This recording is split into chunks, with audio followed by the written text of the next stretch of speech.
Army's General Staff Second Bureau finalized a report that would later be recognized as one of history's most disastrous miscalculations. Their December assessment projected the United States Navy's end-of-month strength at roughly 13,070 commissioned officers alongside 296,000 enlisted sailors.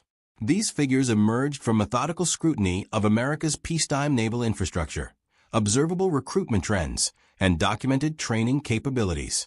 Japanese reconnaissance had achieved remarkable precision tracking American shipyard activity.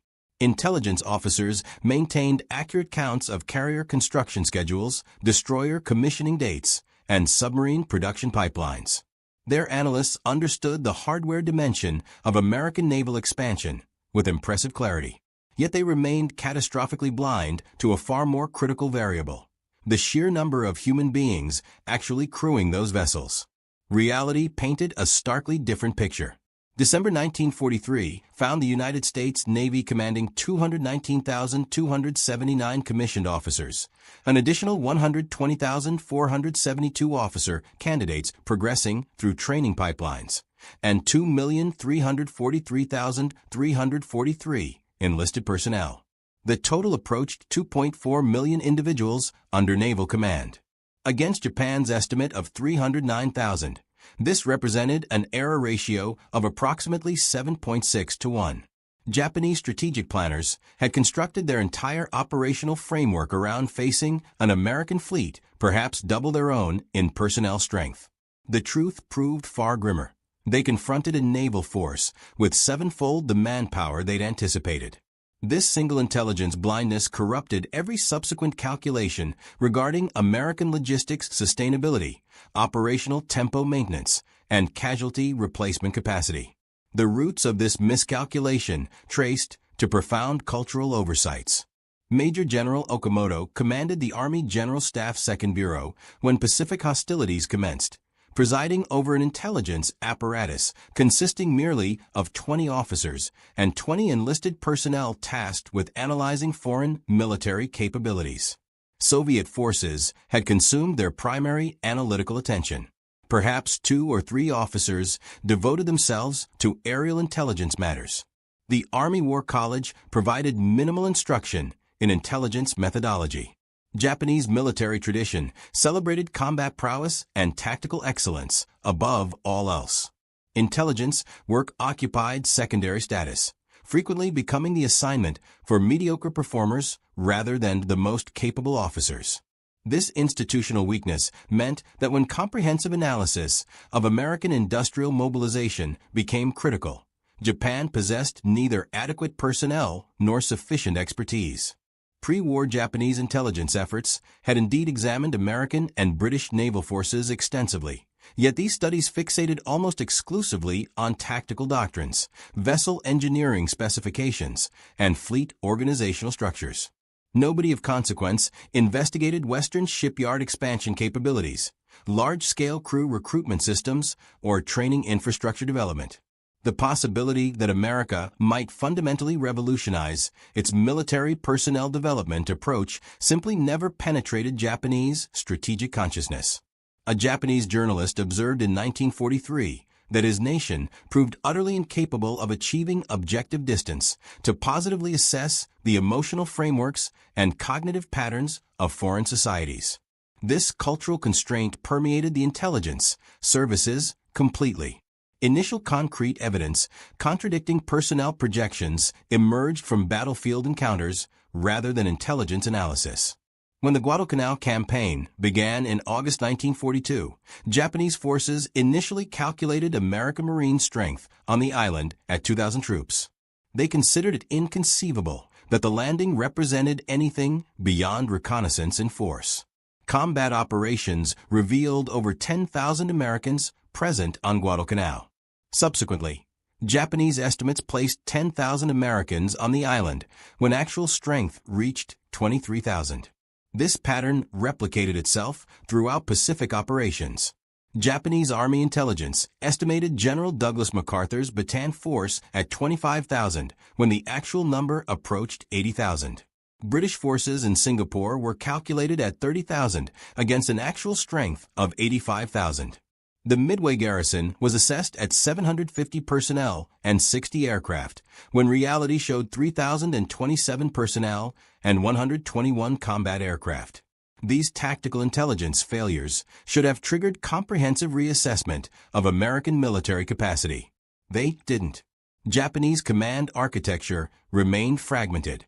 The Army General Staff, Naval General Staff, and Imperial General Headquarters operated with substantial autonomy. Intelligence sharing between services proved ineffective. More critically, intelligence contradicting operational preferences faced dismissal or disregard. Japanese military culture during this period offered no rewards for officers delivering unwelcome assessments. Emphasis fell upon fighting spirit, tactical mastery, and offensive operations, suggesting the enemy possessed far greater strength than estimated carried implications of defeatism. What Japanese intelligence completely overlooked was the extraordinary scale of American training infrastructure development. When Japan struck Pearl Harbor on December 7, 1941, the United States Navy maintained approximately 6,000 recruits undergoing training at Naval Station Great Lakes near Chicago, Illinois. This solitary installation, constructed along Lake Michigan's shores hundreds of miles from any ocean, would transform into the primary production facility for American sailors. 6 months following Pearl Harbor, Great Lakes housed 68,000 recruits simultaneously undergoing training. By September 1942, that figure exceeded 100,000. The installation expanded to encompass 1,600 acres. Over 700 instructors operated continuous training cycles. Between Pearl Harbor and Japan's August 1945 surrender, Naval Station Great Lakes alone processed over 1 million sailors through its programs. That single facility trained more personnel than the entire Japanese Navy fielded at peak strength. Japanese reconnaissance never detected this expansion. Great Lakes occupied the American interior, beyond any coastal areas Japanese aircraft could reach. Intelligence officers knew of the facility's existence from pre-war documentation, but possessed no capability to observe its massive wartime transformation. Their projections relied on the facility's pre-war capacity, designed for perhaps 20,000 maximum occupancy. They lacked any conceptual framework for understanding that Americans would construct temporary structures, convert civilian buildings, and operate multiple shifts to achieve 5 times design capacity. Great Lakes represented merely the beginning. The United States Navy established 4 entirely new major training stations during wartime, each built from scratch specifically for mobilization purposes. Naval Training Station Sampson opened in New York during 1942 with capacity for 20,000 simultaneous recruits. Naval Training Station Farragut opened in Idaho's remote mountain valleys in September 1942, ultimately training nearly 300,000 sailors before its 1945 closure. Naval Training Station Bainbridge opened in Maryland during October 1942. Each installation operated at massive scale, utilizing rapid construction methodologies. Japanese intelligence remained ignorant of all these facilities. They didn't appear in pre-war records. Construction proceeded too rapidly for tracking through conventional intelligence channels. Their locations fell in areas Japan possessed no capability to observe directly. The intelligence failure extended beyond training facilities themselves. July 1943 witnessed the United States Navy launching the V-12 program, revolutionary college-based officer training system. This program operated across 131 university campuses throughout America. It accepted high school graduates and college students, placed them on active duty as apprentice seamen, provided university-level technical education, then commissioned them as officers upon graduation. Between July 1943 and June 1946, over 125,000 individuals completed the V-12 program. This single initiative produced more officers than Japanese intelligence estimated the entire American Navy possessed in total personnel. The V-12 program operated at Harvard, Yale, Princeton, Notre Dame, Cornell, Northwestern, and dozens of additional universities. Students pursued engineering, navigation, communications, and foreign language studies. They inhabited dormitories converted to military barracks, attending classes alongside civilian students while subject to military discipline. The program created a pipeline capable of producing thousands of technical specialists each semester. Japanese intelligence never detected it. They understood American universities existed and maintained some naval ROTC programs, yet possessed no conception that Americans had converted their entire higher education system into military training infrastructure. American mobilization operated on principles completely alien to Japanese military thinking. Japan had developed its navy through decades of careful cultivation. Officers attended Naval Academy for years. Technical specialists underwent extensive training regimens. Crews drilled constantly to achieve precision. Quality remained paramount. The Japanese Navy was professional, highly skilled, and extremely capable. But it remained small, and when ships sank, pilots died, or crews perished, replacement proved slow or impossible. The entire system assumed wars would be decided by the quality of forces existing at conflict commencement. America adopted the opposite philosophy. They determined that scale mattered more than individual perfection. They constructed training systems capable of processing millions. They accepted that individual sailors might prove less skilled than Japanese counterparts initially, compensating through overwhelming numbers, superior logistics, and continuous replacement capability. An American destroyer losing crew in combat could return to port, embark fresh sailors straight from training, and resume sea operations within weeks. A Japanese destroyer with similar casualties might wait months for replacements, if available at all. The Americans also solved a problem Japan never recognized existed. Most American recruits originated from inland regions, farm boys from Iowa, factory workers from Detroit, college students from Kansas. These individuals had never witnessed the ocean, much less served aboard vessels. The Navy constructed enormous swimming pools at installations in the country's interior to teach swimming. They built ship simulators on dry land. They created standardized training manuals that any instructor at any facility could employ.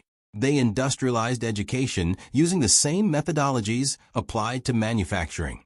A recruit class at Great Lakes comprised 1,000 individuals receiving identical instruction on identical schedules using identical equipment. Upon graduation, they might not match Japanese sailors in individual skill, but there were 1,000 of them, with another 1,000 already in training behind them. By late 1943, American production of trained sailors had achieved industrial scale. Great Lakes graduated classes every few weeks. The V-12 program commissioned hundreds of new officers each semester. Specialized technical schools produced radar operators, sonar technicians, fire control specialists, and communications experts. The pipeline operated continuously and accelerated constantly. The more people America trained, the more trainers they possessed. Graduates became instructors. Officers completing technical training taught subsequent classes. The system proved self-reinforcing and grew exponentially. Japan, meanwhile, struggled to replace losses. Following the Battle of Midway in June 1942, Japan lost 4 fleet carriers and most highly trained flight crews aboard them. Those pilots represented years of training investment. They couldn't be quickly replaced. Japan attempted to accelerate pilot training programs, but lacked sufficient instructors, adequate aircraft, or enough fuel for training flights. Each loss compounded the problem. Fewer experienced pilots meant fewer instructors, meant lower quality training, meant higher losses. It constituted a death spiral that by late 1943 was progressing rapidly. The personnel miscalculation carried strategic consequences Japanese leadership couldn't fully comprehend. Japanese submarines operating in 1944 repeatedly reported astonishment at the volume of American logistics traffic. They would sink supply vessels, tankers, and troop transports. American convoys simply continued appearing. More ships, more supplies, more personnel. Japanese submarine commanders couldn't fathom where all the crews originated. The answer was straightforward: They had trained over 2 million, but Japan still believed they possessed only 300,000. American prisoners of war, interrogated by Japanese intelligence officers, frequently mentioned the scale of American training programs. They described bases housing 100,000 personnel, training centers processing thousands of recruits weekly, university campuses filled with uniformed naval personnel. Japanese interrogators dismissed these statements as exaggerations or propaganda. Nobody could train that many people that rapidly. It seemed impossible, except it wasn't. It was merely impossible within the framework of Japanese understanding of military organization. One documented case illustrates this disconnect perfectly. Following the Battle of Midway, Japanese forces captured several American aviators. During interrogation, these prisoners described training facilities they had attended. The scale they depicted seemed absurd to Japanese interrogators. They reported training classes with hundreds of students, facilities housing tens of thousands of personnel, training programs transforming civilian recruits into pilots or sailors within months. Japanese intelligence officers believed the prisoners were inflating numbers to deceive their captors. The notion that America could actually operate at that scale didn't conform to Japanese assumptions about military training functionality. The turning point where personnel disparity became undeniable arrived with the Marianas Campaign during June and July 1944. American forces assaulted Saipan, Tinian, and Guam with overwhelming strength. Japanese defenders on those islands reported shock at the sheer number of American troops landing. Wave after wave of landing craft, thousands of Marines, continuous naval gunfire support, air strikes that never ceased, logistics that continued flowing regardless of Japanese resistance intensity. Japanese commanders on Saipan transmitted desperate messages to Tokyo, describing the assault force as enormous beyond anything anticipated. Following the Marianas Fall, the Japanese Naval General Staff finally commissioned a comprehensive review of American military capabilities. The review, conducted in September 1944, concluded that previous estimates of American personnel strength had been significantly incorrect. Based on operational evidence, intercepted communications, and analysis of American logistics observed in combat, the review estimated United States Navy strength at approximately 1.8 to 2.2 million personnel. This stood nearly 6 times higher than estimates used since 1942. The review recommended immediate revision of all strategic plans to account for dramatically higher American personnel and logistics capacity. The recommendations were never meaningfully implemented. By September 1944, Japan had already lost the decisive battles of the Pacific War. The combined fleet had been shattered at the Battle of the Philippine Sea. American submarines had devastated Japanese merchant shipping. The strategic situation was effectively hopeless. Knowing that Americans fielded 2 million sailors instead of 300,000 didn't alter the fact that Japan had already lost control of the Pacific. The intelligence failure carried consequences, but those consequences were already locked in by the time Japanese leadership acknowledged their miscalculation scope. The institutional factors causing this intelligence failure were deeply embedded in Japanese military culture. Intelligence officers were not highly valued within the military hierarchy. The most talented officers advanced to command positions or operational planning roles. Intelligence was perceived as a supporting function rather than critical capability. This meant that even when intelligence officers identified problems with estimates, they lacked institutional authority to force revisions against preferences of operational commanders who preferred believing the enemy was weaker. Additionally, Japanese military services operated with significant rivalry and limited coordination.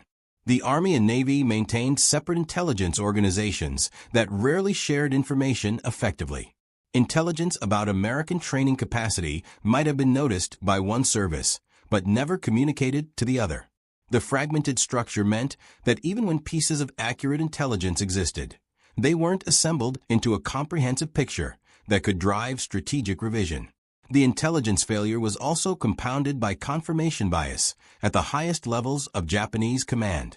Military planners had convinced themselves that America was fundamentally unsuited for sustained warfare.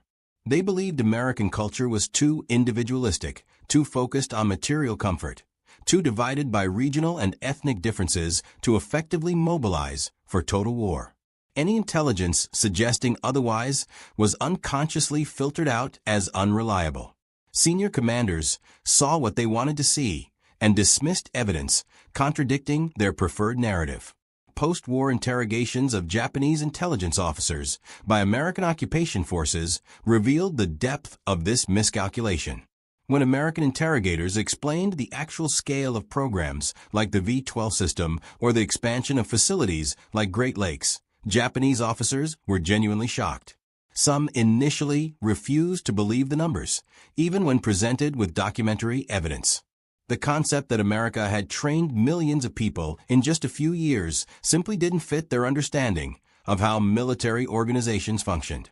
One Japanese intelligence officer stated in a 1946 interrogation that if someone had told him during the war that America would field a navy of over 2 million people, he would have considered it impossible propaganda. The industrial capacity to build ships existed, but the ability to find, train, and deploy millions of sailors seemed beyond the realm of possibility. The irony is that American intelligence made the opposite mistake in some areas. Throughout 1942 and early 1943, American analysts consistently overestimated Japanese military capabilities in certain domains. They thought Japan possessed more aircraft than it did, more experienced pilots, more robust logistics. American commanders often planned operations assuming they faced a stronger enemy than actually existed. This caution probably saved lives. It meant American forces approached battles with appropriate preparation and overwhelming resources. They didn't underestimate their opponent. In Japan's case, underestimating American strength led to strategic decisions based on fantasy. By the time reality became undeniable, it was far too late to adjust course. The personnel intelligence failure had one unexpected consequence that Japanese leadership never anticipated. Because Japan believed American forces were smaller than they actually were, Japanese commanders often committed forces to battles they should have avoided. If Japanese strategic planning had accurately understood that they faced a navy 7 times larger than estimated, they might have pursued a more defensive strategy earlier. They might have recognized that decisive fleet engagements would inevitably favor an enemy with overwhelming numerical superiority and unlimited replacement capacity. They might have focused on making the cost of advancing through the Pacific so high that America would seek a negotiated settlement rather than continuing offensive operations. Instead, Japanese forces repeatedly engaged American fleets in major battles throughout 1943 and 1944, suffering catastrophic losses of ships, aircraft, and irreplaceable trained personnel. Each engagement was planned based on the assumption that American strength was limited and that a decisive Japanese victory could shift the strategic balance. The reality was that every loss Japan suffered was permanent, while every loss America suffered was temporary. American logistics could replace destroyed ships within months. American training could replace lost crews within weeks. Japanese losses were simply gone, creating a cumulative deficit that grew worse with every engagement. The intelligence failure regarding American personnel also affected Japanese decisions about home defense and resource allocation. If Japanese planners had understood the actual scale of American naval power, they might have prioritized different defensive preparations. More resources might have gone to fortifying the home islands earlier in the war. More emphasis might have been placed on dispersing critical war production to reduce vulnerability to strategic bombing. More effort might have been devoted to developing weapon systems specifically suited for asymmetric defense against an overwhelming enemy. By 1945, the consequences of the personnel intelligence failure were visible in every aspect of Japan's strategic position. American task forces operated continuously across the Pacific with seemingly unlimited ships and crews. When vessels needed maintenance or refitting, replacements were available. When crews needed rest, fresh personnel rotated in. The sustained operational tempo was something Japanese forces simply couldn't match. Their fleet was limited by both the number of ships available and the number of trained crews to man them. American fleets faced neither constraint. The story of how Japan miscalculated American naval personnel strength by a factor of 7 to 1 is ultimately a story about institutional failure, cultural blind spots, and the dangers of seeing only what you want to see.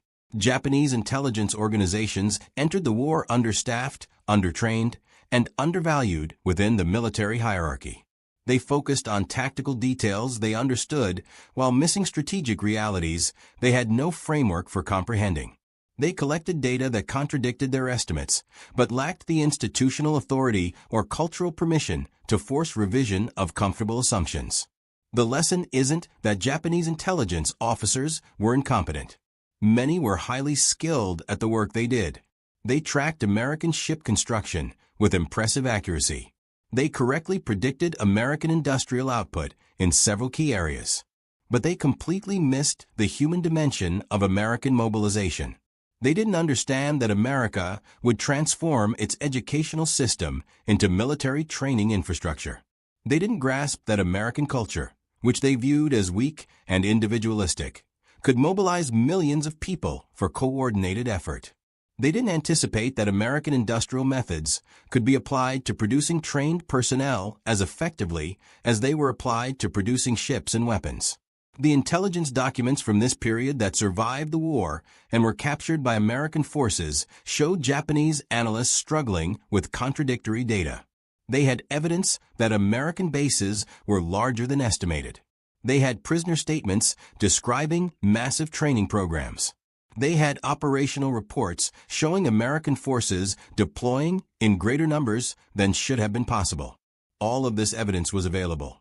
But it wasn't synthesized into a comprehensive reassessment because doing so would have required acknowledging that Japan's entire war strategy was based on fundamentally flawed premises. That kind of admission was institutionally and culturally impossible until defeat made it unavoidable. The Japanese experience with intelligence failure regarding American naval personnel offers enduring lessons about the challenges of strategic assessment. Organizations tend to reject information that contradicts preferred narratives. Cultural assumptions shape what evidence is considered credible. Institutional hierarchies determine whose analysis gets heard. And the consequence of getting it wrong when you're estimating enemy capabilities isn't just an academic error on a staff paper. It's ships sunk, battles lost, and ultimately a war that becomes unwinnable because you were fighting an enemy you never properly understood.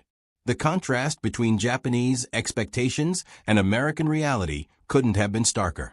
Where Japanese planners anticipated a modestly sized fleet constrained by training bottlenecks, they instead confronted an industrial leviathan that had successfully applied mass production principles to human beings.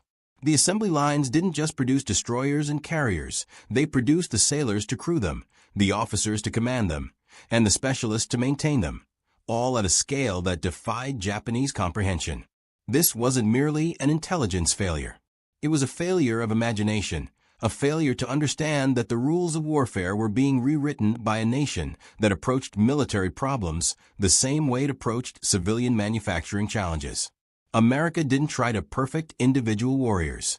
It built systems to produce adequate warriors in overwhelming numbers. And in modern industrialized warfare, it turned out that quantity had a quality all its own. If you found this account valuable, please take a moment to like this presentation. It helps us share more forgotten stories from the Second World War. Subscribe to stay connected with these untold histories. Each one matters. Each one deserves to be remembered. And we would love to hear from you.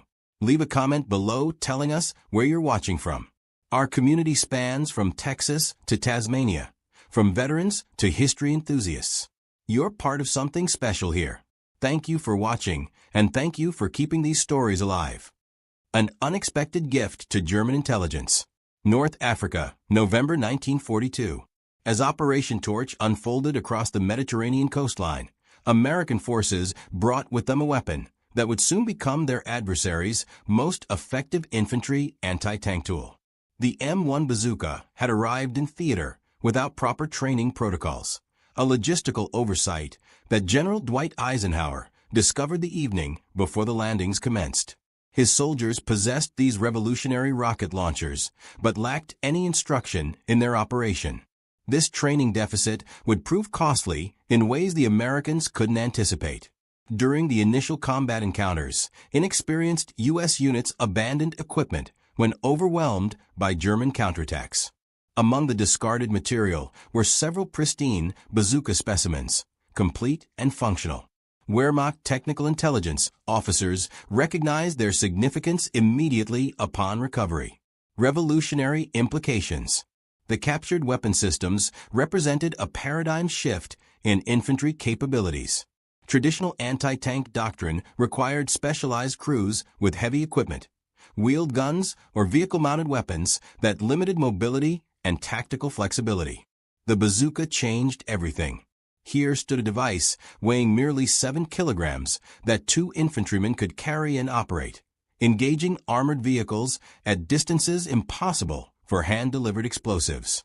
Wehrmacht analysts understood the strategic ramifications instantly. If American industry could equip every rifle company with portable anti-tank capability, German armor supremacy faced a fundamental challenge. Each infantry squad might soon possess tank-killing potential independent of artillery support or specialized units. Journey to Kummersdorf. German command expedited the captured weapons to the Reich for comprehensive evaluation. The specimens arrived at Kummersdorf Proving Grounds, located south of Berlin, where Wehrmacht weapons specialists maintained extensive testing facilities. This installation would become ground zero for understanding American rocket launcher technology and developing Germany's response. The technical examination proceeded systematically. Specialists disassembled each component, analyzed metallurgy, studied the electrical ignition mechanism, and tested the shaped charge warhead against armor plate. The American design revealed both innovative thinking and critical vulnerabilities that German engineering could exploit. Technical assessment. The M1 launched 60mm rockets using battery-powered electrical ignition, a sophisticated approach that worked reliably in temperate conditions. The shaped charge warhead could defeat approximately 75 to 100 millimeters of armor plate under optimal circumstances. Operation required minimal training, and the weapon's lightweight made it highly portable across varied terrain. However, German engineers immediately identified several design weaknesses that battlefield conditions would expose. The battery ignition system presented the gravest concern. Eastern Front experience had demonstrated catastrophically that batteries failed in extreme cold. The American bazooka's wooden shoulder stock contained 4 D-cell batteries, 2 active, 2 spare, but moisture penetration and freezing temperatures rendered them unreliable. Any German adaptation would require alternative ignition technology. The 60mm warhead size posed another limitation. Soviet T-34 tanks featured sloped armor that could deflect smaller shaped charges. German forces needed greater penetration capability to counter the armor they faced most frequently. Fortunately, Wehrmacht ordnance already produced 88mm shaped charge warheads for the Raketen Panzerbuchs 43 Pupschen, a wheeled anti-tank rocket launcher costing 5,730 Reichsmarks per unit.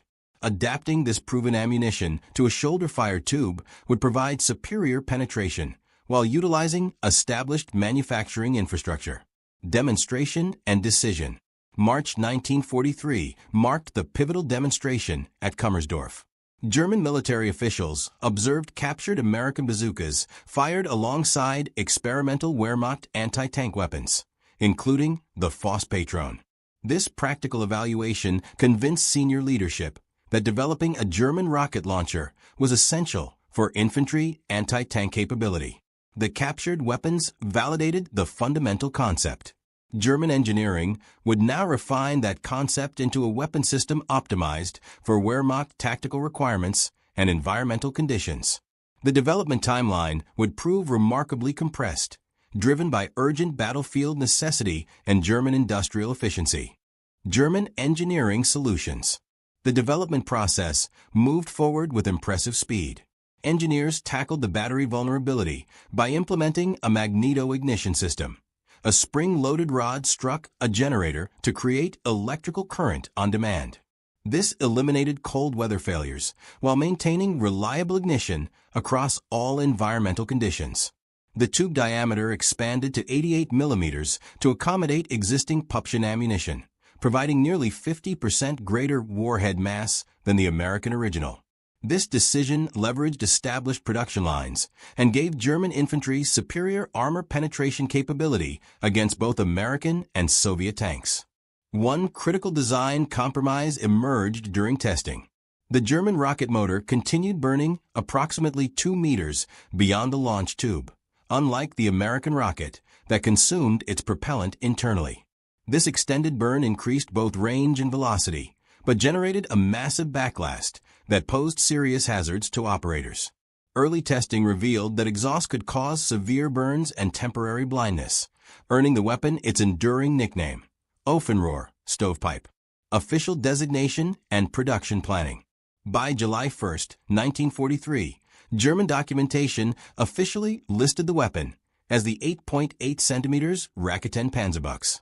The designation soon evolved to Raketen Panzerbuchs 43, commonly abbreviated as RPSB 43. Production preparations advanced simultaneously at multiple facilities across Germany, though mass manufacturing wouldn't commence until September. The production infrastructure mobilized with characteristic German thoroughness. 6 primary manufacturers received contracts: Enzinger Union in Wehrheim, Hasig in Muselwitz, Jabr, Schneider in Berlin, Jekyll in Fritten, Kronprinz in Solingen, and Skirm in Pirna. Each facility produced components or complete weapons, with final assembly distributed across multiple locations to prevent Allied bombing from crippling the entire program. Rapid deployment timeline. September 8, 1943. German military reports indicated the weapon would reach frontline troops for field trials imminently. By September 30th, the official operational manual for the Raketen Panzerbuchs had been published and distributed.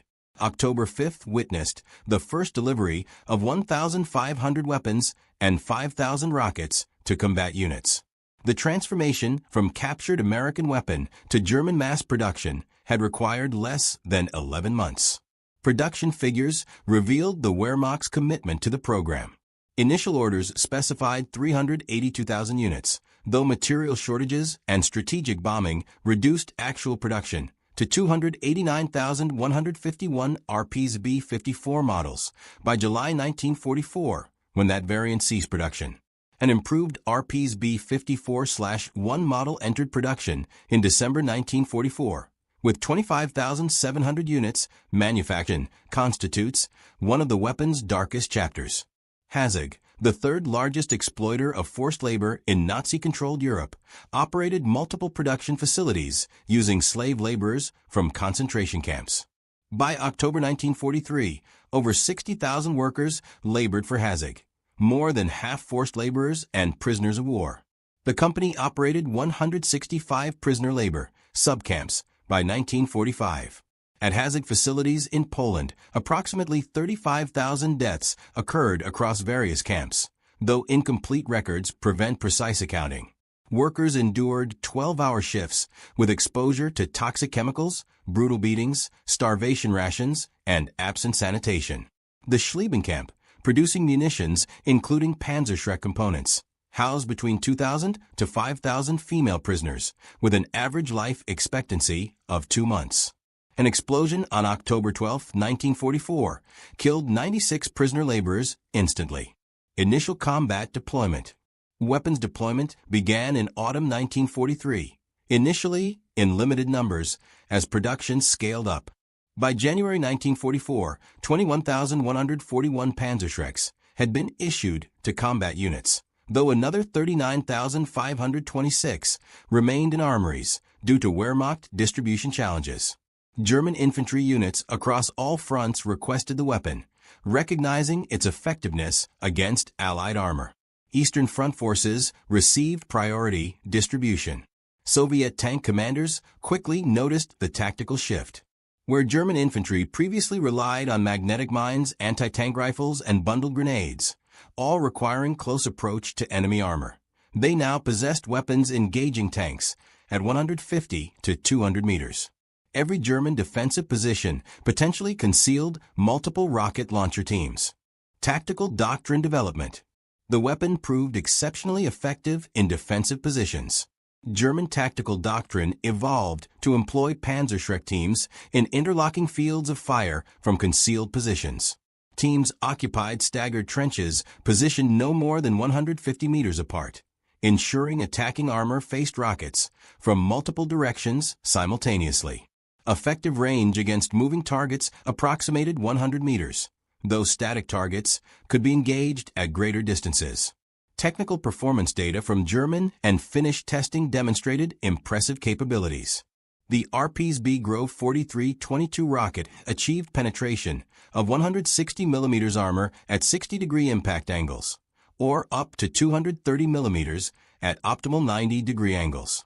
Rocket velocity reached 110 meters per second compared to the American bazooka's 85 meters per second. The warhead contained 700 grams of explosive, triple the American weapon's charge. The Shield Edition. February 1944 brought the Blast Shield Edition, creating the RPSB 54 model that became the standard production variant. This shield protected operators from rocket backlast, though it increased weight from 9.25 kilograms to 11 kilograms. Operators still required protective equipment, including gloves and face protection, as the backblast danger zone extended 10 to 30 meters behind the weapon. Western Front employment. Western Front deployment accelerated before D-Day.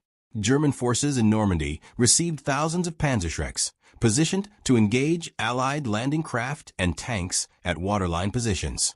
The weapon proved highly effective in bocage country, where short engagement ranges and abundant concealment suited Panzerschreck tactics perfectly. American tank crews, recognizing their own invention turned against them, developed countermeasures including additional armor plating and infantry screening tactics. Despite these adaptations, the Panzerschreck remained a formidable threat. Psychological impact. The psychological effect often exceeded physical damage. Allied tank crews understood that every hedgerow, building, or rubble pile might conceal a Panzerschreck team. The weapon's distinctive launch signature, a bright flash followed by a smoke trail, became a dreaded sight on battlefields from Normandy to Berlin. Tank commanders reported that crew effectiveness decreased significantly in areas with known high concentrations of Panzerschrecks. International proliferation. International proliferation began before the war ended. Finland purchased 1,854 launchers and 18,650 rockets for 200,000 Reichsmarks. Finnish forces achieved remarkable success against Soviet armor, with testing confirming penetration of 100 mm face-hardened armor at 30-degree angles. Hungarian forces received Panzerschrecks for Operation Spring Awakening in March 1945, the war's final major German offensive. Allied intelligence response. Allied intelligence closely monitored the Panzerschreck phenomenon. A British report from January 1945 noted that German production of nearly 300,000 units in 18 months exceeded total Allied bazooka production for the same period. American ordnance experts acknowledged that Germans had identified and corrected every weakness in the original bazooka design, creating a superior weapon from captured examples. The Americans adopted German improvements for later bazooka models. The M9 bazooka, introduced in October 1943, incorporated magneto-ignition similar to the Panzerschreck, eliminating the battery problems plaguing earlier versions. The M20 Super Bazooka, developed late in the war, increased caliber to 3.5 inches, following the German example of using larger warheads for enhanced penetration. Production statistics and infrastructure. Production statistics reveal the weapon's importance to German strategy. By July 1944, when RPSB 54 production ceased, 289,151 units had been manufactured. Monthly production peaked at 15,000 units in early 1944. Each weapon required components from 32 subcontractors, demonstrating the industrial complexity behind mass production. The improved RP's B-54/1 model addressed remaining deficiencies. Introduced in December 1944, it featured shortened tube length of 135 centimeters, improved rocket propellant reducing backlast, and refined sights. Despite orders for 48,000 units, only 25,744 were delivered before Germany's surrender. Engineers also developed prototypes using impregnated cardboard tubes to conserve steel, though none reached production. Cost-effectiveness analysis. Cost-effectiveness analysis demonstrates why Germany prioritized Panzerschreck production. Each weapon cost 70 Reichsmarks and required 10 work hours to manufacture. The smallest traditional anti-tank gun, the 3.7 centimeters, Pak 35-36, cost 5,730 Reichsmarks and proved ineffective against modern tanks. A single Tiger tank cost 300,000 Reichsmarks. For one Tiger's price, Germany could produce over 4,000 Panzerschrecks. Ammunition production matched weapon manufacturing. Over 2 million rockets were produced, primarily the RP's B Grove 4322 model, with its distinctive shape and fin stabilization. Each rocket weighed 3.3 kilograms and came packaged in wooden crates of 2. Special winter and summer variants accommodated temperature extremes affecting propellant performance. Transport frames allowed soldiers to carry 5 rockets, though weight and bulk limited mobility. Post-war influence. The weapon's influence extended far beyond World War II. Belgian company Mekker, which had produced Panzerschrecks under license, developed the Blindecide RL-83 in the 1950s using similar principles. The Swiss Army adopted derivatives as the 8.3 centimeters Raketen Rohwehr, maintaining upgraded versions in service through 1980. The fundamental concept of an oversized shaped charge in a shoulder-fired tube influenced anti-tank weapon development worldwide. Post-war analysis. Post-war analysis by American ordnance experts acknowledged German achievements. Colonel C.T. Richards wrote in 1946 that the Panzerschreck program represented history's most successful reverse engineering project, achieving mass production in under 7 months from initial captured specimens. The Germans had transformed a hastily developed American weapon into a mature system, exceeding the original in every performance metric. Soviet forces captured thousands of Panzerschrecks during their advance into Germany. Red Army evaluations noted the weapon's superiority to captured American bazookas received through Lend-Lease. The Soviets had initially rejected American bazookas as insufficiently powerful, receiving only 3,000 units with minimal ammunition. The German version, with its larger warhead and greater penetration, better suited Soviet tactical requirements. Extended service life. The last documented combat use of wartime Panzerschrecks occurred during the 1948 Arab-Israeli War, when Syrian forces employed captured German weapons. These weapons had traveled from German factories through various conflicts, demonstrating the durability of the basic design. Some examples remained in Third World arsenals into the 1960s, long after more advanced anti-tank weapons became available. Technical documentation. Technical documentation survived in remarkable detail. The Wehrmacht's September 30, 1943 manual provided comprehensive instructions for operation, maintenance, and tactics. American intelligence translated captured manuals, with an October 7, 1944 report detailing German firing procedures, aiming techniques, and safety requirements. These documents reveal the thoroughness of German training programs despite wartime pressures. Safety concerns. Safety statistics highlight the weapon's inherent dangers. German records indicate numerous operator casualties from backblast injuries, premature detonations, and enemy return fire attracted by the weapon's prominent launch signature. The 10 to 30 meter backblast zone behind the weapon required careful positioning to avoid injuring friendly troops. Urban combat proved particularly hazardous, as backblast could reflect off walls, injuring operators. Comparative analysis. Comparative analysis with contemporary weapons reveals the Panzerschreck's position in anti-tank weapon evolution. The British PIAT, using a spring-launched spigot mortar principle, had greater range but less penetration. The American bazooka offered better portability but inferior armor penetration. The German Panzerfaust provided simpler operation and lower cost, but was single-use only. The Panzerschreck balanced these factors, offering reusable capability with substantial hitting power. Manufacturing quality variations. Manufacturing quality varied significantly as the war progressed. Early production weapons from 1943 featured excellent workmanship with precision-machined components.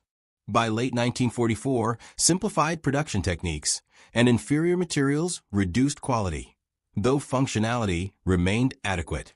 Captured examples show progressive degradation in finish and tolerances as Germany's industrial situation deteriorated. Complete infrastructure.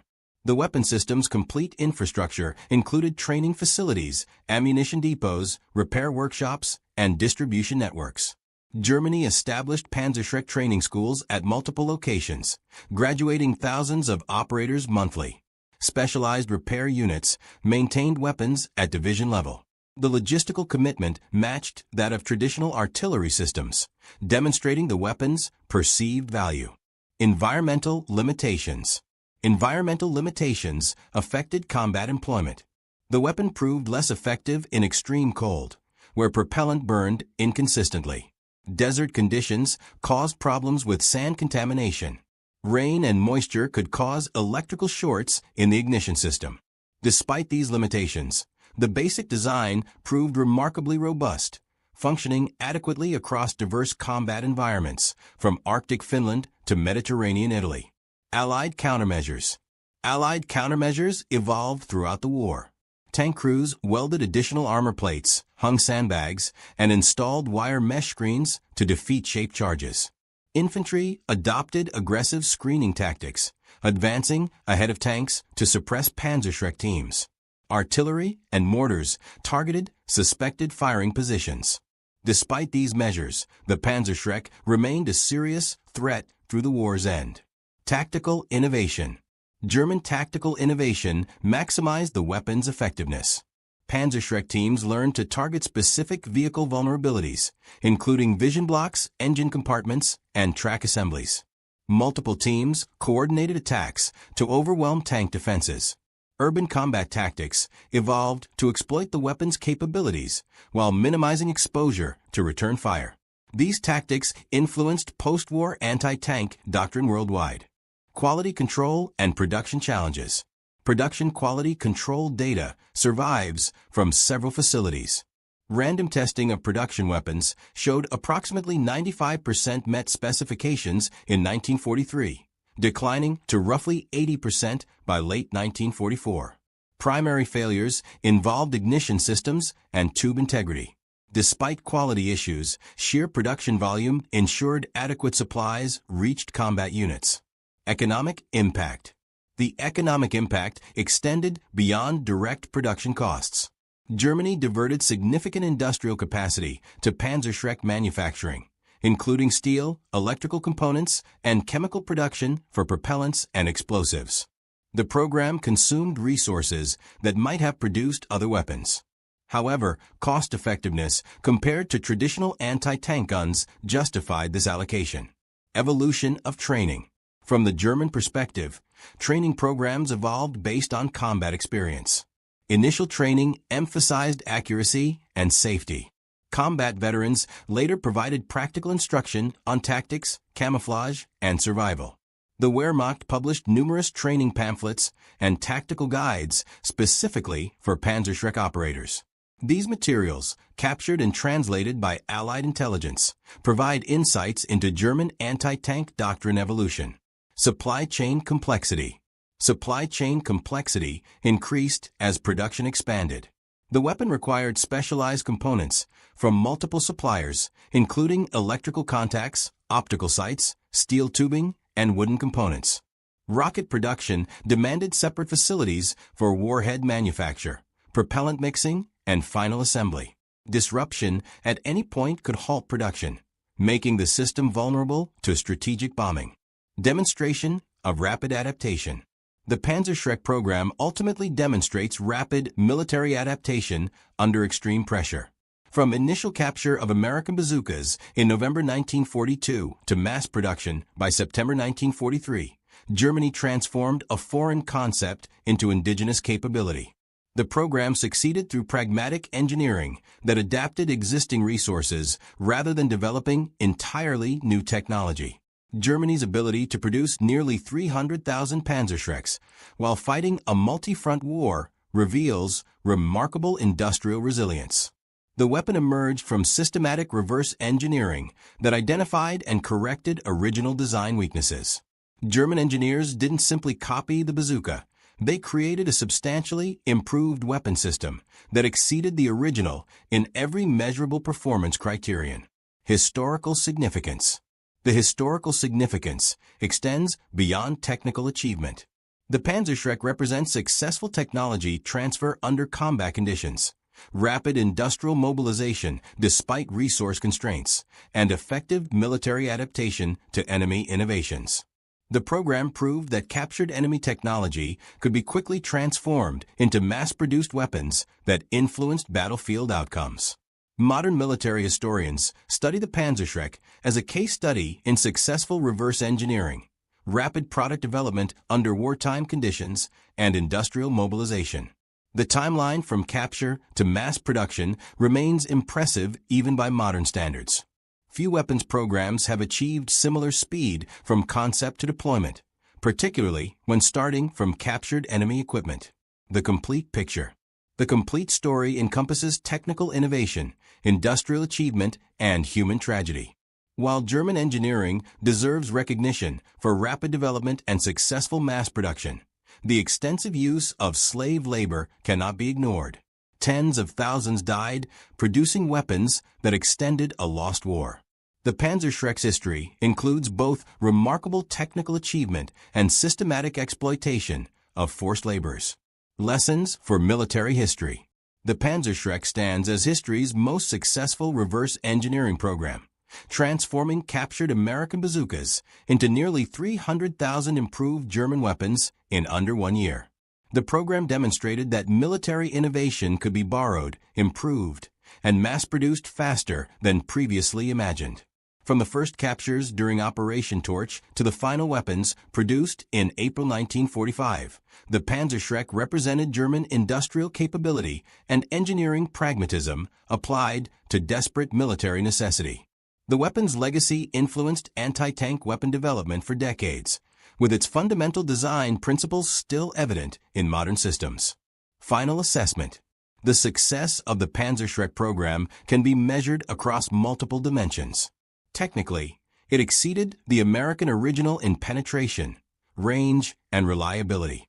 Economically, it provided cost-effective anti-tank capability compared to traditional guns. Tactically, it empowered infantry units with organic anti-tank capability independent of specialized support. However, this success came at tremendous human cost through the exploitation of slave labor in production facilities. The weapon story serves as a reminder that technological achievement cannot be separated from the ethical context of its creation.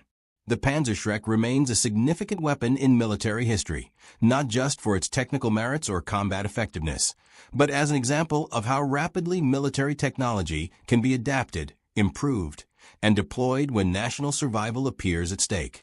Its development timeline continues to inform modern discussions about military procurement, reverse engineering, and rapid capability development. The weapon's influence persists in modern anti-tank systems that still employ variations of the shape-charged warhead in a portable tube concept that the Panzerschreck helped perfect through systematic engineering improvement of captured American technology. Tennessee, summer 1943. A German soldier stared at the brown, bubbling liquid in the glass bottle. After 2 years battling across North African deserts, surviving on stale crackers and bitter coffee substitutes, this fizzy, sweet beverage, called Coca-Cola, seemed like something from another world. 5 cents at the camp store, the same price American kids paid with their pocket money, or so the guard said. That summer, across prison facilities throughout America, over 371,000 German POWs would face a truth that shattered everything Nazi propaganda had told them about American society. They found themselves in a country where ice cream was standard fare, where carbonated drinks were everyday items, where candy bars were so plentiful that guards handed them out freely. These simple confections, treats most German children had never experienced, would dismantle Nazi beliefs more thoroughly than any re-education curriculum ever could. The numbers told their own story. Sugar, carbonation, chocolate, ice cream. Together, they painted a picture of American industrial might that made German hardship seem less like noble sacrifice and more like pointless suffering. What started as shock at American sweets would transform into complete psychological reconstruction. The desert's conclusion. When the Afrika Korps surrendered in Tunisia during May 1943, roughly 250,000 German and Italian troops fell into Allied hands. These battle-hardened desert veterans, who had driven British forces back to Egypt under Rommel's command, anticipated brutal treatment. Nazi propaganda had conditioned them to expect American savagery and deliberate starvation. Reality proved drastically different. Within hours of laying down their weapons, they received American care rations. These field meals, which American troops regularly grumbled about, contained wonders: crackers, processed cheese, candy, fruit concentrates, instant coffee, sugar cubes, and cigarettes. German soldiers, who had endured months of minimal provisions, regarded these emergency supplies as banquets. Military documentation reveals that at North African processing centers, the U.S. Army provided pancakes with maple syrup, fresh eggs, and milk, foods that had disappeared from German military supplies years before. The systematic feeding of captured enemies with superior nutrition began immediately, though its psychological consequences wouldn't be fully grasped until later. One German officer later reported to the International Red Cross, "We anticipated starvation as captives. Instead, the Americans fed us better than our own military had."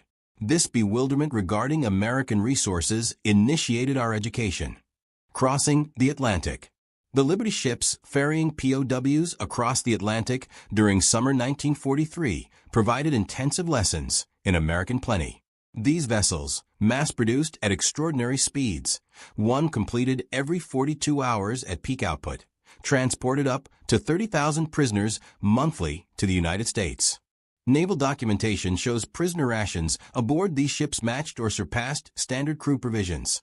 Roughly 3,500 calories daily, including fresh bread, meat, vegetables, and coffee with sugar and milk.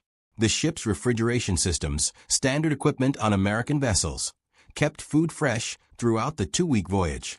Most astonishing of all, documented accounts verify that ice cream was served multiple times during Atlantic crossings.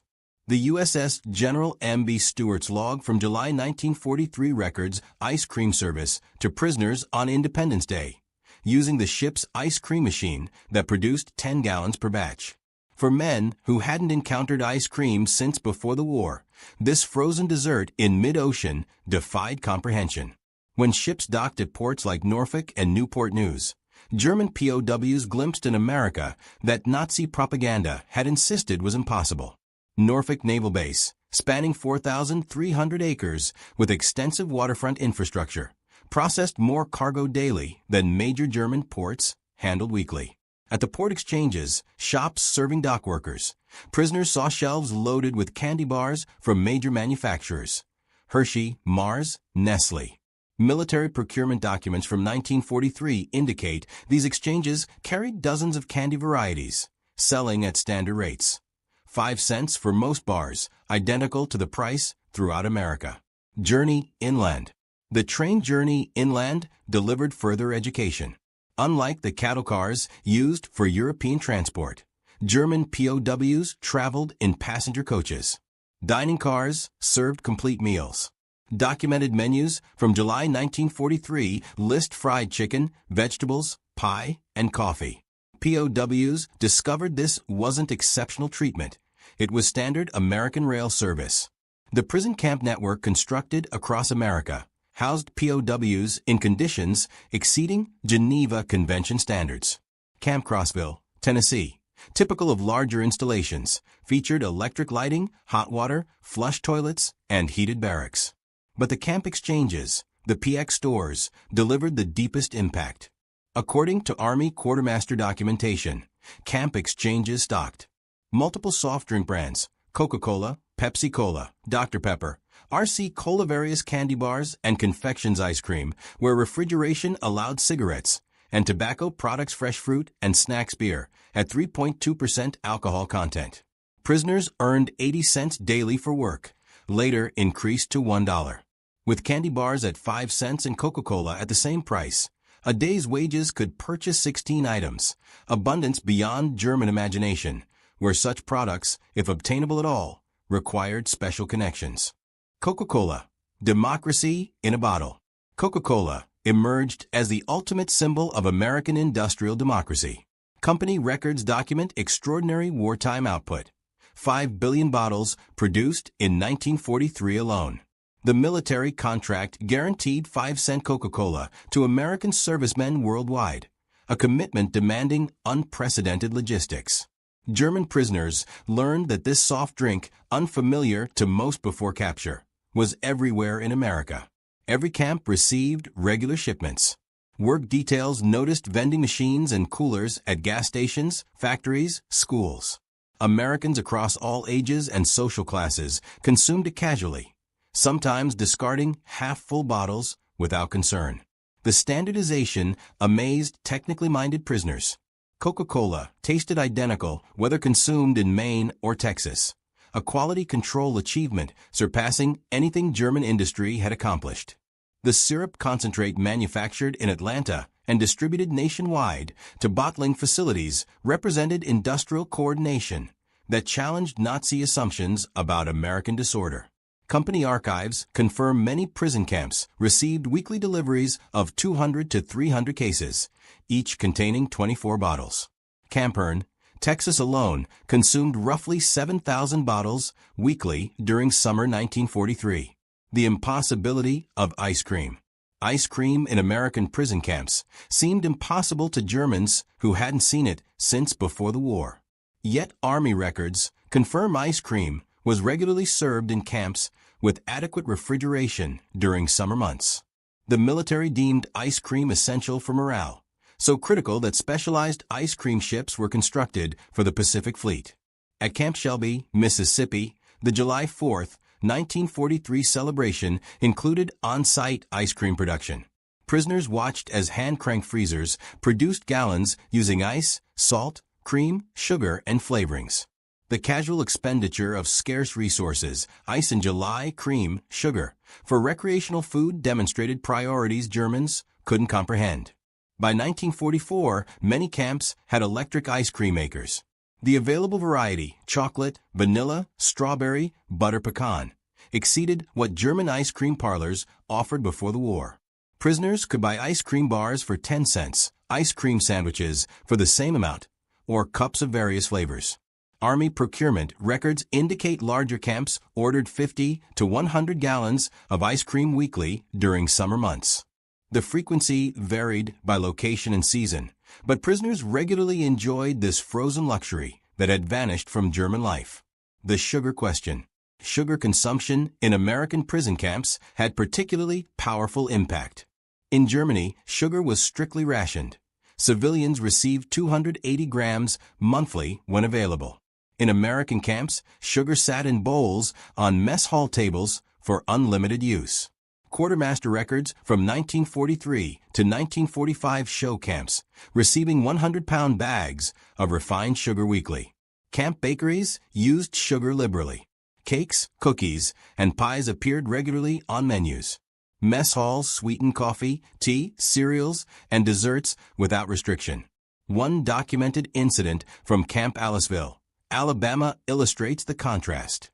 In August 1943, humid weather hardened several hundred pounds of sugar, making it difficult to use. Rather than processing and recovering it as Germans would have, kitchen staff discarded it and ordered replacement supplies. German prisoners working in the kitchen were reportedly distressed by this waste. Chocolate democracy. American chocolate consumption patterns revealed democratic abundance. Major manufacturers, Hershey, Mars, Nestle, produced millions of bars monthly despite wartime constraints. The military alone purchased 380 million pounds of chocolate products during the war years. Prison camp exchanges stocked multiple chocolate varieties. Standard Hershey bars, various formulations, emergency chocolate bars, and assorted candy bars containing chocolate, all available for 5 to 10 cents. Prisoners discovered Americans had preferences among chocolate brands, casually selecting one over another. Red Cross packages distributed monthly to prisoners included chocolate bars, among other items. American Red Cross records show standard parcels contained chocolate or candy bars, instant coffee, 2 packages, processed cheese, crackers, canned meat, cigarettes, and soap. These packages supplemented regular rations, providing luxury items, exceeding what German civilians received as basic provisions. Holiday abundance. Thanksgiving 1943 introduced German prisoners to American holiday plenty. This uniquely American celebration demonstrated national consumption coordination that dwarfed German organizational efforts. Army records confirm all prison camps served traditional Thanksgiving dinner. Roast turkey with stuffing, mashed potatoes and gravy, sweet potatoes, cranberry sauce, vegetables, pumpkin pie, coffee, and milk. The logistics of providing turkey dinners to 425,000 POWs plus millions of American servicemen worldwide showcased organizational capacity. The fact that German prisoners received identical meals to American soldiers emphasized equality of treatment, contradicting Nazi racial hierarchy. Christmas 1943 brought unexpected generosity from American civilians. Church groups, civic organizations, and individuals sent packages to German POWs. The American Friends Service Committee alone distributed 50,000 Christmas packages to enemy prisoners. These packages typically contained homemade cookies, candy, toiletries, games and books, cigarettes, and writing materials. Local communities near camps often provided additional support. In Tonkawa, Oklahoma, townspeople delivered homemade treats to German prisoners. In Hearne, Texas, church groups brought Christmas cookies and candy. This civilian kindness toward enemies fundamentally challenged Nazi ideology. Americans whose family members fought against Germany nevertheless showed charity to German prisoners, demonstrating strength through mercy rather than vengeance. Working the land. As labor shortages intensified, German POWs worked increasingly outside camps, witnessing American food production firsthand. By 1944, approximately 100,000 prisoners worked in agriculture and food processing, gaining intimate knowledge of American abundance. In Michigan orchards, prisoners picked cherries destined for maraschino production, those bright garnishes topping ice cream sundaes. The volume staggered them. Single orchards producing tons of fruit for decorative purposes. At canneries, prisoners observed quality control that rejected perfectly edible food for minor imperfections. Del Monte records from 1944 show roughly 15% of fruit was rejected for canning due to size irregularities or minor blemishes, typically diverted to animal feed. Sugar beet processing in Colorado and Nebraska revealed agricultural mechanization beyond German achievement. Single farms produced more sugar beets than entire German regions. Prisoners learned American sugar production from both cane and beets reached approximately 7 million tons annually, explaining the casual abundance they witnessed. Children and schools. German prisoners working near schools witnessed early versions of organized school lunch programs. Children received hot lunches including milk, protein, and vegetables. The National School Lunch Act would formalize this in 1946, but precedent programs operated during the war. The milk program particularly impressed German observers. Many schools provided fresh milk to children daily. The logistics of daily delivery to thousands of schools demonstrated organizational capacity that Germany couldn't achieve for military supplies. Some school cafeterias offered ice cream for additional purchase. The concept of children buying frozen desserts at school, while German children faced food shortages, created profound impact among prisoner observers. American diners. When minimum security prisoners ate at American diners under guard, they encountered democratic abundance. These small restaurants offered menus that would have graced elite German establishments, available to anyone with modest funds. Documented prices from 1944 show: hamburger 25 cents, Coca-Cola 5 cents, pie slice 15 cents, ice cream sundae 25 cents, full dinner special 65 to 75 cents. The equality of service, anyone could order anything, contradicted German social stratification. A factory worker and bank president ate identical meals at adjacent counter stools, served by the same waitress for the same price. The numbers don't lie. As prisoners gained access to American publications, they discovered production statistics that dwarfed German efforts. 1944 American production. Sugar, approximately 7 million tons chocolate and cocoa products, 380 million pounds, military alone, Coca-Cola, 5 billion bottles, 1943 figure, ice cream, over 500 million gallons milk, 119 billion pounds. German production same period. Sugar, heavily rationed, primarily from Beets chocolate. Military priority only soft drinks, minimal production ice cream, virtually non-existent milk, severely rationed. These numbers, published openly in American media, demonstrated America's wartime production exceeded Germany's peacetime peaks. The reversal. By late 1944, German POWs were sending food packages to Germany rather than receiving them. Using camp wages, prisoners purchased American products to mail home: chocolate bars, instant coffee, canned goods. International Red Cross records confirm this reversal. German prisoners in America sent approximately 11 million parcels to Germany during their captivity, most containing food items. The impact on German families receiving American abundance from imprisoned relatives, while they faced starvation in freedom, profoundly undermined Nazi ideology. Rationing in context. American rationing implemented during the war revealed the gulf between societies. Americans complained about sugar rationing of 2 pounds monthly per person, more than triple the German allowance when available. American meat rationing at 28 ounces weekly per person exceeded what Germans received monthly. Even rationed, Americans maintained consumption levels Germans considered impossible luxury. Office of Price Administration records show Americans purchased 74 pounds of sugar per capita in 1944 despite rationing, 10 times German consumption. The soft drink industry. Beyond Coca-Cola, prisoners discovered America's soft drink industry. Pepsi-Cola, Dr. Pepper, RC Cola, Orange Crush, and regional brands competed nationwide. The variety itself, multiple companies producing similar products, demonstrated market abundance, impossible under German-controlled economy. Bottling plants operated in every major city. The technology, carbonation, bottling, capping, labeling, was standardized and efficient. Single plants produced millions of bottles annually.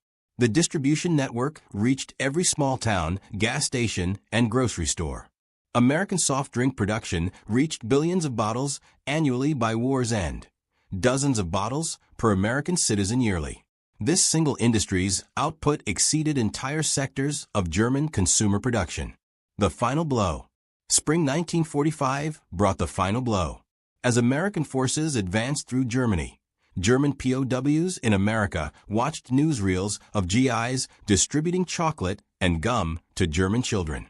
These children's joy at receiving American candy their own government couldn't provide completed the ideological demolition. The contrast was stark. American soldiers advancing through enemy territory carried enough candy to give away, while the German state that promised triumph delivered starvation. Films of concentration camp liberations showed American troops sharing rations with skeletal survivors, demonstrating humanity toward victims of the regime German soldiers had served. Going home. Between 1945 and 1946, German POWs returned to a destroyed homeland. Many prisoners had gained significant weight in American captivity, while their families lost weight to starvation in German freedom. They brought knowledge of abundance to a land of absolute scarcity. Medical examinations showed German POWs generally returned healthier than when captured. They returned to families weakened by deprivation. This physical evidence of American plenty versus German deprivation was undeniable. Many prisoners brought final Red Cross packages home: chocolate, coffee, and canned goods that became family treasures.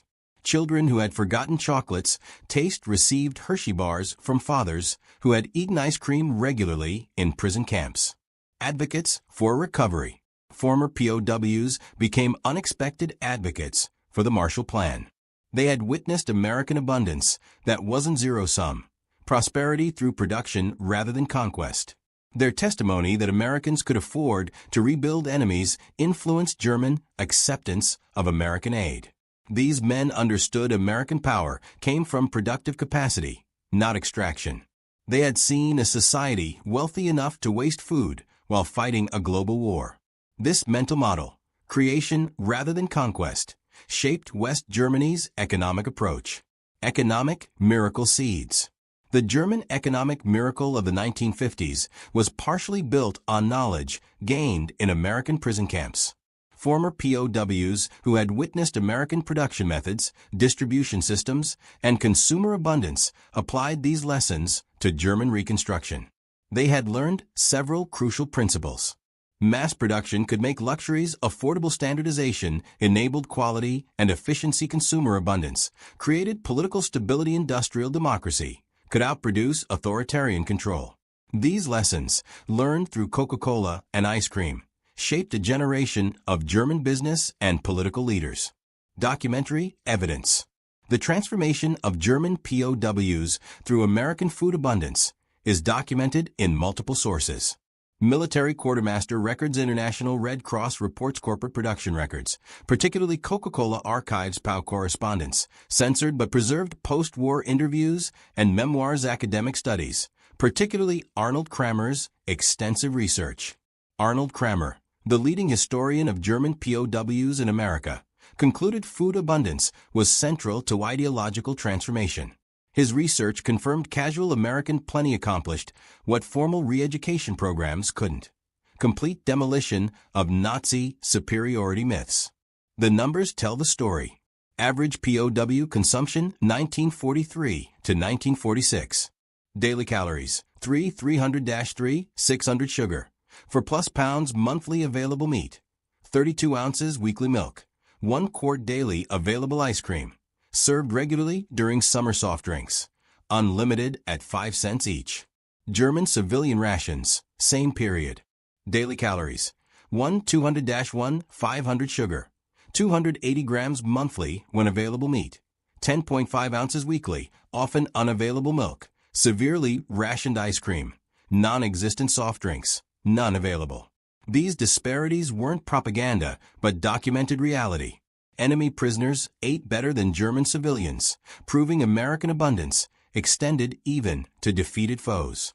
Post-war Germany. The POW experience with American food culture influenced post-war Germany profoundly. Coca-Cola returned to West Germany in 1949, becoming a symbol of American alliance. Ice cream parlors modeling American soda fountains appeared in German cities. Candy bars and chewing gum became symbols of recovery. Former prisoners of war often became importers of American food products, understanding their appeal from personal experience. They knew these products represented more than taste. They symbolized abundance, democracy, and modernity. The introduction of supermarkets to Germany in the 1950s was championed by former POWs who had witnessed American grocery stores. They understood democratic abundance required new distribution methods, not just production increases. Personal testimonies. In various post-war interviews and memoirs, German POWs consistently identified food abundance as transformative. A former Afrika Korps officer stated in a 1975 interview, "We expected to defeat a weak, divided America. Instead, we found a nation that could give ice cream to enemies. That's when we knew we had lost more than a war. We had lost our entire worldview." Another veteran interviewed for a documentary in 1985 recalled, "My first Coca-Cola was like drinking the future. It was sweet, fizzing, completely unnecessary, and available to anyone for a nickel. That drink contained everything Nazi Germany wasn't: abundant, democratic, joyful. These testimonies, collected across decades, confirm American food abundance achieved what military defeat alone couldn't: complete ideological transformation. The men who arrived as Nazi warriors left as witnesses to democratic prosperity. Re-education through abundance. Historians recognize the German POW experience in America as remarkably successful re-education through abundance rather than propaganda. The program succeeded because it relied on observation rather than instruction. POWs saw American society functioning at peak productivity while treating enemies with dignity. The food aspect was crucial because it was universal. Everyone understands hunger and satisfaction undeniable. Weight gain and health improvement were visible continuous. 3 meals daily plus canteen purchases comparative. Prisoners knew German deprivation intimately. Every meal became a lesson in American industrial capacity. Every Coca-Cola demonstrated standardization and distribution. Every ice cream sundae showed abundance could be democratic. Generational impact. Children of prisoners of war grew up hearing about American abundance in prison camps. These stories, initially seeming fantastic, were validated as West Germany recovered and American products became available. The mythology of American plenty, born in prison camps, shaped generations of German-American relations. Many POW children later studied or worked in America, drawn by their fathers' stories of impossible abundance. They found the reality matched the tales. Supermarkets stocked with variety, soda fountains serving sundaes, candy aisles offering dozens of choices. Cultural transformation. This multigenerational impact extended beyond individuals. West German business culture absorbed lessons about consumer abundance, quality standardization, and democratic markets. The economic miracle wasn't just about production. It was about creating abundance for ordinary citizens. Today, McDonald's operates over 1,400 restaurants in Germany. Coca-Cola is ubiquitous. Ice cream is ordinary. The transformation from scarcity to abundance, initiated in American prison camps, is complete. Yet the historical lesson remains powerful. Ideological transformation through abundance rather than deprivation, kindness rather than cruelty, demonstration rather than propaganda. Democracy's ultimate weapon. The German POWs who couldn't believe ice cream and Coca-Cola in American prison camps witnessed democracy's ultimate weapon: the ability to create such abundance that it could be casually shared with enemies. The story of German POWs and American food abundance represents history's most unusual victory: a war won through generosity, an ideology defeated by ice cream, a worldview shattered by soft drinks. These men experienced transformation not through punishment, but through plenty. They arrived believing in German superiority and American weakness. They left understanding American strength came from productive capacity, so vast it could waste resources without concern. The society that could give Coca-Cola to prisoners for 5 cents possessed power beyond military might. The ice cream metaphor. The ice cream sundae, with its layers of excess, ice cream, syrup, whipped cream, nuts, cherry, became a metaphor for American abundance. Each component alone exceeded German dreams. Combined, they represented impossible luxury made routine. That enemies could order seconds while German children faced hunger revealed the totality of Nazi failure. Moments of revelation. Former POWs often recalled specific moments of revelation: the first Coca-Cola's fizz, the first spoonful of ice cream, the first bite of a Hershey bar. These sensory memories carried more power than any argument. They had tasted democracy, and it was sweet. The transformation was complete and irrevocable. Men who had marched for the Third Reich returned as apostles of abundance, carrying the revolutionary message that prosperity came from freedom, not conquest. They had learned America's secret weapon wasn't military might, but the ability to give ice cream to enemies. Historical significance.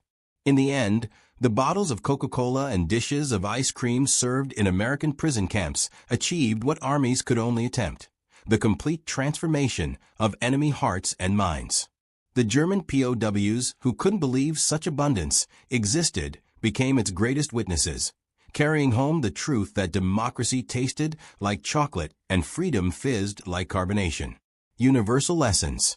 Their story reminds us that sometimes the greatest victories are won, not through destruction, but through demonstration, not through taking, but through giving, not through hatred, but through the simple act of serving ice cream to enemies on a hot summer day. Freedom's ambassadors. The men who experienced American abundance as prisoners became freedom's most unlikely ambassadors, transformed forever by the impossible reality of Coca-Cola and ice cream in American prison camps. They witnessed a fundamental truth, that systems built on freedom and productivity can generate surplus so vast that even enemies can share in it. This wasn't weakness. It was the ultimate display of strength. The power of plenty. Nazi ideology promised glory through conquest and sacrifice. It delivered deprivation and defeat. American democracy promised nothing to these prisoners except fair treatment under the Geneva Convention. It delivered abundance they could scarcely imagine. This contrast between the promises of totalitarianism and the reality of democracy proved more persuasive than any propaganda could be. It wasn't what America said about itself that convinced these men. It was what they could see, taste, and touch every day. Enduring truth. The German POW experience proves that hearts and minds are won not through force, but through example. A society's true power isn't measured by its ability to destroy enemies, but by its capacity to transform them. The 5-cent Coca-Cola, the 10-cent ice cream bar, the unlimited sugar bowl. These weren't just treats. They were proof of a system that worked, evidence of prosperity that could be shared, demonstrations of a better way. In the final analysis, the sweetness of that first Coca-Cola, the coldness of that first ice cream, the abundance of that first American meal.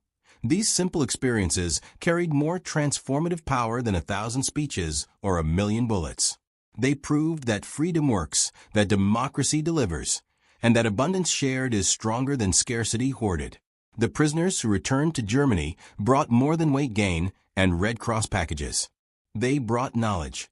America's true strength lay not in its weapons, but in its wealth, not in its ability to conquer, but in its capacity to create, not in taking from others, but in having enough to give away. That lesson, learned through ice cream and Coca-Cola, helped rebuild a nation and reshape a world. December 17, 1944. Belgium's Ardennes forest.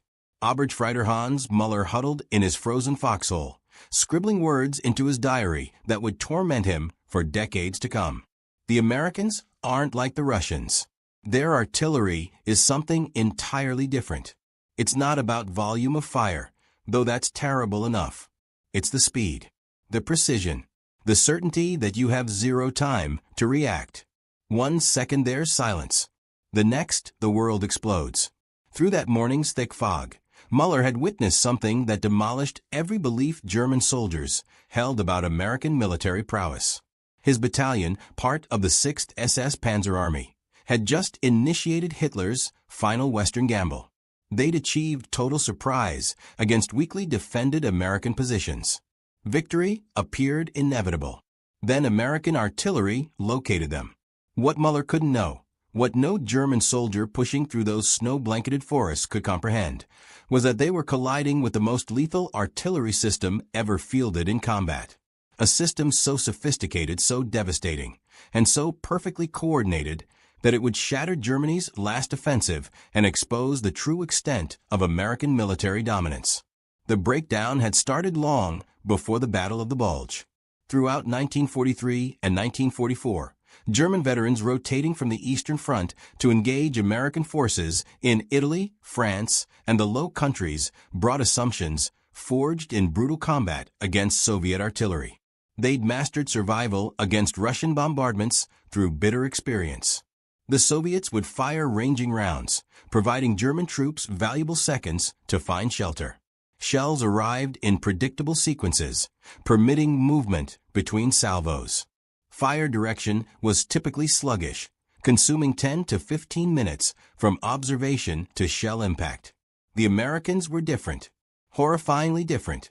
Gefreiter Otto Schmidt, A 2-year Eastern Front veteran captured with the Afrika Korps in Tunisia during May 1943 would later recount his first American artillery encounter in a post-war interview. "We'd positioned ourselves in a wadi north of Tunis. Excellent concealment, we thought. The Russians would have needed an hour to locate us and another to range their guns. We felt secure enough to brew morning coffee. Then we spotted it, a small aircraft, no larger than a reconnaissance plane, puttering overhead at maybe 500 meters altitude. We barely noticed. Such planes carried no armament. We figured it was conducting photography. 3 minutes later, without warning, without ranging rounds, without any indication whatsoever, the entire wadi erupted. Shells landing simultaneously, not sequentially. Air bursts above us, ground bursts among us. In 30 seconds, my company ceased existing as a fighting unit. I was among 11 survivors from 123 men.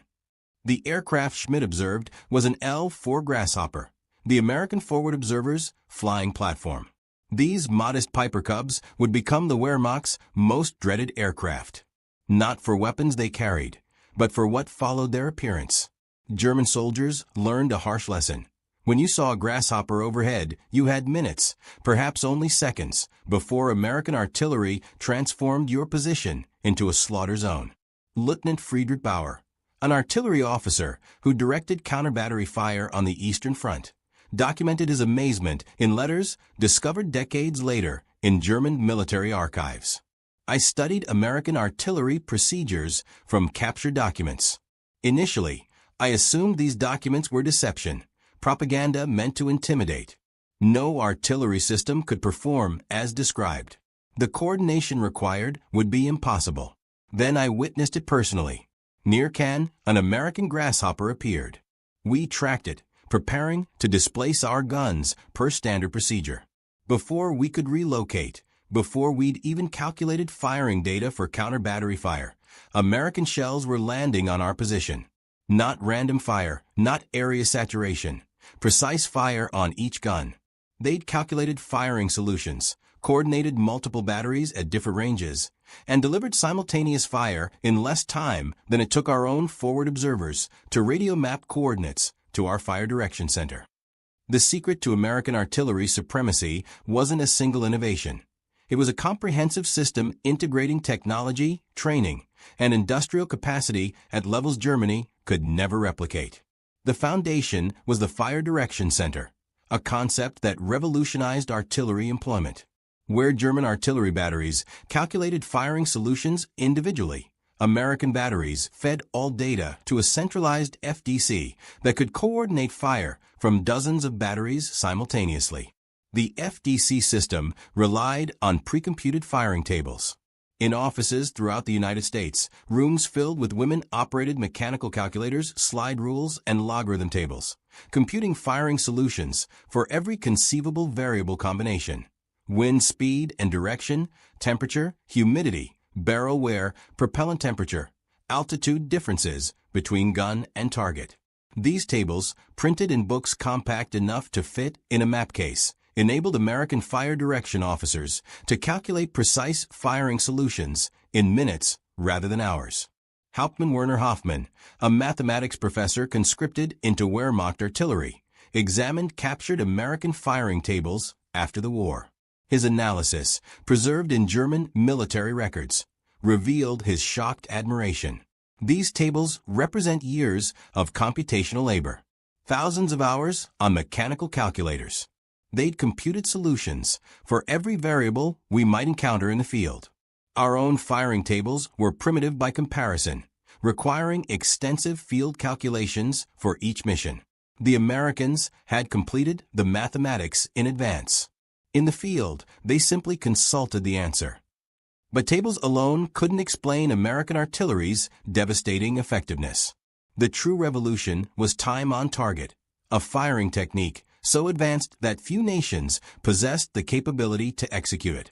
Time on target, universally known as TOT, coordinated artillery fire so that shells from multiple batteries, fired at different times based on their distance from the target, arrived simultaneously within a 3-second window. The effect was catastrophic. German soldiers experienced no warning, no ranging shots, no gradual fire buildup. One instant, silence. The next instant, dozens of shells detonating simultaneously. Troops in the open, whose survival against conventional artillery depended on dropping prone at the first explosion, had no time to react. Studies conducted post-war revealed that 66% of artillery casualties occurred in the first few seconds of a barrage. Time on target maximized casualties by eliminating warning. Stabsfeldwebel Kurt Zimmermann, who survived TOT strikes during the Battle of the Bulge, wrote in his diary, discovered by American forces in a captured command post. It's not artillery as we understand it. It's something new. You hear nothing. Then the world ends. Every shell arrives in the same second. The air bursts kill men who'd survive ground bursts. The ground bursts kill men who'd survive air bursts. There's no time to dive for cover, no time to reach a hole, no time even to drop flat. You're simply alive one moment and wounded or dead the next. The speed of American artillery response stunned German commanders. German artillery, considered among the world's finest, could deliver fire in 8 to 10 minutes under ideal conditions. American artillery routinely delivered accurate fire in 3 minutes. This speed derived from multiple factors. American forward observers used new FM radios providing clear, static-free communication. German forces still relied primarily on AM radios plagued by interference. American radios were also far more numerous. Every infantry battalion had multiple radio-equipped forward observers. German battalions typically had 1 or 2 radios, often shared between units. The forward observers themselves represented another American advantage. German forward observers were artillery officers, often lacking infantry training or experience. American forward observers were specially trained personnel who understood both artillery and infantry tactics.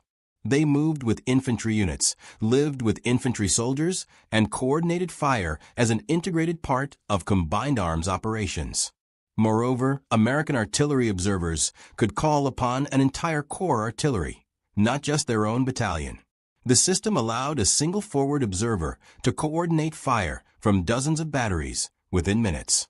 A lieutenant calling for fire support could bring down the weight of metal equivalent to a small air strike, delivered more accurately and more rapidly than any air support could provide. Oberstleutnant Heinrich Müller, commander of an infantry regiment destroyed near St. Lo in July 1944, documented this capability in his final report. A single American infantry company, surrounded in a village, held my entire regiment for 6 hours. Every time we attempted to assault, artillery fire drove us back. Not from one battery, but from what seemed like dozens of batteries. The forward observer with that company, probably a lieutenant or captain, commanded more firepower than I could bring to bear with my entire regimental artillery. We lost 400 men attempting to overrun 120 Americans. We failed. The artillery pieces themselves demonstrated American industrial superiority. The M2A1 105mm howitzer, the standard American light artillery piece, was a marvel of engineering and manufacturing. Rock Island Arsenal had perfected production techniques, allowing rapid manufacturing to precise tolerances. By World War II's end, 8,536 M2A1 howitzers had been produced. Each American infantry division had 36 of these howitzers organized into 3 battalions of 12 guns each. These battalions were fully motorized, towed by trucks or half-tracks that could move at highway speeds. Displacement from one firing position to another, an evolution that took German horse-drawn artillery 2 to 3 hours, took American motorized batteries 20 to 30 minutes. The mobility contrast was stark. German artillery remained predominantly horse-drawn throughout the war. Despite Nazi propaganda showcasing mechanized panzer divisions, approximately 80% of German motive power relied on horses for transport. Germany started World War II with 514,000 horses and ended with 1,198,000 by February 1945. Each German artillery piece required 6 to 8 horses and took hours to limber, move, and unlimber. In winter conditions, movement became nearly impossible. Gefreiter Paul Richter, assigned to a German artillery battery in Normandy, kept a detailed diary that survived the war. We watched American artillery displace during a battle. They fired their mission. Then trucks appeared. Within 20 minutes, the entire battery had limbered their guns and departed.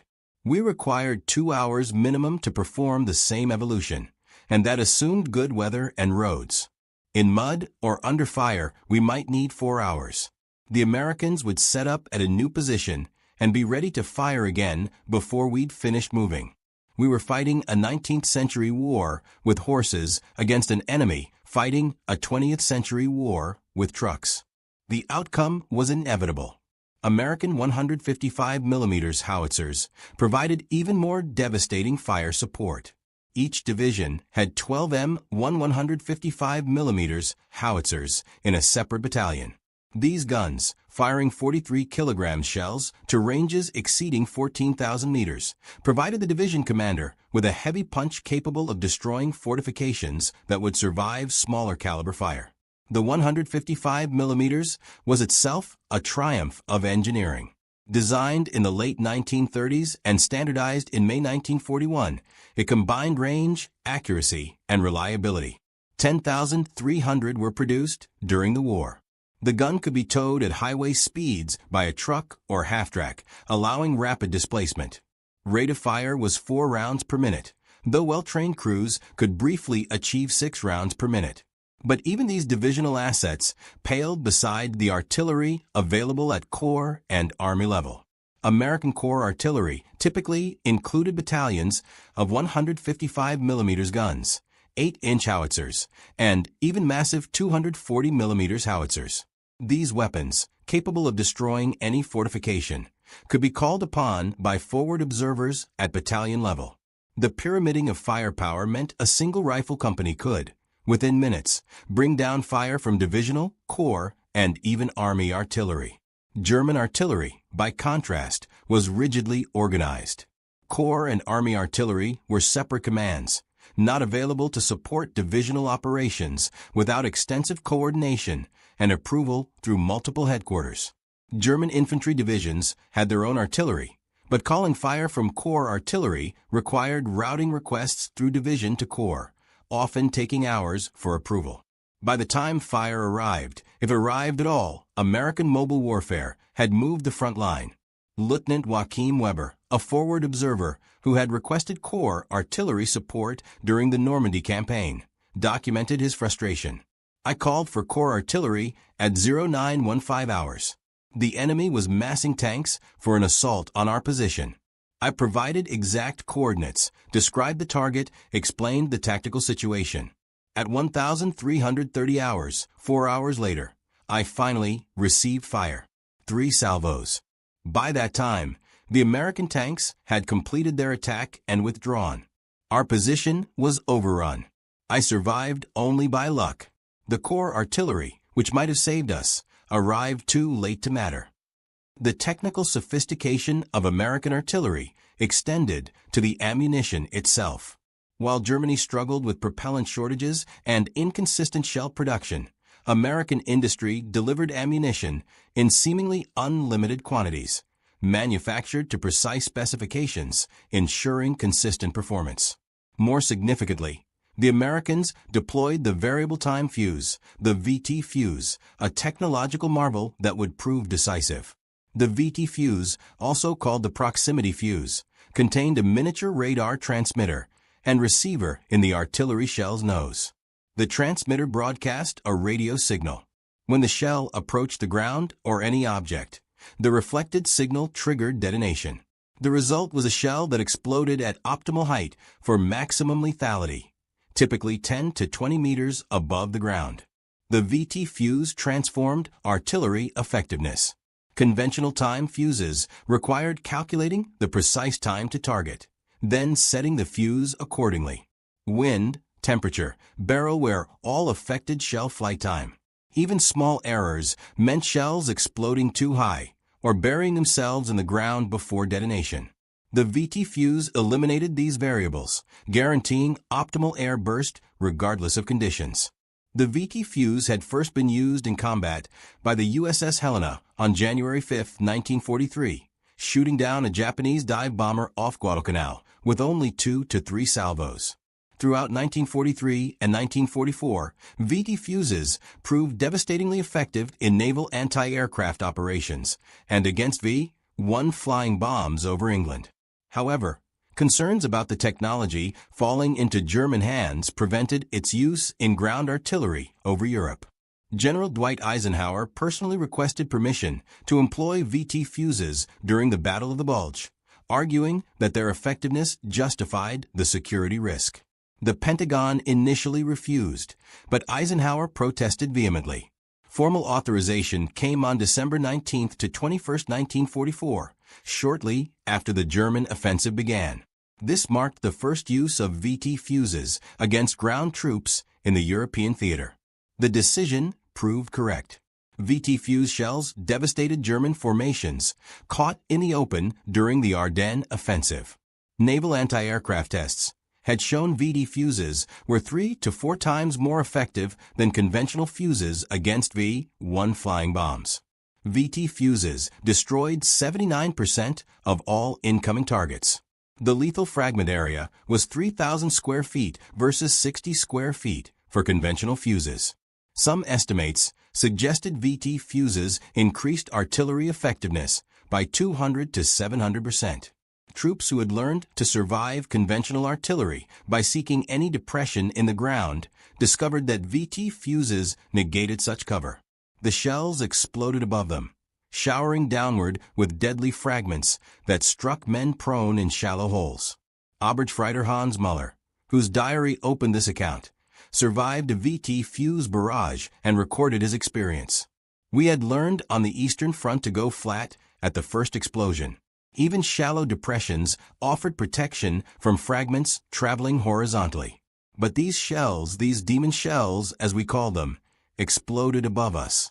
The fragments came down like rain. Men in foxholes, men who should have been protected, were killed by fragments that fell vertically. There was no defense except deep bunkers, and we had no time to dig deep bunkers. We simply died." The psychological impact of VT fuses compounded their physical effects. German soldiers trained to respond to artillery by seeking cover found their training irrelevant. The knowledge that no cover short of overhead protection would save them induced paralysis. Some units refused to leave defensive positions, even under direct orders, because movement in the open meant certain death if American artillery engaged them. Hauptmann Friedrich Bauer documented a near mutiny in his unit during the final weeks of the Ardennes offensive. "My company was ordered to attack an American position 300 meters distant. The men refused. They had seen what American artillery did to troops in the open, especially with these new fuses that burst in air. I tried to explain that we would die anyway if we didn't attack, that the Americans would eventually overrun our position. The men wouldn't move. They preferred the possibility of capture to the certainty of death under American artillery fire." The industrial capacity that produced American artillery and ammunition in such quantities represented another dimension of superiority that German soldiers couldn't comprehend. Rock Island Arsenal alone produced over 10,105 mm howitzers. Multiple factories produced 155 mm howitzers and heavier weapons. Shell production reached staggering levels throughout the war. German production, hampered by Allied bombing, resource shortages, and inefficient allocation of industrial capacity, never approached American levels. German artillery pieces were often superior in design to their American counterparts, but Germany produced them in insufficient numbers and lacked the industrial capacity to maintain production as the war continued. By 1944, German artillery batteries often operated at half strength, with guns destroyed or worn out and no replacements available. More critically, German ammunition production couldn't sustain intensive operations. German artillery batteries were often limited to minimal daily allowances, sometimes as few as 2 to 3 shells per gun per day. American batteries faced no such restrictions. Forward observers could call for fire freely. knowing that ammunition supply was effectively unlimited. Lieutenant Werner Vogel, a German artillery officer, documented the ammunition crisis in his war diary. We received 50 shells per gun for the entire week. 50 shells to support an infantry regiment facing continuous American attacks. I was required to justify each fire mission to battalion, explaining why this particular target merited expenditure of irreplaceable ammunition. Meanwhile, American artillery fired thousands of shells daily with no apparent concern for conservation. We fought a poor man's war against a rich man's enemy. The disparity in ammunition supply manifested in tactical doctrine. German artillery doctrine emphasized mass fire on high-value targets, delivered only after careful planning and approval. American doctrine emphasized responsive fire, immediately available to support infantry operations. An American infantry platoon leader could request and receive artillery support within minutes. A German platoon leader might wait hours for fire, if he received any at all. The logistics of ammunition supply further highlighted American advantages. American artillery was fully motorized, supplied by truck convoys that could deliver thousands of shells to forward positions within hours. German artillery, horse-drawn and often dependent on rail transport for long-distance movement, struggled to maintain adequate forward stocks. As Allied air power interdicted German rail networks, ammunition supply became increasingly difficult. American logistics also benefited from standardization. The M1 shell fired by 105 mm howitzers used the same fuse as shells fired by 155 mm howitzers and larger calibers. This standardization simplified supply, reduced inventory requirements, and ensured that fuses were always available. German ammunition production, plagued by multiple fuse designs and caliber variants, suffered chronic shortages of specific components, even when overall production remained adequate. The superiority of American artillery created a cascading effect on German tactical options. German commanders, knowing that massing forces would draw devastating artillery fire, dispersed their units. But dispersed units lacked combat power and could be defeated piecemeal. Concentrated forces could generate combat power, but became targets for American artillery. Either choice led to defeat. The Ardennes offensive, Germany's final major attack in the West, demonstrated these dynamics with brutal clarity. German planning depended on fog and overcast, weather to neutralize American air power. The planners correctly assessed that American aircraft couldn't operate in bad weather. They failed to understand that American artillery didn't require good weather. During the opening days of the offensive, German armored and infantry divisions achieved significant penetrations against surprised American forces. Over 200,000 German troops and approximately 1,000 tanks launched the initial assault on December 16, 1944. Then American artillery found them, lacking the mobility to rapidly displace when taken under fire. German horse-drawn artillery batteries were destroyed in place.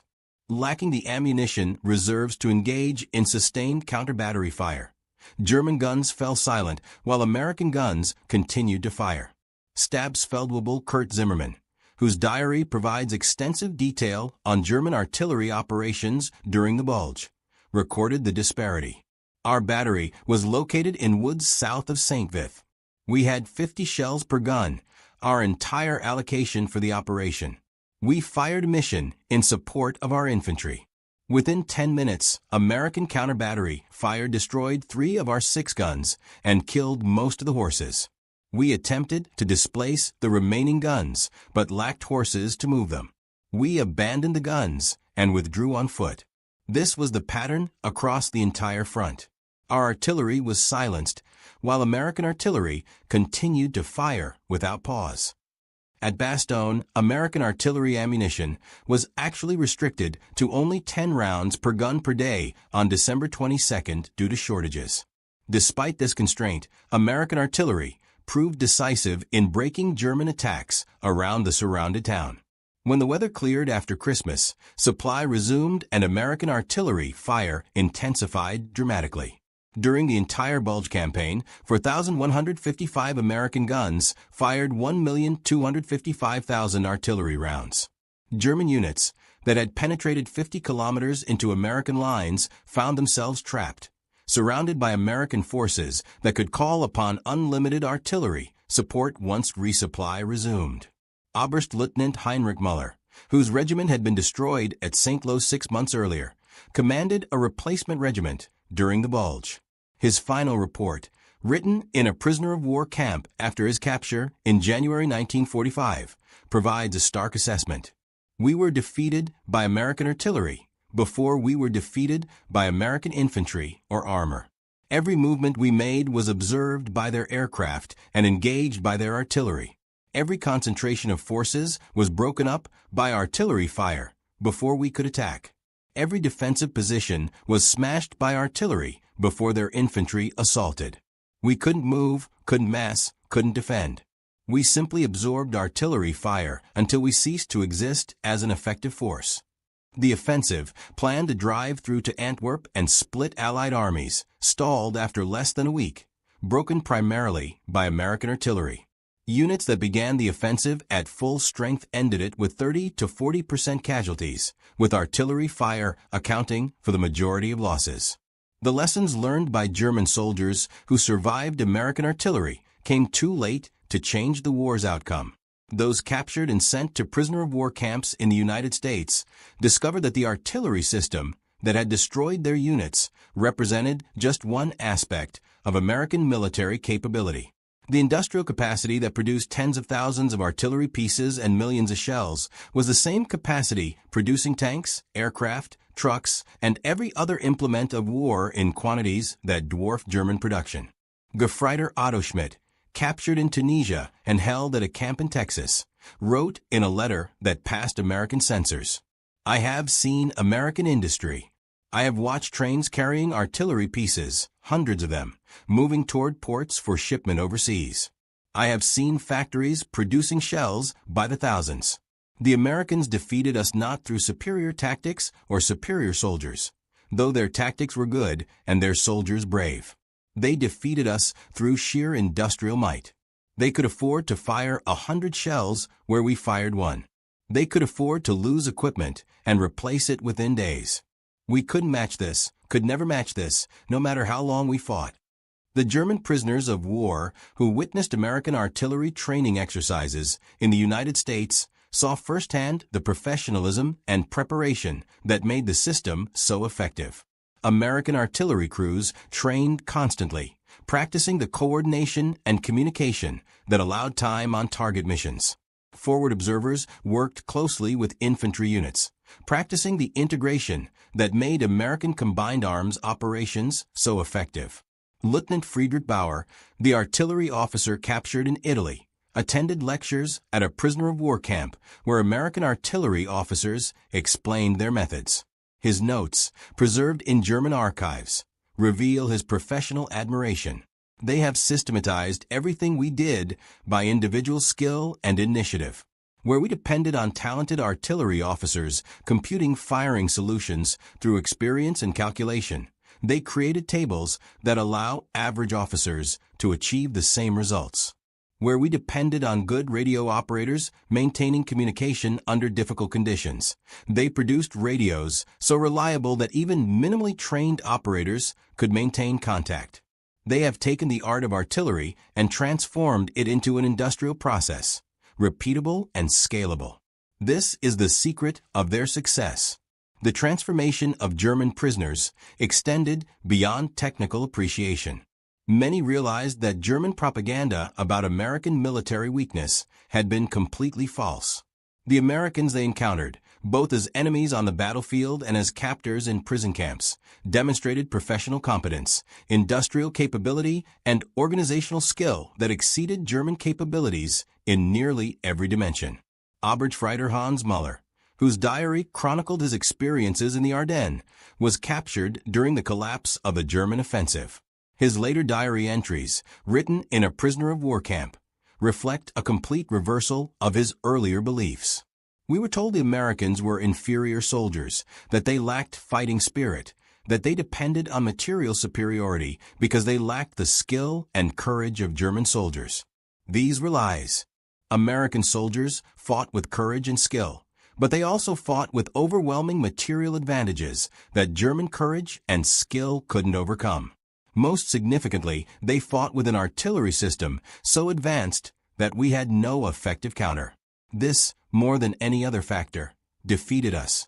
By early 1945, as Germany's situation became hopeless, American artillery superiority only increased. German ammunition production collapsed under Allied bombing. German artillery units lost experienced crews to casualties and received inadequate replacements. German horses, essential for moving artillery, died by thousands from overwork, lack of fodder, and American fire. German batteries that had operated with 6 guns at the war's beginning now operated with 2 or 3. Some divisions had no functional artillery at all. American artillery, by contrast, grew stronger.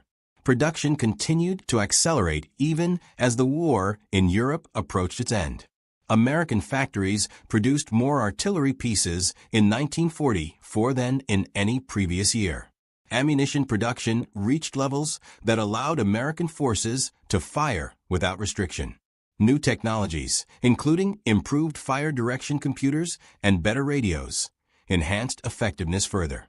The end came in May 1945 with Germany's unconditional surrender. In the final battles, American artillery demonstrated capabilities that seemed impossible just years earlier. Single battalions could deliver overwhelming firepower on demand.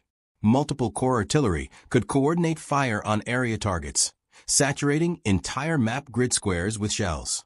Forward observers could call down destruction on any target within minutes, confident that accurate fire would arrive quickly. German survivors of these final battles carried with them profound respect for American artillery. Hauptmann Werner Hoffmann, the mathematics professor who had analyzed American firing tables, was captured in the Ruhr Pocket in April 1945.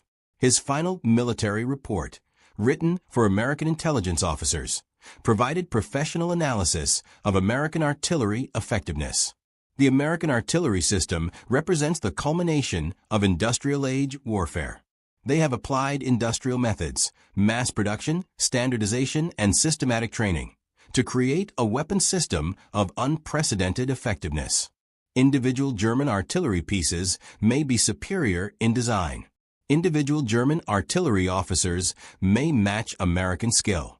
But the Americans have created a system that doesn't depend on individual superiority. Their system produces consistent, overwhelming, rapidly delivered firepower regardless of individual skill levels. This systematization represents a revolution in warfare that Germany never matched and couldn't match given our industrial limitations. In the decades after the war, historians analyzing American military effectiveness in World War II identified artillery as perhaps the single most important advantage American forces possessed. While tanks and aircraft received public attention, it was artillery that broke German attacks, supported American advances, and inflicted substantial casualties in the Western theater. German military professionals studying their defeat after the war consistently identified American artillery superiority as a decisive factor. General Franz Halder, former chief of the German General Staff, wrote in his post-war analysis, "American artillery achieved what we believed impossible. They transformed artillery from a supporting arm into a dominant weapon system. Their coordination, their fire control, their logistics, and their industrial production created an artillery force that couldn't be matched or countered. German forces in the West operated under constant artillery threat, unable to mass without drawing devastating fire, unable to move without observation, unable to fight effectively under the weight of American shells." The tactical innovations developed by American artillery during World War II became the foundation for modern artillery doctrine. Time on target remains the standard method for coordinating artillery fires. Fire direction centers remain the hub of artillery operations. Forward observers, closely integrated with maneuver forces, remain essential for delivering responsive fire support. The basic structure established by the United States in World War II persists to this day. The proximity fuse represented such a significant advance that its full impact remained classified for years after the war. The psychological impact, combined with the physical casualties, often broke unit cohesion entirely. German soldiers caught in the open by VT fuse shells had no effective defense. For the German soldiers who faced American artillery, the experience left permanent impressions. Stabsfeldwebel Kurt Zimmermann, who survived multiple TOT barrages during the Bulge, immigrated to the United States in the 1950s. In a 1960 interview, he reflected on his wartime experiences. "I've been asked what weapon I feared most during the war. Not tanks, though German tanks were inferior to late-war American tanks. Not aircraft, though American air power was overwhelming. Not even American infantry, though they fought well. The weapon I feared most, the weapon that gave me nightmares then, and sometimes still does today, was American artillery. The sudden, devastating fire that arrived without warning. The knowledge that you might die without ever seeing your enemy, killed by shells fired from guns kilometers away. This was true terror." The story of German soldiers and American artillery is ultimately a story about the transformation of warfare in the industrial age. Individual courage and tactical skill remained important, but they were overshadowed by industrial production, systematic training, and organizational efficiency. The Americans had created a system that amplified the capabilities of average soldiers, making them more effective than exceptional German soldiers, fighting with inferior systems and inadequate support. The artillery that broke German forces in World War II wasn't the product of a single innovation or a brilliant individual. It was the product of systematic analysis, industrial application, comprehensive training, and abundant resources. It represented American military power at its most effective, using industrial capacity and organizational skill to create overwhelming combat power. For the German soldiers who faced this system, the experience was transformative. They entered the war believing in German superiority. They ended the war understanding that American industrial might and organizational capability had surpassed German capabilities. They had learned to fear American artillery above all other weapons, for it represented the unbridgeable gap between German methods and American industrial warfare. The American artillery system that devastated German forces in World War II didn't emerge overnight. It was the result of decades of doctrinal development, technological innovation, and, most importantly, the willingness to apply industrial-age thinking to military problems. Where European armies, including Germany, viewed artillery as a craft requiring individual skill and experience, Americans approached it as an engineering challenge that could be systematized, standardized, and scaled.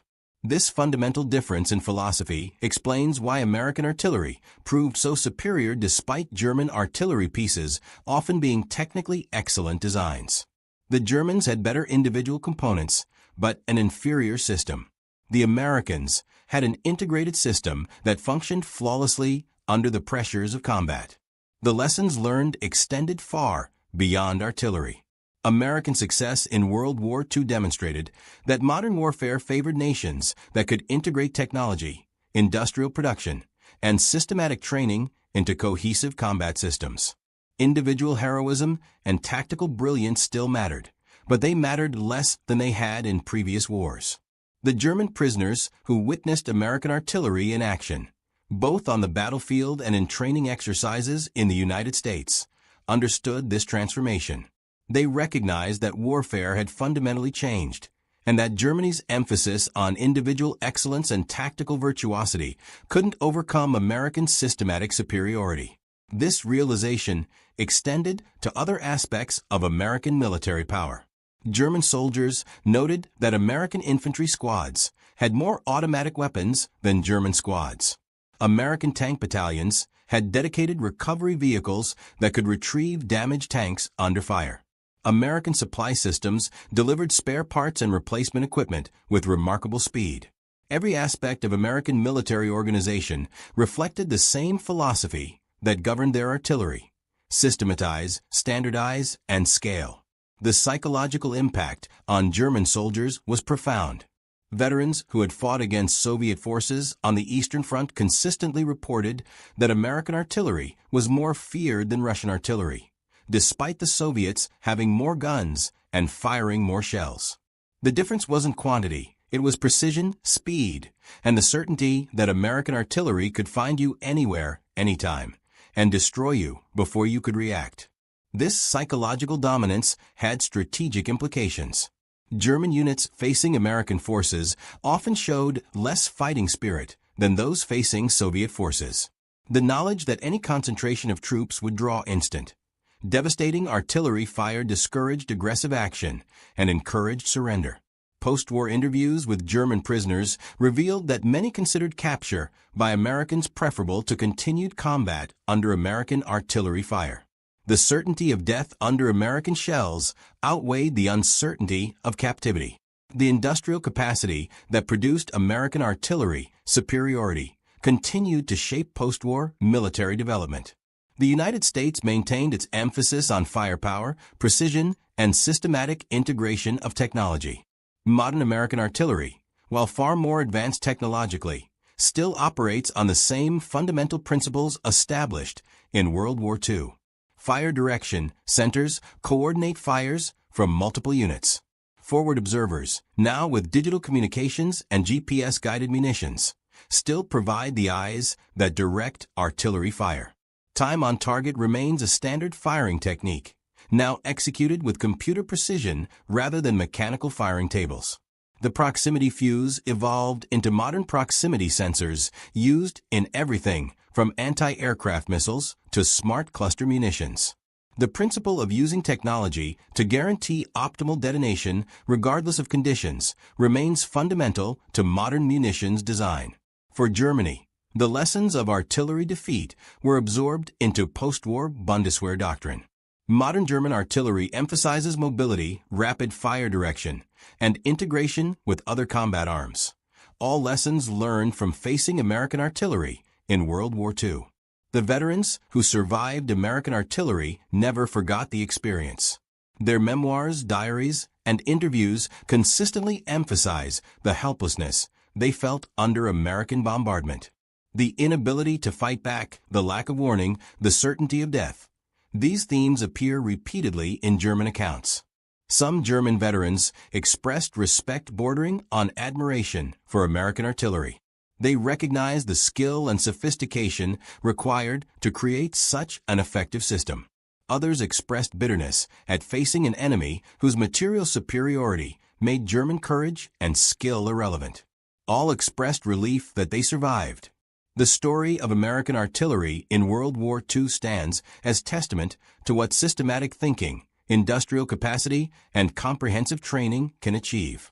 It demonstrates that victory in modern warfare depends less on individual heroism than on effective systems that allow average soldiers to achieve extraordinary results. The German soldiers who faced American artillery learned this lesson at terrible cost.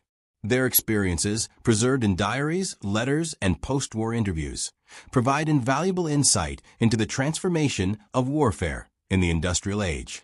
They faced not just an army, but an industrial system optimized for destruction. They fought not just soldiers, but a comprehensive military organization that had systematized every aspect of combat. They confronted not just weapons, but a philosophy of warfare that emphasized overwhelming firepower delivered with precision and speed. They lost. The American artillery system that defeated them represented the future of warfare, a future where technology, organization, and industrial might would matter more than traditional military virtues. The Germans had entered World War II as the world's most feared military power. They had revolutionized warfare with blitzkrieg tactics, combined armor and air power in unprecedented ways, and conquered most of Europe within 2 years. But they had failed to understand that warfare was evolving beyond tactics and operational art. The Americans understood that modern war was fundamentally an industrial and organizational challenge. Victory would belong to nations that could produce more, coordinate better, and sustain longer. American artillery embodied this understanding perfectly. It was the ultimate expression of industrial age warfare, systematic, scalable, and utterly devastating. For the German soldiers who faced it and survived, the experience was humbling. They had believed in German superiority. They had trusted in German weapons, German training, German tactical skill. They had assumed that courage and professionalism would overcome material disadvantages. American artillery taught them otherwise. The shells that fell without warning, the impossibility of effective defense, the constant fear of instant death from an enemy you couldn't see or fight. These experiences broke something fundamental in the German military psyche. They realized they weren't fighting fellow soldiers in a contest of skill and will. They were fighting an industrial process optimized for their destruction. And against such a process, there was no answer except surrender or death. This realization, that modern warfare had become industrialized slaughter rather than military contest, marked the end of traditional warfare and the beginning of something new. Something that German military tradition, with its emphasis on individual excellence and tactical virtuosity, was unprepared to face. The American artillery system proved that the future belonged not to the most skilled warriors, but to the most efficient organizations, not to the bravest soldiers, but to the most systematic militaries, not to superior tactics, but to superior logistics and industrial production. This was the lesson written in the craters that pockmarked Europe from Normandy to the Elbe. This was the truth that German soldiers learned too late to matter. American artillery didn't just defeat the Wehrmacht. It demonstrated that warfare itself had fundamentally changed, and that nations clinging to traditional military virtues would be crushed by nations that embraced industrial age methods. The German soldiers who survived carried this knowledge for the rest of their lives. Some accepted it with professional admiration for what the Americans had achieved. Others rejected it with bitterness at losing to what they saw as mere material superiority rather than true military skill. But all understood, whether they admitted it or not, that they had witnessed the future of warfare. And in that future, there was no place for armies that couldn't match American levels of organization, production, and systematic excellence. The thunder of American artillery that echoed across Europe from 1944 to 1945 was the sound of military history turning a corner. It was the sound of traditional warfare dying and industrial warfare being born. And for the German soldiers who heard that thunder and survived, it was a sound they would never forget. May 26, 1941, 2,110 hours, 300 miles west of Brest, France. Rain hammered relentlessly against the fabric wings of the biplane as the pilot maintained his course through the tempest. The ferry swordfish bucked and shuddered in gale-force winds. Each violent gust threatened to flip the aircraft completely over. The pilot gripped the control stick with both hands, fighting desperately to maintain altitude and heading. Through the open cockpit, visibility measured in yards rather than miles. Rain drove horizontally, stinging like needles against exposed skin. Wind tore at their faces, ice forming on goggles faster than pilots could wipe it clear. Leather flying suits, supposedly waterproof, had soaked through hours earlier. Water ran down backs, pooling in seats. Hands were numb despite heavy gloves. Behind each pilot, observers and telegraphist air gunners huddled against cold that had frozen the water in their bottle solid. The aircraft had been airborne for nearly 2 hours. 2 hours of fighting the storm. 2 hours of wondering if they would find their target. 2 hours of knowing that even if they did, survival was unlikely. Altimeters showed 800 feet. In these seas, that meant flying barely above the wavetops. Mountains of water rose 30 feet, sometimes 40. In the darkness, judging height accurately was impossible. More than one swordfish had flown straight into the sea while attempting low-level attacks. Below, somewhere in the darkness and the mountainous seas, steamed the most powerful battleship afloat, the Bismarck. 8 15-inch guns that could hurl 1-ton shells 22 miles. 50,000 tons of German naval might protected by armor thick enough to shrug off shells from the Royal Navy's finest ships. 14 4.1-inch anti-aircraft guns, dozens of smaller caliber weapons, all aimed at stopping exactly what the British were attempting. And the weapon? A torpedo slung beneath a canvas-covered biplane that looked like it belonged in a museum, not in combat. A ferry swordfish. Maximum speed 143 miles per hour with a good tailwind. Open cockpit. Fixed landing gear. Construction of metal tubes covered in fabric that could be pierced by rifle bullets. The Germans had laughed when intelligence reports described it. This relic from the First World War could not possibly threaten the pride of the Kriegsmarine. Yet in the next 2 hours, this obsolete biplane and 14 others, like it would accomplish what the entire British home fleet could not. They would cripple the Bismarck and seal her fate. The story of how a supposedly worthless aircraft became the weapon that changed naval warfare forever begins not in the storm-tossed Atlantic, but in the quiet offices of the Fairey Aviation Company 7 years earlier, where designers were creating what would become the most unlikely hero of the Second World War.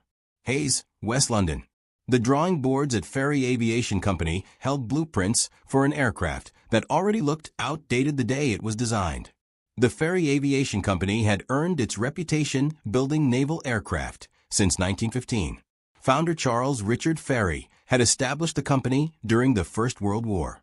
They understood what the Fleet Air Arm needed better than any other British manufacturer. Reconnaissance to spot for naval gunfire. Torpedo delivery to sink enemy warships. The ability to operate from the pitching decks of aircraft carriers in all weather conditions. Robust construction that could survive harsh maritime environments.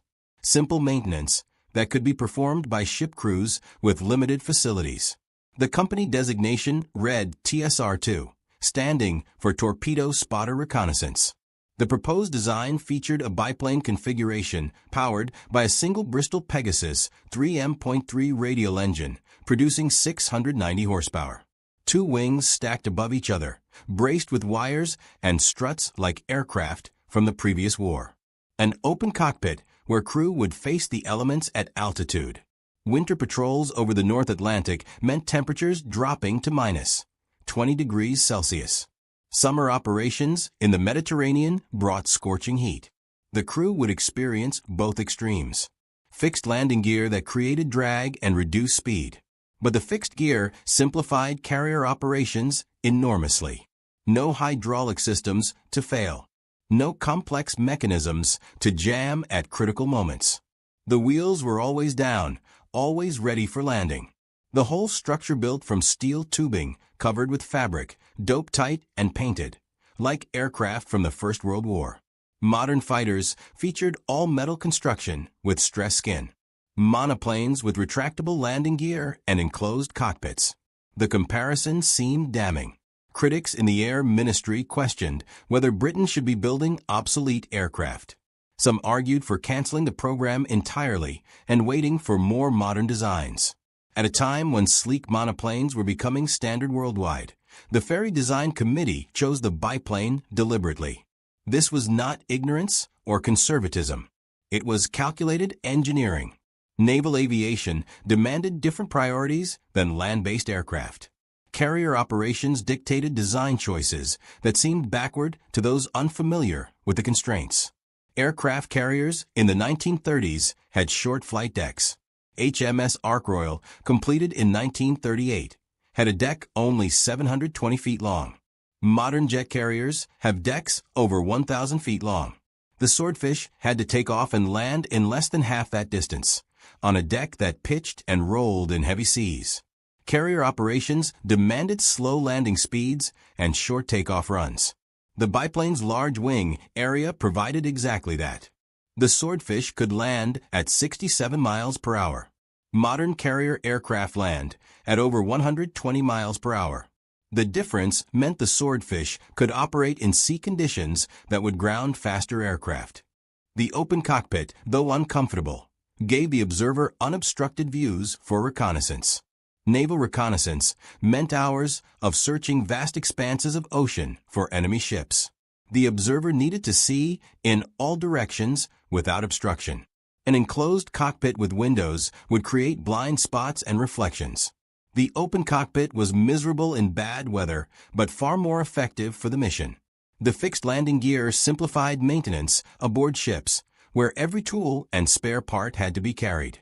Retractable landing gear meant hydraulic systems, pumps, reservoirs, and actuators, all requiring maintenance, all capable of failing. The fixed gear was simple, reliable, and foolproof. Most importantly, the simple construction meant any damage could be repaired quickly, even at sea, with limited facilities. Combat damage that would write off a modern aircraft could be patched on a swordfish. Fabric could be sewn. Steel tubes could be spliced. The aircraft could be flying again within hours. The prototype first flew on April 17, 1934. Test pilot Chris Stanley pushed the aircraft through its paces over the Hampshire countryside. The plane handled beautifully, responsive controls, stable in flight, forgiving of pilot errors.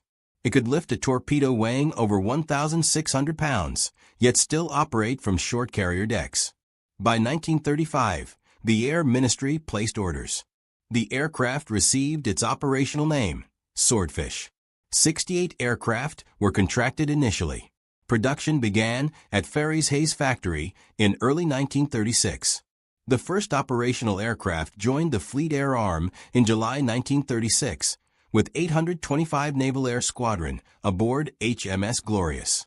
The Swordfish replaced the aging Ferry Seal in reconnaissance roles and the Blackburn Baffin in torpedo bomber duties.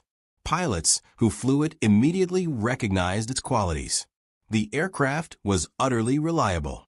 Engines ran smoothly for hundreds of hours. The simple fabric construction could absorb extraordinary punishment. One pilot later recalled landing with over 200 bullet holes in the wings and fuselage. The fabric could be patched in hours. The Swordfish's crew called it the string bag, a nickname that would become famous. The name came from the British housewife's string shopping bag, common in the 1930s. Like those expandable bags, the Swordfish could carry an improbable variety of loads. One day it might carry a torpedo, the next bombs and flares, then mines or depth charges. The versatility amazed ground crews. Production expanded rapidly. Ferry built 692 aircraft at their Hayes facility. Blackburn Aircraft at Sherburn and Elmet in Yorkshire built an additional 1,699. Total production reached 2,391 aircraft by the time production ended in August 1944. The Swordfish would remarkably remain in frontline service until VE Day in May 1945, outliving the Ferry Albacore that was designed to replace it. By September 1939, when Germany invaded Poland, the Fleet Air Arm operated 13 squadrons equipped with Swordfish. 268 aircraft stood ready. Most naval officers recognized the Swordfish was already obsolete. Modern monoplane fighters could fly twice as fast. But Britain had what it had, and the Swordfish would have to do. The world was about to discover that speed was not everything. April 1940, Norway. The Swordfish received its baptism of fire. Aircraft from HMS Furious attacked German ships anchored at Trondheim. Flying through Norwegian fjords, weaving between mountains, they pressed home their attacks against fierce anti-aircraft fire. They scored no decisive hits, but they returned safely, proving that Swordfish could survive in combat. Then came June 10, 1940. Italy entered the war. Benito Mussolini's declaration opened the Mediterranean theater. The Regia Marina, Italy's navy, fielded 6 battleships, including some of the most modern vessels afloat. They threatened Britain's vital supply lines to Egypt and India through the Suez Canal. The Royal Navy faced a problem. Italian battleships outgunned most British ships in the Mediterranean. Direct naval confrontation risked heavy losses Britain could not afford. The solution had to be unconventional. Admiral Andrew Cunningham, commanding the Mediterranean Fleet, began planning an audacious strike. If he could attack the Italian fleet in harbor, he might cripple their naval power before they could fully deploy. The target was Taranto, the main Italian naval base in southern Italy. The plan was Operation Judgment. The weapon would be the Ferry Swordfish. November 11, 1940. HMS Illustrious steamed 270 miles southeast of Taranto. In the hangar deck, 21 swordfish were prepared for the most daring naval air attack yet attempted. Each aircraft was armed with either a single 18-inch Mark 12 torpedo or bombs and flares. The torpedoes had been specially modified with breakaway wooden fins to allow them to run in the shallow 30 to 40-foot depths of Taranto Harbor. Standard torpedoes would have buried themselves in the mud. The modifications were experimental. No one knew if they would work. At 20:35 in the evening, the first wave of 12 swordfish launched into the darkness. Lieutenant Commander Kenneth Williamson led the strike. His aircraft carried a torpedo.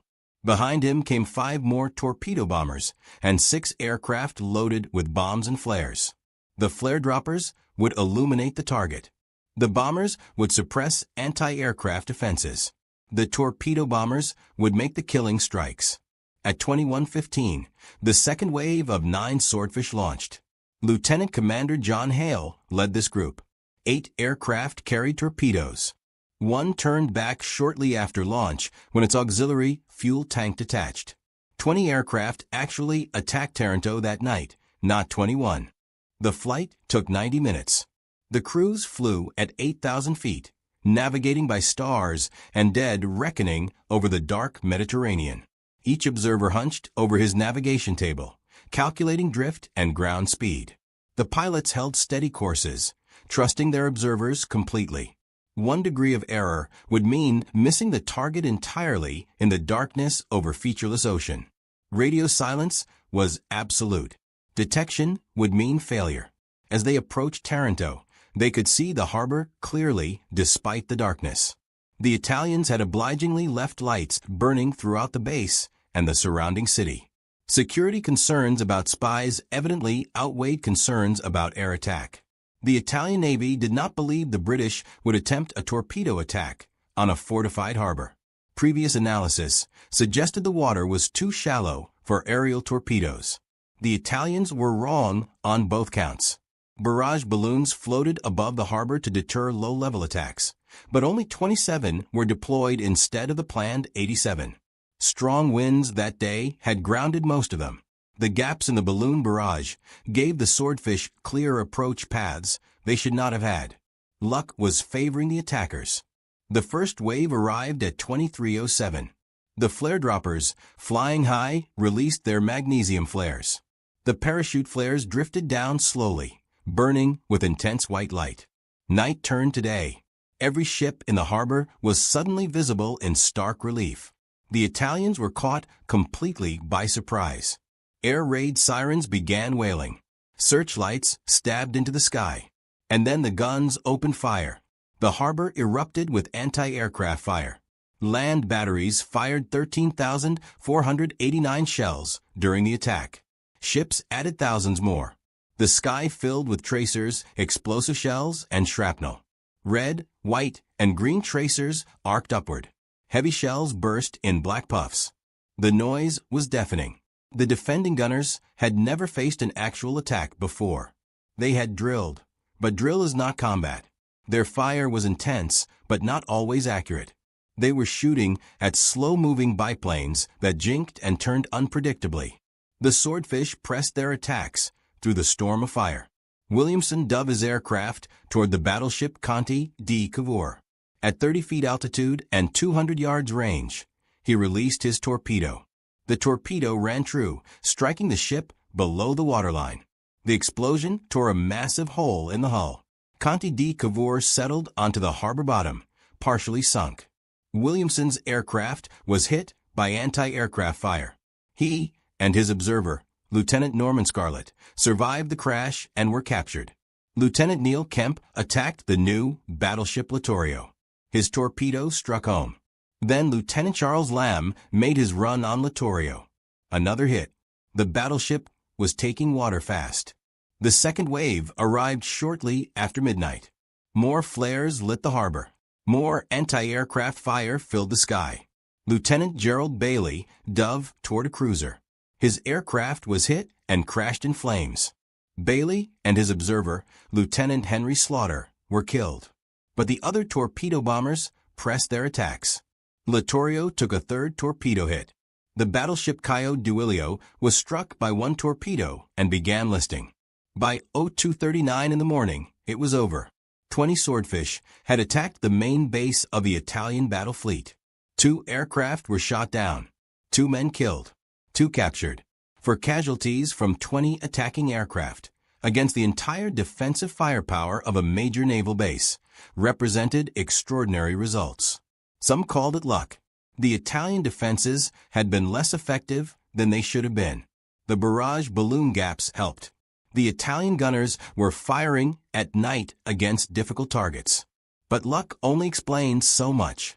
The swordfish crews had trained for exactly this type of mission. They had practiced night carrier operations. They had rehearsed torpedo attacks. They had studied the defenses of Taranto from reconnaissance photographs. They executed the attack with precision and courage. The results were devastating to Italy. 3 battleships damaged. Conde di Cavour took one torpedo hit that tore open her hull. She settled onto the harbor bottom with her deck awash. She was eventually refloated and moved to Trieste for repairs. The work was never completed. She never returned to full service. The Italian Navy had effectively lost a battleship permanently. Littorio was hit by 3 torpedoes and nearly sank. Only desperate damage control kept her afloat. She was out of action for 7 months, undergoing repairs. Caio Duilio took one torpedo that flooded 2 boiler rooms and caused severe listing. She too was out of action for 7 months. Italy's battleship strength was cut in half in a single night. Italy began the war with 6 operational battleships. After Taranto, only 3 were available. The balance of power in the Mediterranean shifted dramatically in Britain's favor. The strategic consequences rippled outward. With the Italian battle fleet crippled, the Royal Navy could operate more freely in the Mediterranean. Convoys to Malta could be escorted more heavily. The route to Egypt became more secure. British Admiral Andrew Cunningham could take risks he could not have taken before. The Italian Navy became more cautious, less willing to risk its remaining battleships in direct confrontation. Italian naval strategy shifted to preserving the fleet rather than using it aggressively. The raid had strategic consequences far beyond the Mediterranean. Japanese naval planners studied the attack intensely. The Japanese naval attaché visited Taranto in January 1941 to examine the damage and interview Italian officers. The lessons learned at Taranto informed the planning for Pearl Harbor 11 months later. Shallow water torpedo attacks were possible with proper modifications.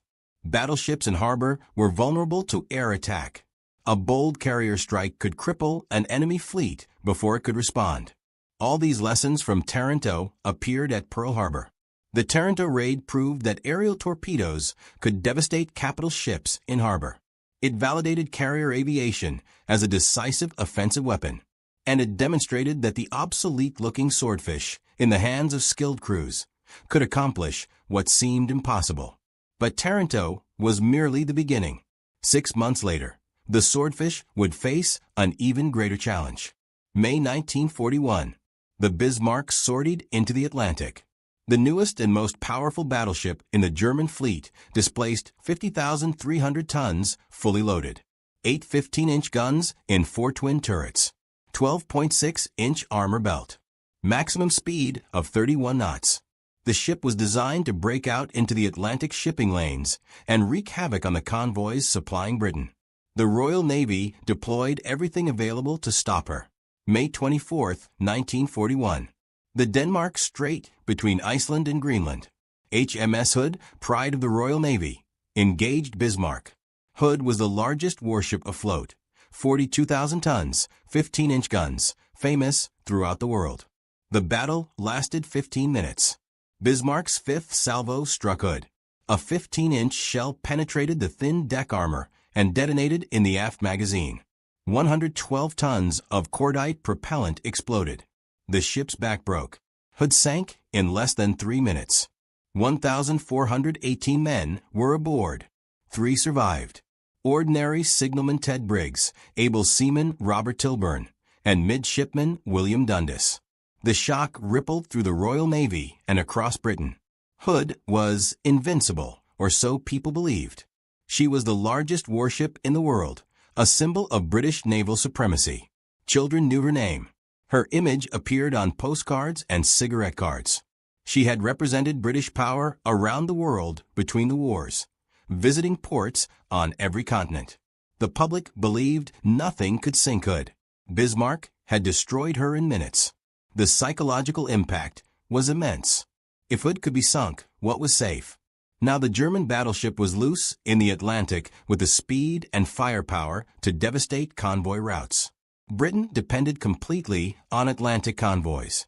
Food, fuel, raw materials, weapons, all came by sea. The convoys were escorted by destroyers and corvettes that had no chance against a battleship. Bismarck could slaughter merchant ships faster than they could be replaced. The lifeline to America could be cut. Starvation could force Britain to surrender within months. Every available British ship was ordered to hunt Bismarck down. Battleships steamed from multiple directions. Cruisers formed search lines. Destroyers rushed to join the hunt. But finding one ship in the vast Atlantic was nearly impossible. Radar was primitive. Air search was limited by range. The ocean was simply too large. And even if found, Bismarck might outrun or outfight her pursuers. She was fast, heavily armored, and powerfully armed. Direct engagement would cost lives and ships. The Admiralty needed a way to slow the battleship down, damage her machinery, jam her steering, reduce her speed enough that the pursuing battleships could catch her. They needed the fleet air arm. They needed the Swordfish. HMS Victorious was operating with the home fleet searching for Bismarck. The carrier embarked 825 Naval Air Squadron, the same unit that had struck at Taranto. Their commanding officer was Lieutenant Commander Eugene Esmond. On the evening of May 24th, Bismarck was located. Admiral John Tovey, commanding the home fleet, ordered Victorious to launch a strike. At 2,200 hours, 9 Swordfish took off into deteriorating weather.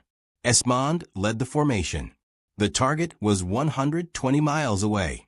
The weather was appalling: low clouds, rain squalls, rough seas. The Swordfish pressed on. Just after midnight, they found Bismarck. The battleship was steaming at high speed, her anti-aircraft guns ready. The Swordfish attacked from different angles to split the defensive fire. They dove through a storm of shells. Tracers arced across the night sky. Explosions bracketed the slow-moving biplanes. Lieutenant Percy Jick, flying Aircraft 5F, released his torpedo. The weapon ran true and struck Bismarck amidships on the starboard side. The explosion was visible to all the Swordfish crews. But the torpedo hit the armor belt. The damage was superficial. Bismarck's thick armor protected her. However, the impact ruptured fuel tanks, causing an oil leak. The leak would help British forces track the battleship over the next 2 days. All 9 Swordfish returned safely to Victorious despite the heavy fire. The attack had not stopped Bismarck, but it had demonstrated that the Swordfish could reach and attack even the most heavily defended target. For 2 days, the Royal Navy hunted Bismarck across the Atlantic. The battleship was damaged, leaking oil, but still dangerous. On May 26th, a Catalina flying boat relocated the ship. She was heading for the French coast and safety. If Bismarck reached Brest with its air cover and coastal defenses, she would escape. Admiral Tovey's battleships were too far away to intercept before Bismarck reached French air cover. Only one force was close enough: HMS Ark Royal. The carrier raced to intercept, but the weather was deteriorating into a full gale. Launching and recovering aircraft would be extremely dangerous. Attacking in such conditions seemed suicidal. But there was no choice. This was the last chance to stop Bismarck. At 1,450 hours, 15 Swordfish from 810, 818, and 820 squadrons launched from Ark Royal. The carrier was pitching and rolling violently. The flight deck rose and fell 40 feet. Launching was hazardous. Several aircraft nearly crashed on takeoff. They formed up and headed toward the target. Due to a radar contact confusion, they initially attacked the British cruiser HMS Sheffield by mistake. Fortunately, the torpedo's magnetic detonators malfunctioned in the rough seas and exploded prematurely. Sheffield was not hit. The Swordfish returned to Arkroyal. The mistake was embarrassing, but ultimately fortunate. The magnetic detonators were clearly unreliable. The torpedoes were switched to contact detonators for the next strike. At 1910 hours, 15 Swordfish launched again. The weather had worsened dramatically. Winds approached 60 miles per hour, with gusts even stronger. Rain reduced visibility to near zero. Some pilots could not see the wingtips of their own aircraft. Waves reached 40 feet, creating mountains of water that rose higher than the Swordfish flew. The pilots could barely see their instruments in the gathering darkness. Water streamed into open cockpits, soaking instruments and making the compasses difficult to read. Flying in such conditions was normally prohibited as suicidally dangerous. Aircraft were simply not designed to operate in such weather. Control could be lost at any moment. Structural failure was a constant risk. Collision with the sea in darkness was probable. But this was not a normal situation. The future of the war might depend on the next 2 hours. If Bismarck escaped, the consequences were unthinkable. The Swordfish flew through the storm toward Bismarck. Each pilot fought his own private battle with the elements. Sub-Lieutenant John Moffett was among the pilots. He later recalled that he could barely control his aircraft. The buffeting was so severe he thought the wings might tear off. Every gust threatened to flip the biplane inverted. Water streamed into his open cockpit, soaking him completely. His hands were numb on the controls despite thick gloves. His observer and air gunner huddled behind him, equally soaked, equally cold, equally terrified. Visibility was measured in yards. The formation was impossible to maintain. Each aircraft flew alone through the storm, navigating independently. Some pilots wondered if they would find the target. Others wondered if they would survive the weather regardless. The fabric wings flexed and strained. The steel tube framework groaned. But the Swordfish held together. The robust construction that looked so antiquated was proving its worth. At approximately 20:55 hours, they found Bismarck. The battleship was silhouetted against storm clouds, her guns already firing. The Swordfish attacked from multiple directions. The slow speed that made them obsolete now became an advantage. Bismarck's anti-aircraft guns were designed to track fast modern aircraft. The Swordfish's slow approach confused the fire control systems. Shells burst around them. But the evasive maneuvering in the rough weather made accurate fire nearly impossible. The pilots pressed their attacks to point-blank range, less than 1,000 yards, some even closer. They released their torpedoes and turned away through the storm of fire. At least 2 torpedoes struck Bismarck. One hit amidships on the port side, causing relatively minor damage. The armor held. Flooding was contained. This hit would not stop the battleship. The second torpedo hit aft near the stern. This was the critical strike. The explosion jammed the battleship's rudder at approximately 12 degrees to port. The massive rudder designed to turn 50,000 tons of warship was locked in position. The steering gear room flooded rapidly. Damage control parties rushed to the scene. They found the compartment flooded, the machinery wrecked, the rudder immovable. Bismarck's captain, Ernst Lindemann, immediately ordered emergency steering procedures. The engines could be used to steer by varying power to the 3 propeller shafts. This worked for slow-speed maneuvering, but was nearly useless at sea speed. The battleship began steaming in circles, unable to maintain course. Divers were sent down to examine the rudder. The seas were too rough. They could not reach the damaged area. Engineering parties tried to rig emergency steering using the auxiliary rudder or by directly manipulating the steering gear. Nothing worked. The damage was catastrophic. The rudder would not respond. Without steering, Bismarck could not reach France. She could not even effectively fight. She was limited to 10 to 12 knots and could only steam in slow arcs, unable to take evasive action or choose her course. Admiral Gunther Lütjens, commanding the operation, signaled Berlin that the ship was no longer maneuverable. He knew what that meant. The British battleships were closing. Without steering, Bismarck was doomed. The question of which Swordfish pilot fired the critical torpedo has been debated for decades. Sub-Lieutenant John Moffett is commonly credited with jamming Bismarck's rudder. His aircraft attacked from the port side in the first wave. However, when James Cameron led a diving expedition to examine the Bismarck wreck in 2002, the physical evidence was puzzling. The torpedo damage to the steering compartment was on the starboard side. Only 2 pilots attacked from starboard, Sub-Lieutenant Kenneth Pattison and Sub-Lieutenant Douglas Godfrey Fawcett. The actual pilot who fired the rudder-jamming torpedo may never be conclusively identified. Multiple torpedoes hit. Any one of several pilots might have fired the decisive weapon. What matters is that collectively, the Swordfish crews accomplished their mission. Moffett himself never claimed credit at the initial debriefing. The popular attribution came later. All 15 Swordfish returned safely to Ark Royal despite the appalling conditions and heavy fire. Landing on the pitching carrier deck in darkness and storm was as dangerous as the attack itself. But every aircraft made it back. Every crew survived. The next morning, May 27th, British battleships caught up with Bismarck. HMS King George V and HMS Rodney pounded the crippled battleship with heavy shells. Bismarck fought back but could not maneuver. After 2 hours of bombardment, the German ship was a burning wreck. At 1,039 hours, Bismarck sank. Over 2,000 crew died. 115 survived. The pride of the Kriegsmarine was gone. The threat to Atlantic convoys was eliminated. And the weapon that made it possible was the obsolete ferry Swordfish. The Swordfish would continue to serve throughout the war in roles that evolved as the conflict progressed. In the Mediterranean, Swordfish squadrons operating from Malta and from carriers became the primary strike weapon against Axis supply lines to North Africa.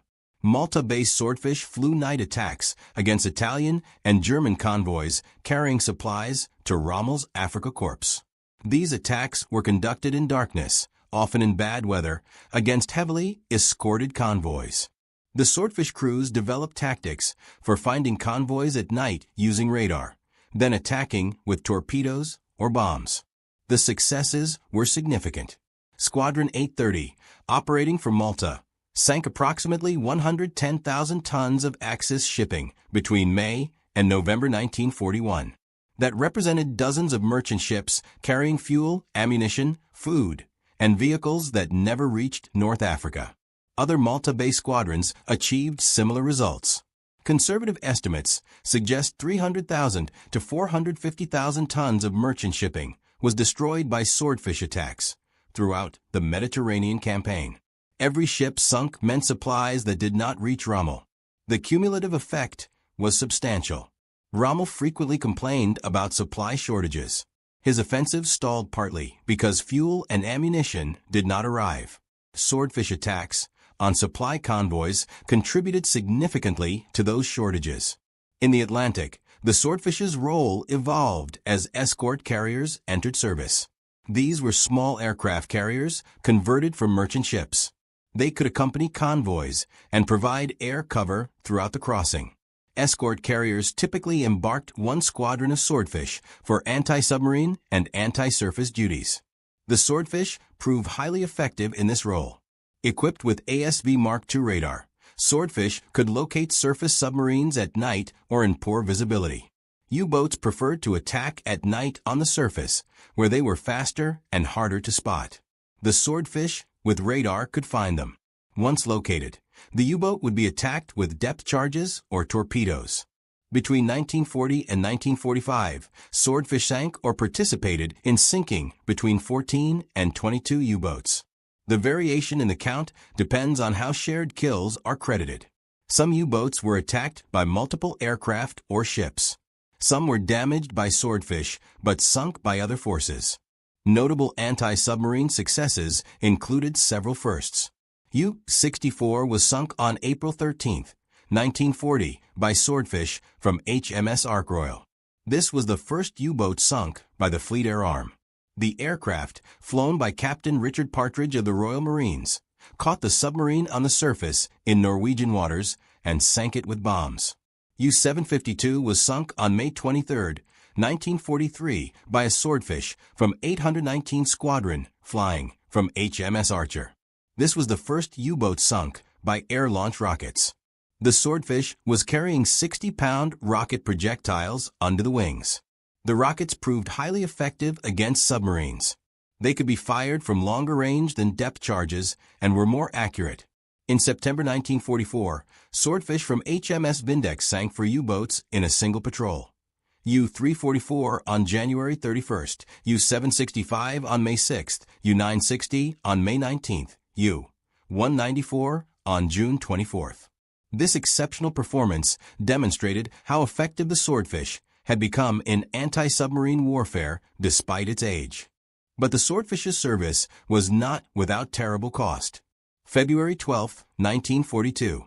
The German battlecruisers Scharnhorst and Gneisenau and the heavy cruiser Prinz Eugen attempted to dash up the English Channel from Brest to Germany. The ships had been trapped in Brest for months, subject to constant Royal Air Force bombing. Hitler wanted them moved to Norway, where they could threaten Arctic convoys to Russia. The Channel Dash, Operation Cerberus, to the Germans, was a bold move. The narrowest part of the channel was only 21 miles wide. The German ships would have to steam through waters dominated by British naval and air forces. The risks were enormous, but the alternative was to remain in Brest under constant attack. The Royal Navy and Royal Air Force were determined to stop the dash. If the German ships could be sunk in the channel, it would be a major victory. Plans were made for coordinated attacks by destroyers, motor torpedo boats, bombers, and torpedo bombers. 6 Swordfish from 825 Naval Air Squadron were assigned to the torpedo attack. The squadron was commanded by Lieutenant Commander Eugene Esmond, the same officer who had led the strike on Bismarck from Victorious 9 months earlier. Esmond had been awarded the Distinguished Service Order for that action. King George VI personally presented the decoration on February 11th, the day before the Channel Dash. The timing was cruelly ironic. Esmond received his medal for bravery one day before facing an even more desperate mission. Esmond knew the mission was nearly suicidal. The intelligence briefing made that clear. The German ships would be protected by approximately 30 escort vessels, including destroyers and torpedo boats. Over 250 Luftwaffe fighters would provide air cover. The Swordfish would be attacking in daylight, not the darkness that had protected them at Taranto and against Bismarck. They would have minimal fighter escort due to coordination failures and the short range of available Spitfires. Their chances of survival were negligible. Their chances of success were worse. Esmond assembled his crews and briefed them honestly. The mission was vital. The risks were extreme. Any man could refuse without dishonor or consequence. Every man volunteered. Not one hesitated. They understood what they were being asked to do. They did it anyway. At 1,220 hours, the 6 Swordfish took off from RAF Manston in Kent. They flew at wave-top height toward the German ships. British Spitfire fighters were supposed to provide escort, but coordination failed. The Swordfish found themselves alone, facing the entire German force. Focke-Wulf, 190 fighters dove on them. The slow biplanes were helpless against the modern fighters. Anti-aircraft fire from the ships filled the air. The Swordfish pressed their attack. All 6 aircraft were shot down within 20 minutes. 13 of the 18 crew were killed. Eugene Esmond's aircraft was hit by anti-aircraft fire and set ablaze by fighter attacks. It crashed into the channel around 1,240 hours. Esmond died along with his observer, Sub-Lieutenant William Clinton, and his air gunner, leading airman Donald Bunce. 5 crew survived, rescued from the freezing water. Sub-Lieutenants Edgar Lee, Brian Rose, Charles Kingsmill, and William Samples, and leading airman Johnson, who had somehow survived when his aircraft crashed. None of the torpedoes hit the German ships. The Channel Dash succeeded, but the sacrifice was recognized. Eugene Esmond was posthumously awarded the Victoria Cross, gazetted on March 3, 1942. The 4 surviving officers each received the Distinguished Service Order. Leading Airman Johnson received the Conspicuous Gallantry Medal. The 13 killed received posthumous mentions in dispatches. Even German Admiral Otto Ciliax, commanding the Dash, acknowledged the attack as an act of supreme courage. The Royal Navy called it one of the finest exhibitions of self-sacrifice and devotion to duty the war had ever witnessed. The 825 Naval Air Squadron had struck at Taranto. They had attacked Bismarck. They had sacrificed themselves in the Channel Dash. Their courage became legendary. By 1945, when the war in Europe ended, the Swordfish had served for 9 years. Production had ceased in August 1944 after 2,391 aircraft were built. The type had outlived multiple aircraft designed to replace it. The Fairey Albacore, intended as the Swordfish's successor, entered service in 1940, but was withdrawn in 1943.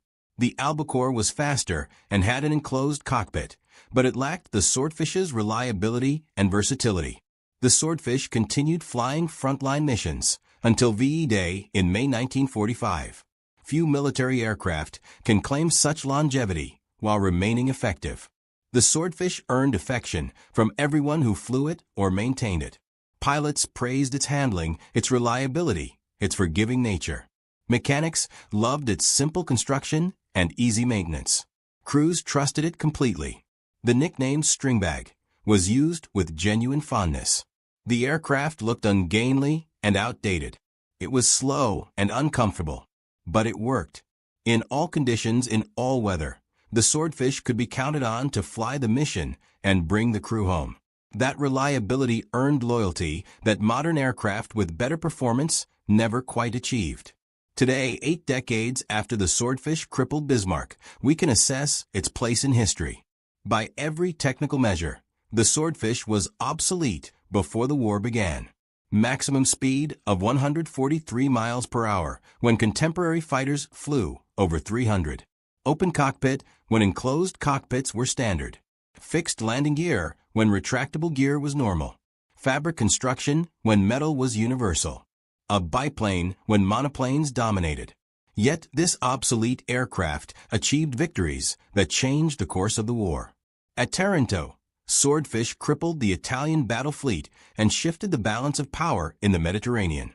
Against Bismarck, Swordfish delivered the attack that sealed the fate of Germany's most powerful battleship.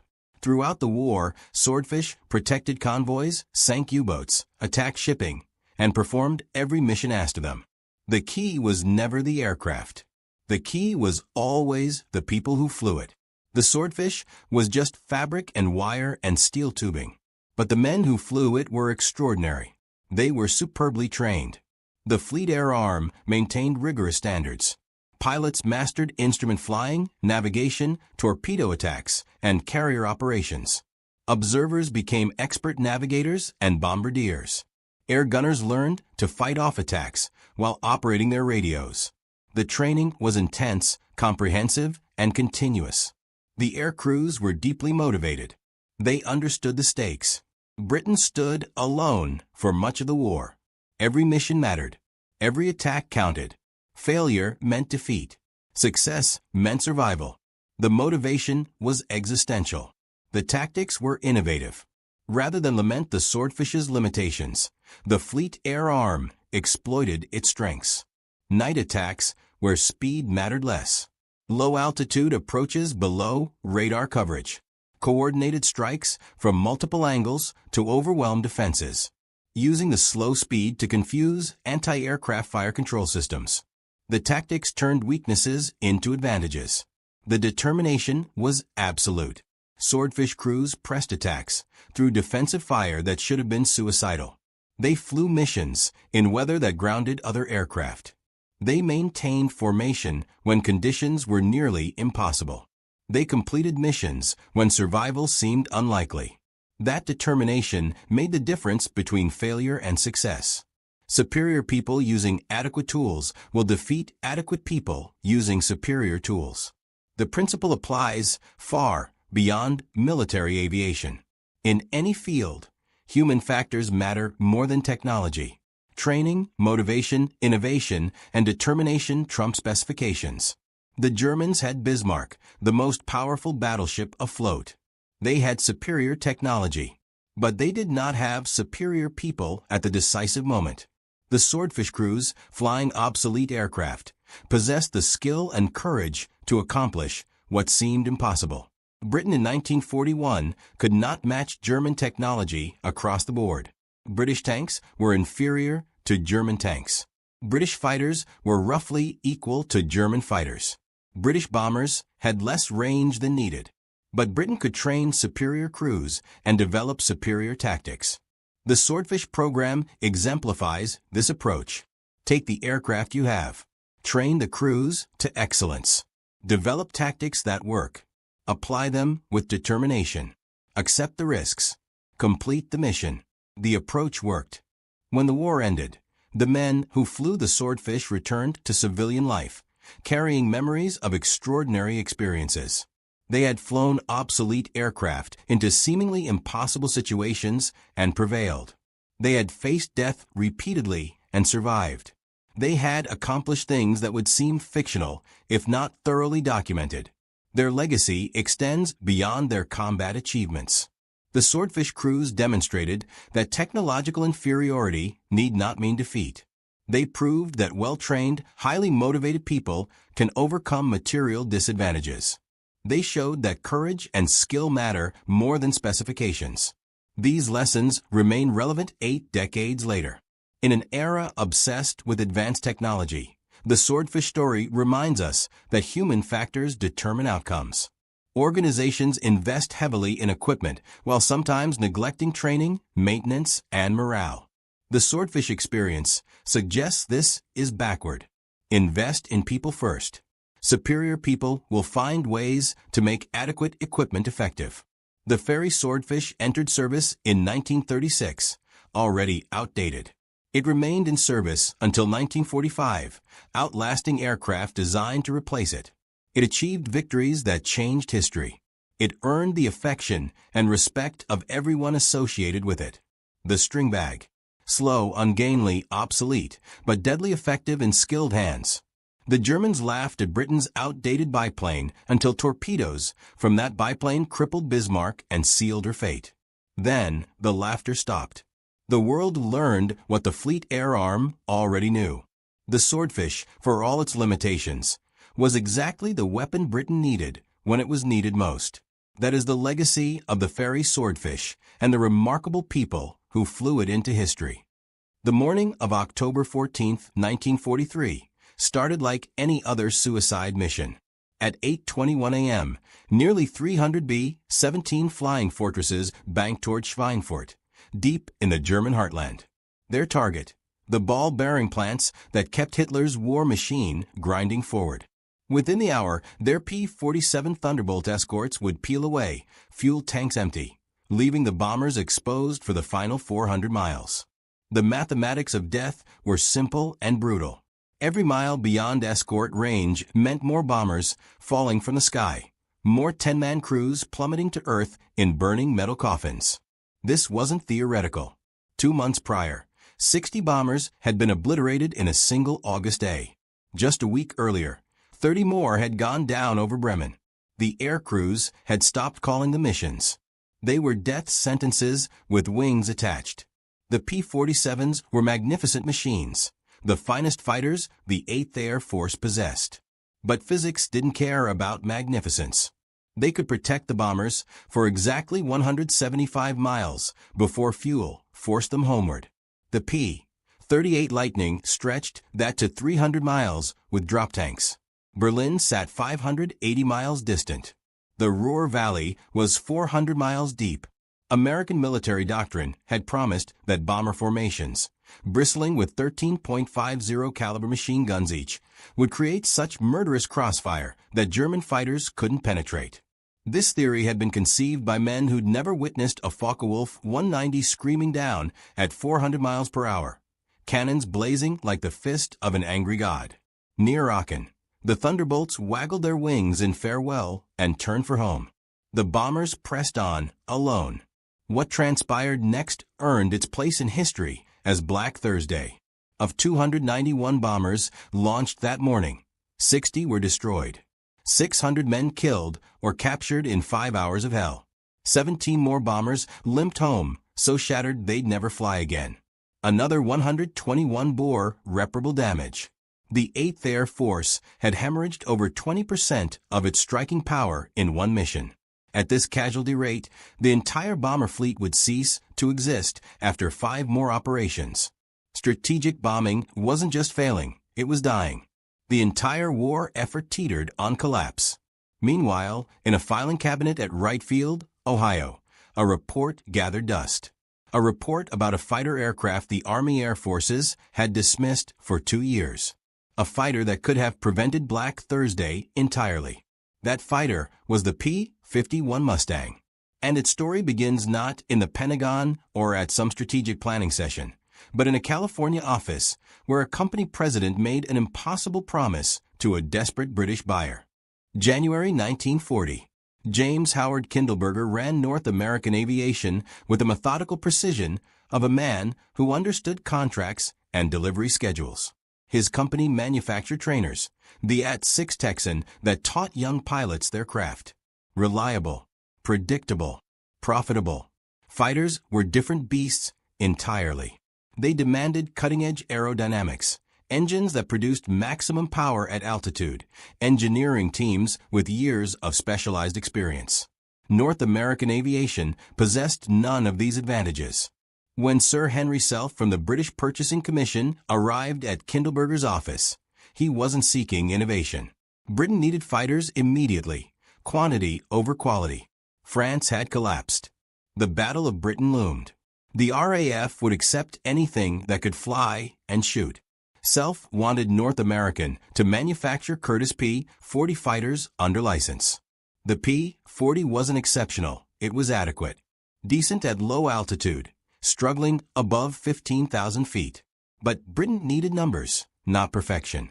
Kindleberger listened, then made a counteroffer that seemed insane. North American could design and build an entirely new fighter, superior to the P-40, in 120 days. 4 months from blank paper to flying prototype. Self assumed Kindleberger was either delusional or lying. Nobody designed fighters that quickly. But he gave North American 120 days to prove it. What Self didn't know, North American's chief designer Edgar Schmud had been sketching a revolutionary fighter for months. Schmud was a German immigrant who'd arrived in America in 1931, self-taught but brilliant, obsessed with aerodynamic efficiency. Born in 1899 in Hornbach, Germany, Schmud had served as an aircraft mechanic in World War I with Austro-Hungarian aviation troops. After the war, he'd worked for Fokker in Brazil before immigrating to the United States. He joined North American in 1936, bringing with him a unique design philosophy. Every aircraft component should serve multiple purposes. A structural member should also be an aerodynamic surface. A cooling duct should produce thrust. A fuel tank should provide structural integrity. This integrated design philosophy would make the Mustang the most efficient fighter of the entire war. For 2 years, Schmud had studied existing fighter designs, cataloging their mistakes. The P-40's radiator hung below the fuselage, creating enormous drag. The P-39's engine, mounted behind the pilot, caused balance problems. The Spitfire's beautiful elliptical wings were manufacturing nightmares. Schmud would avoid every one of these errors.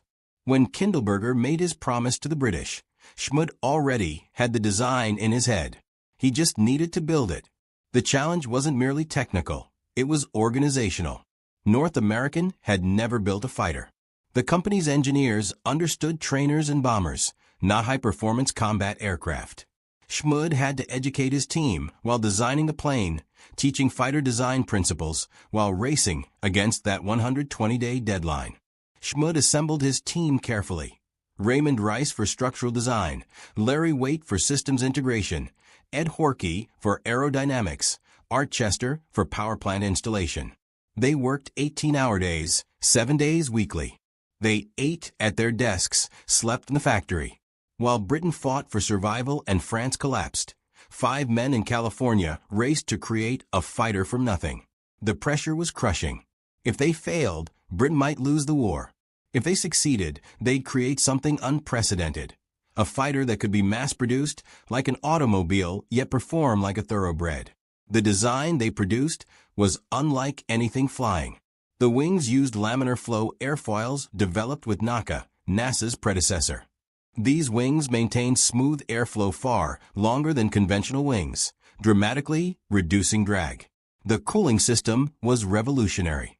Instead of draggy external radiators, Schmud buried the radiator in the fuselage behind the pilot. The heated air exiting the radiator would actually produce thrust, converting waste heat into propulsion. The Meredith effect, theorized by British engineers, but never successfully implemented until now.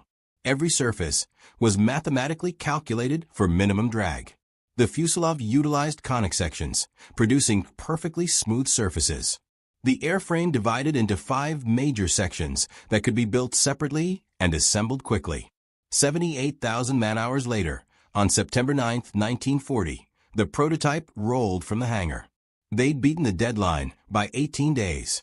The NA-73X was beautiful. Even stationary, it looked fast. The problem, it had no engine. Allison was late delivering the V-1710.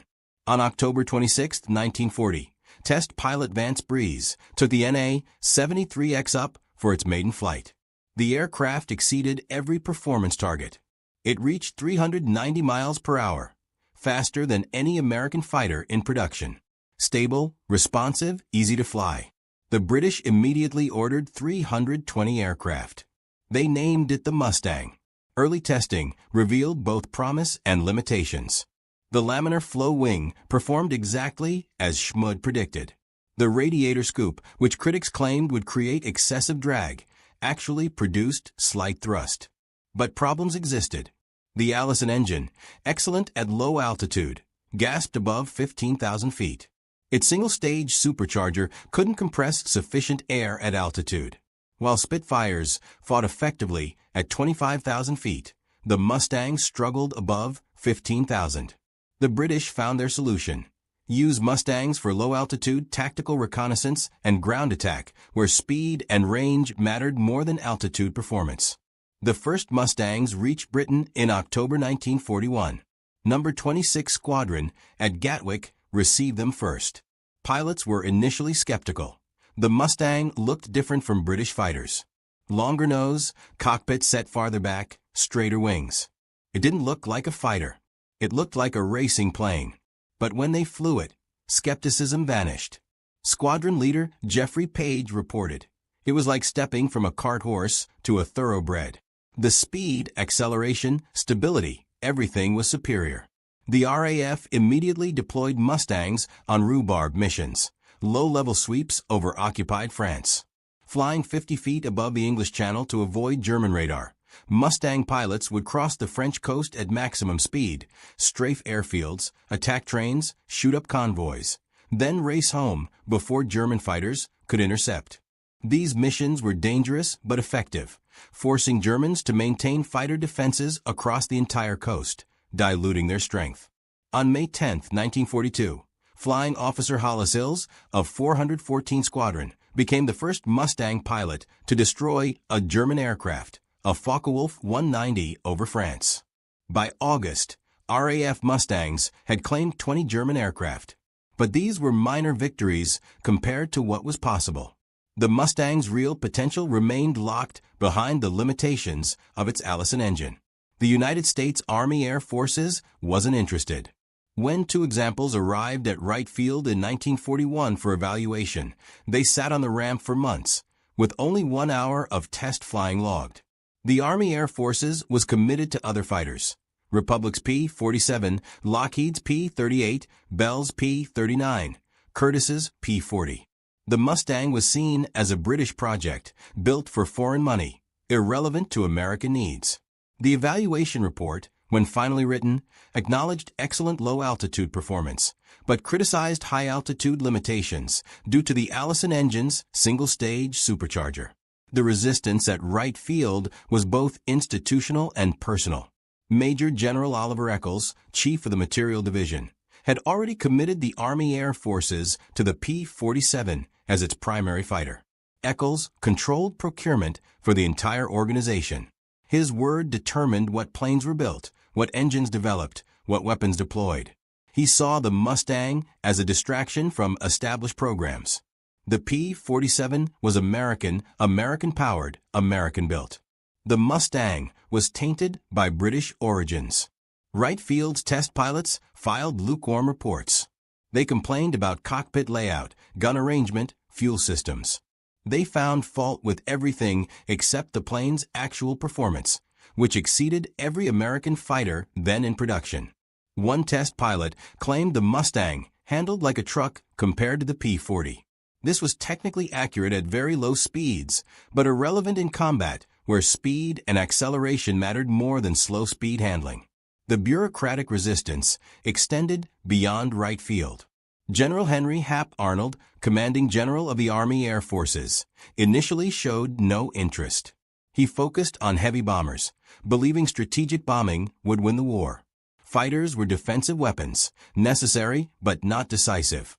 Arnold's staff reflected his priorities. They allocated resources to bomber production, bases, crews. Fighters received what was left over. Even when the British demonstrated the Mustang's potential, American officials remained skeptical. In July 1942, the RAF used Mustangs for the first long-range reconnaissance mission over Germany, England to Cologne and back, 800 miles. The Mustangs photographed German installations and returned without loss. Wright Field's response: order more reconnaissance versions, not fighters. The Army Air Forces ordered no Mustangs for combat. Instead, they ordered 500 modified as dive bombers, designated A-36 Apache, and 310 as reconnaissance aircraft. But as a fighter, the plane that would eventually save the bomber offensive, it was ignored. The Mustang went to war with the Royal Air Force, while the United States Army Air Forces continued losing bombers at catastrophic rates. The man who changed everything wasn't a general or Pentagon official. Lieutenant Colonel Thomas Hitchcock, Jr. was 41 years old, too old for combat flying, but he possessed connections reaching the highest power levels. In World War I, at 17, he joined the Lafayette Flying Corps, scored 3 victories, been shot down, captured, then escaped from a German POW camp by jumping from a moving train and walking 100 miles to Switzerland. Between wars, he became one of the world's greatest polo players and a successful investment banker. When World War II began, Hitchcock volunteered for combat, but was rejected for being overage. Instead, through his friend John Wynant, American ambassador to Britain, he became assistant air attaché at the embassy in London. It was supposed to be a desk job. Hitchcock transformed it into a one-man crusade to revolutionize American fighter aviation. In April 1942, Ronald Harker, a Rolls-Royce test pilot, flew a Mustang for the first time. He was astonished by its low-altitude performance, range handling. But above 15,000 feet, the Allison engine wheezed and struggled. Harker had an idea that seemed obvious in retrospect, but was revolutionary at the time: install a Rolls-Royce Merlin engine in the Mustang.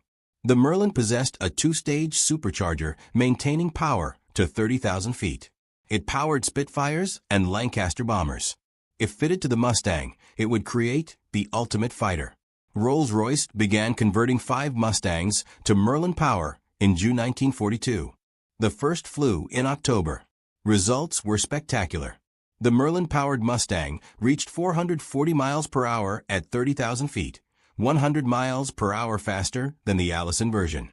At that altitude, it climbed to 20,000 feet in 6 minutes. It possessed range to reach Berlin and return. When Hitchcock saw the test results, he immediately understood their significance. This was the plane that could save the bomber offensive. This was the fighter that could win the air war. But when he reported results to Washington, the Army Air Forces wasn't interested. The Mustang remained a British project. The United States had committed to the P-47 and P-38. Pentagon officials didn't want to disrupt production for an unproven hybrid design. Hitchcock was stunned by the rejection. American bombers were being slaughtered for lack of escort fighters, and the solution sat right before them. Military bureaucracy couldn't see past its own prejudices and institutional inertia. Wright Field, the Army Air Force's testing center, was committed to American designs with American engines. The Mustang with a British engine was considered almost traitorous. But Hitchcock hadn't survived a German prison camp and walked across Switzerland to surrender now. If official channels wouldn't work, he'd circumvent them. He began what his biographer called a guerrilla campaign to force Army Air Force's acceptance of the Merlin Mustang. He flooded Washington with performance data. He invited influential friends to watch flight demonstrations. He hosted dinner parties where he cornered generals and undersecretaries. He wrote directly to General Arnold, bypassing the entire chain of command. Arnold initially dismissed Hitchcock's appeals. The Army Air Forces had invested too much in existing fighters to change course. But Hitchcock had one advantage. He knew Robert Lovett, Assistant Secretary of War for Air. Lovett and Hitchcock had flown together in World War I. When Hitchcock flew to Washington in November 1942, he went straight to Lovett's office. He brought test data from Britain, photographs of the Merlin Mustang, performance charts showing its superiority to every American fighter. Lovett understood immediately. He'd been watching bomber loss rates. He knew the strategic bombing campaign was failing without long-range escort. Lovett confronted Arnold directly. Bomber losses were unsustainable. The 8th Air Force was being bled white. Either they found a long-range escort fighter or the daylight bombing campaign would have to be abandoned. Arnold, pressured from above and below, finally relented. In November 1942, he ordered 2,200 P-51B Mustangs with Packard-built Merlin engines. North American Aviation would produce them at Inglewood, California, and a new plant in Dallas, Texas. But ordering planes and getting them into combat were different things. Production didn't begin until June 1943. The first P-51B didn't reach England until November 1943. By then, the 8th Air Force had lost over 1,000 bombers. 10,000 men were dead or captured. The delay had cost lives that could have been saved. The technical challenges of producing the Merlin Mustang were enormous. Packard Motor Company had to retool Detroit factories to build the Merlin engine under license. Every component required conversion from British to American measurements. Every specification needed translation from British to American standards. Packard engineers discovered that Rolls-Royce craftsmen hand-fitted many parts during assembly, adjusting each engine individually for optimal performance. This was impossible in mass production.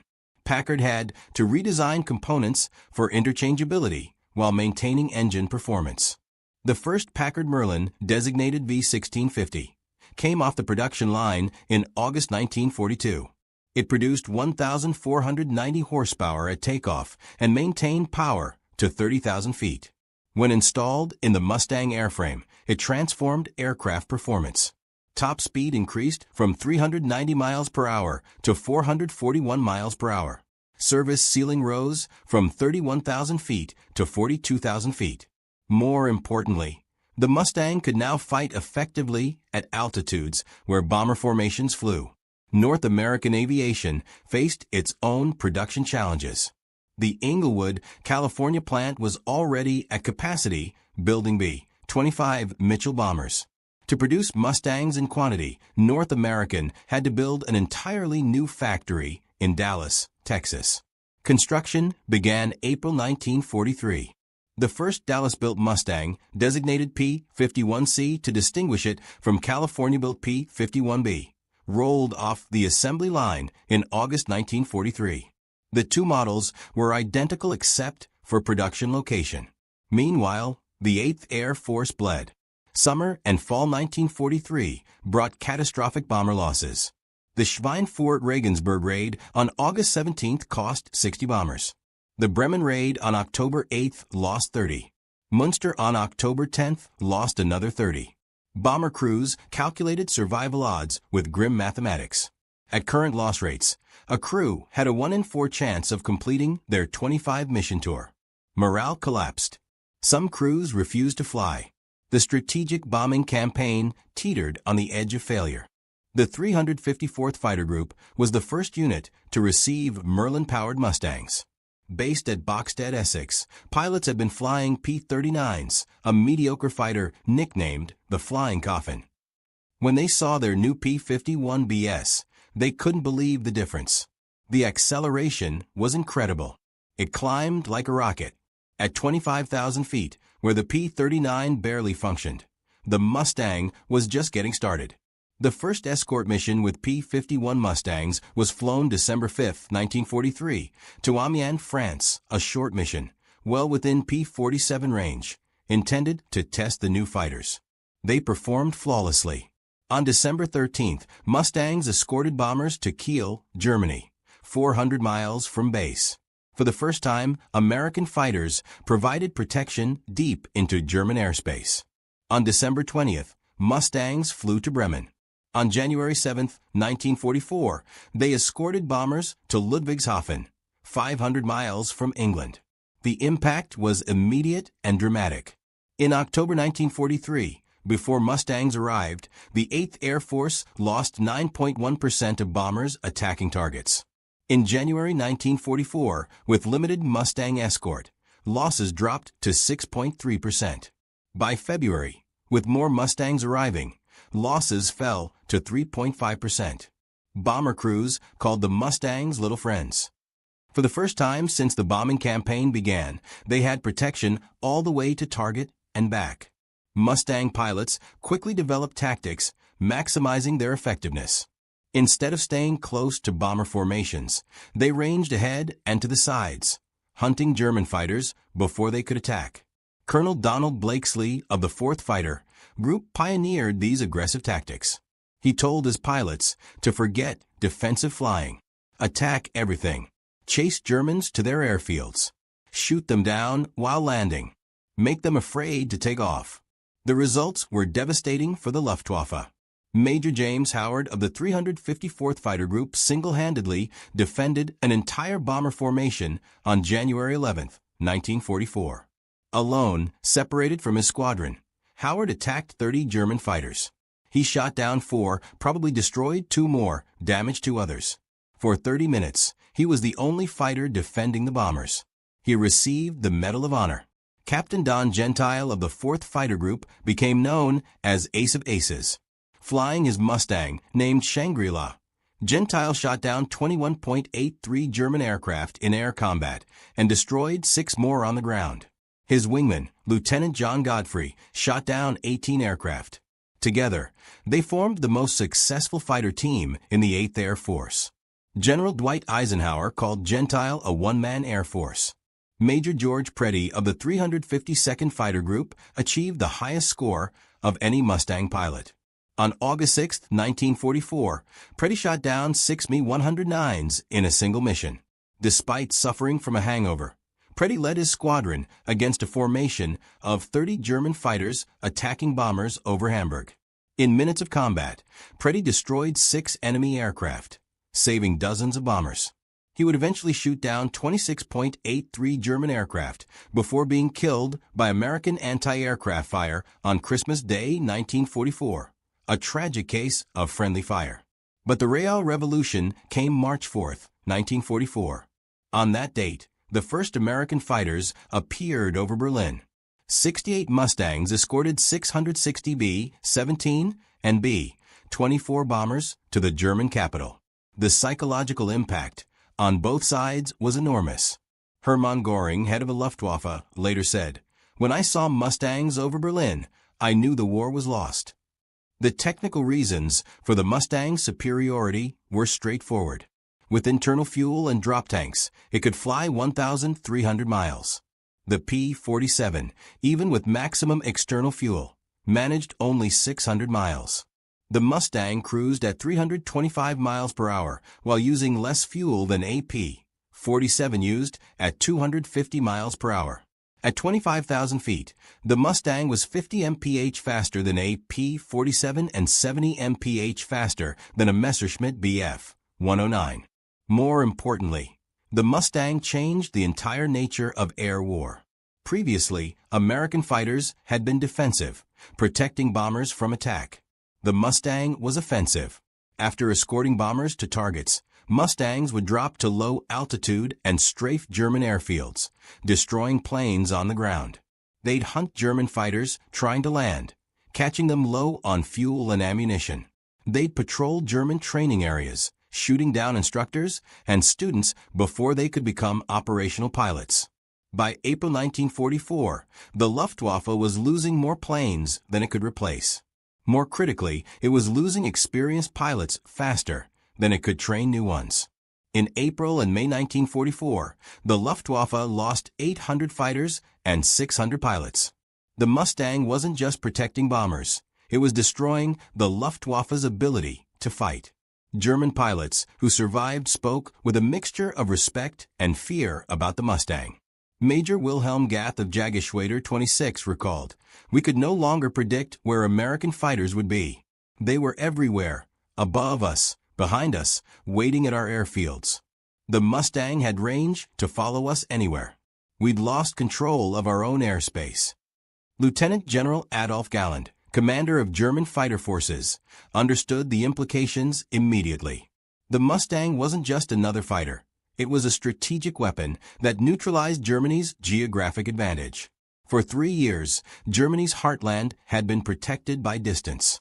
Allied fighters couldn't reach Berlin, Munich, or the vital industrial Ruhr. German factories could produce weapons in relative safety. German training bases could prepare new pilots without interference. The Mustang destroyed that sanctuary. By June 6, 1944, when Allied forces landed at Normandy, the Luftwaffe could manage only 300 sorties over the invasion beaches. The Allies flew 14,600 sorties the same day.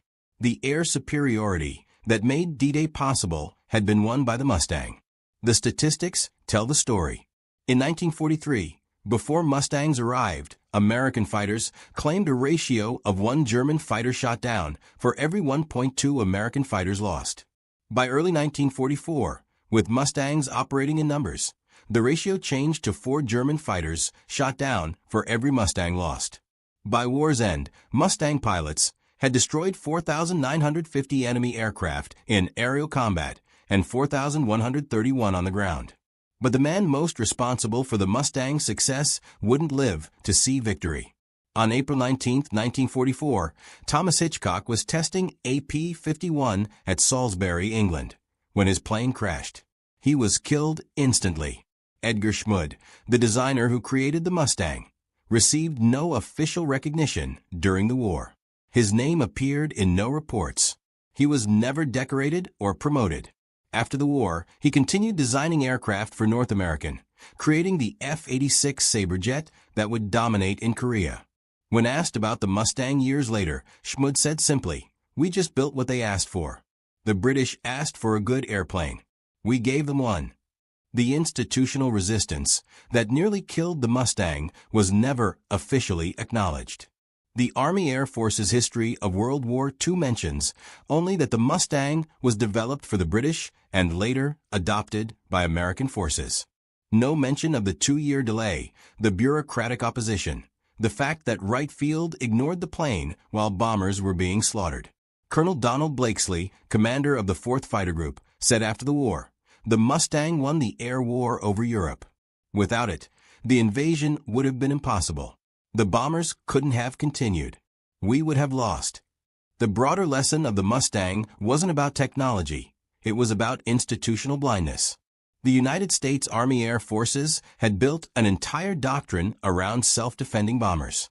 When that doctrine failed, catastrophically, the institution couldn't admit its error. It took an outsider, Hitchcock, operating outside normal channels to force change. It took a foreign power, Britain, to recognize the Mustang's potential when its own country wouldn't. It took unnecessary losses, thousands of deaths that could have been prevented, before reality overwhelmed bureaucracy. Between October 1943 and March 1944, approximately 2,000 American airmen were killed or captured in missions that Mustang escort could have protected. These weren't statistics. They were young men with families, dreams, futures cut short because bureaucrats at Wright Field couldn't see past their prejudices. North American Aviation built 15,586 Mustangs during the war. They served in every theater with every Allied Air Force. After the war, they continued flying in Korea during the Israeli War of Independence and in dozens of other conflicts. The last military Mustangs were retired by the Dominican Air Force in 1984.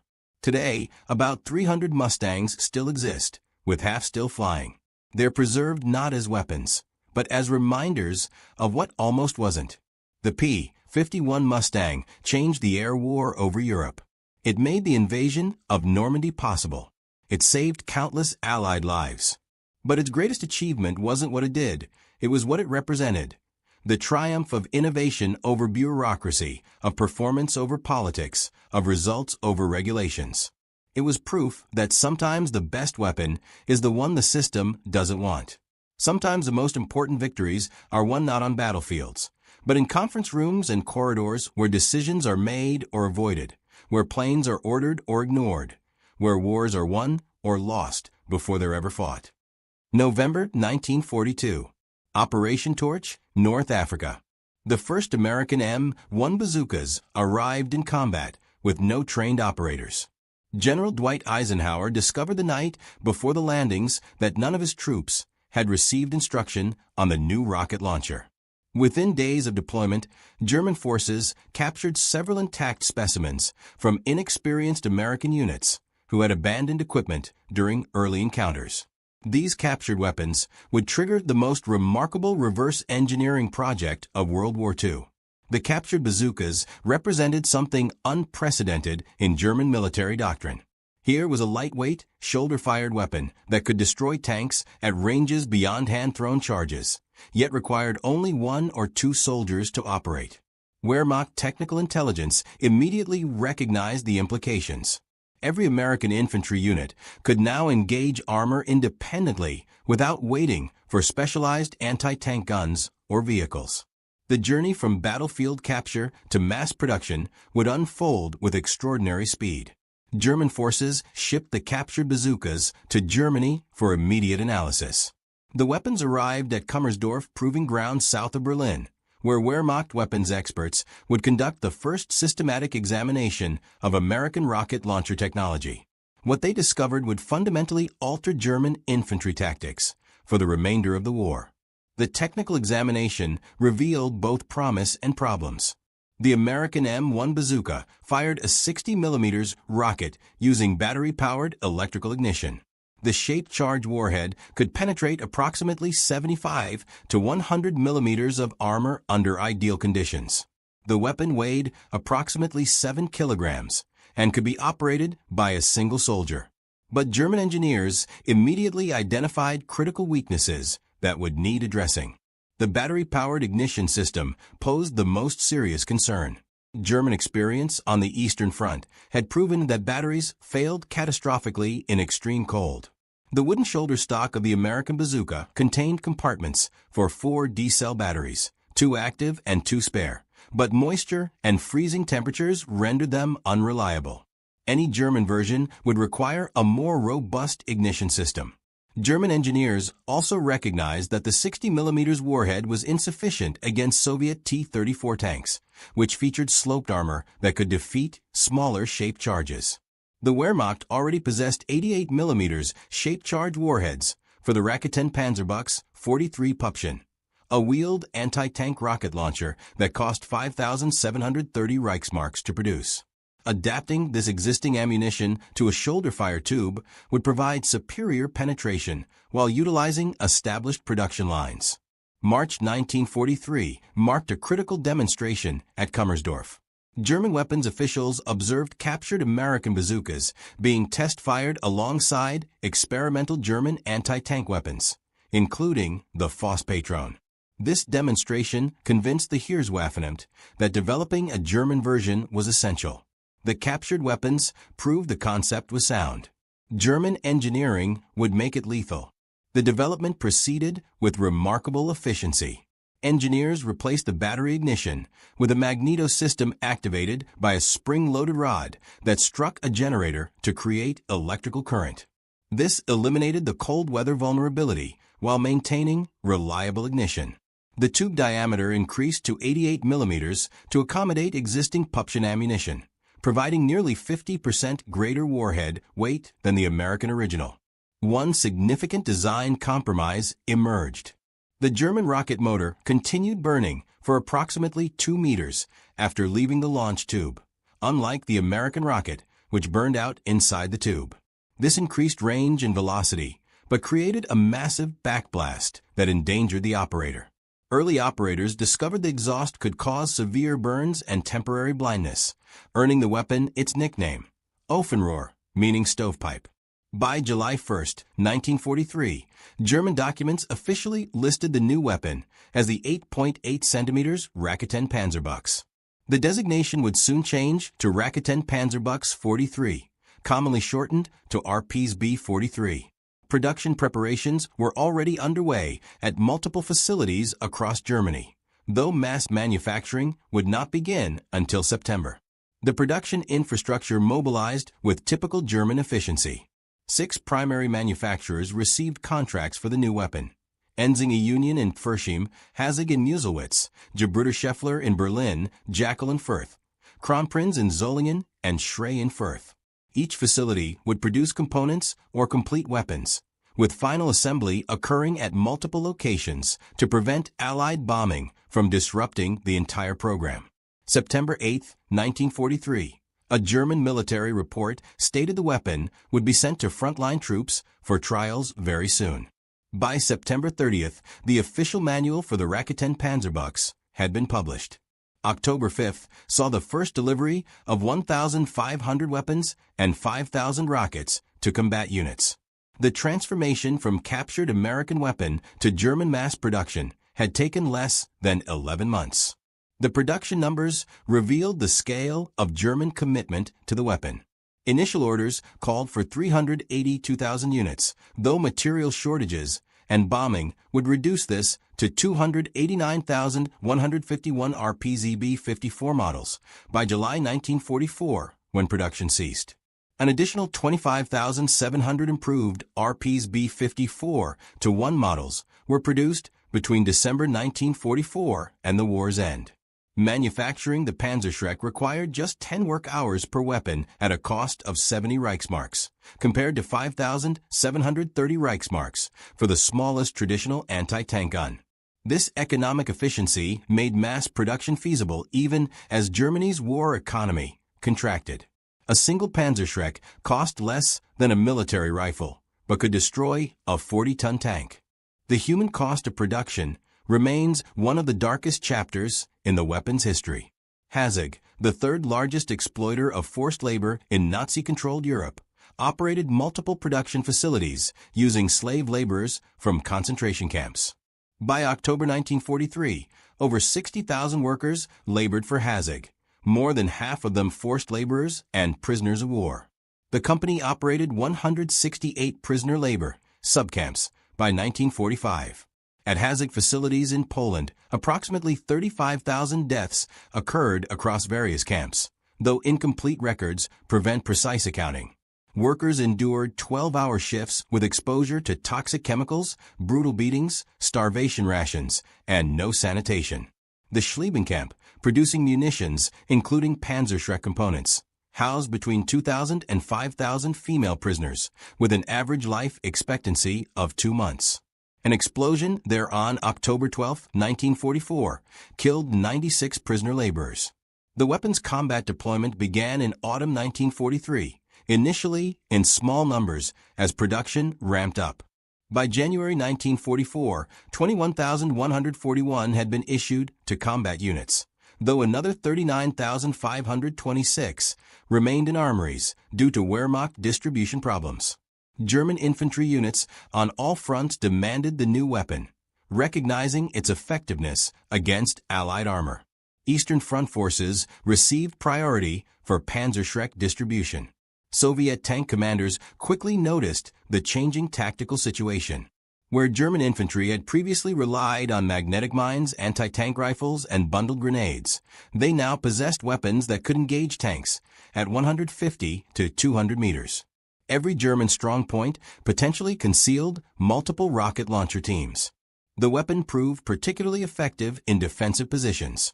German tactical doctrine called for Panzerschreck teams to establish interlocking fields of fire from concealed positions. Teams would dig staggered trenches no more than 115 meters apart, ensuring attacking armor faced rockets from multiple directions. The effective range against moving targets was approximately 100 meters. Those static targets could be engaged at greater distances. Technical performance data from German and Finnish tests demonstrated the weapon's capabilities. The RPSB Grove 43-22 rocket achieved penetration of 160 millimeters of armor at 60-degree impact angle, or up to 230 millimeters at optimal 90-degree angle. The rocket velocity reached 110 meters per second compared to the American bazooka's 85 meters per second. The warhead contained 700 grams of explosive, triple the American weapon's charge. The Blast Shield Edition in February 1944 created the RPZB-54 model, which became the standard production variant. This shield protected operators from the rocket's backblast, though it increased weight from 9.25 kilograms to 11 kilograms. Operators still required protective equipment, including gloves and face protection, as the backblast danger zone extended 10 to 30 meters behind the weapon. Western Front deployment accelerated before D-Day. German forces in Normandy received thousands of Panzerschrecks, positioned to engage Allied landing craft and tanks at the waterline. The weapons proved effective in the Bocage country, where short engagement ranges and abundant concealment suited Panzerschreck tactics. American tank crews, recognizing their own invention turned against them, developed countermeasures including additional armor and infantry screens. The psychological impact often exceeded the physical damage. Allied tank crews knew that every hedgerow, building, or pile of rubble might conceal a Panzerschreck team.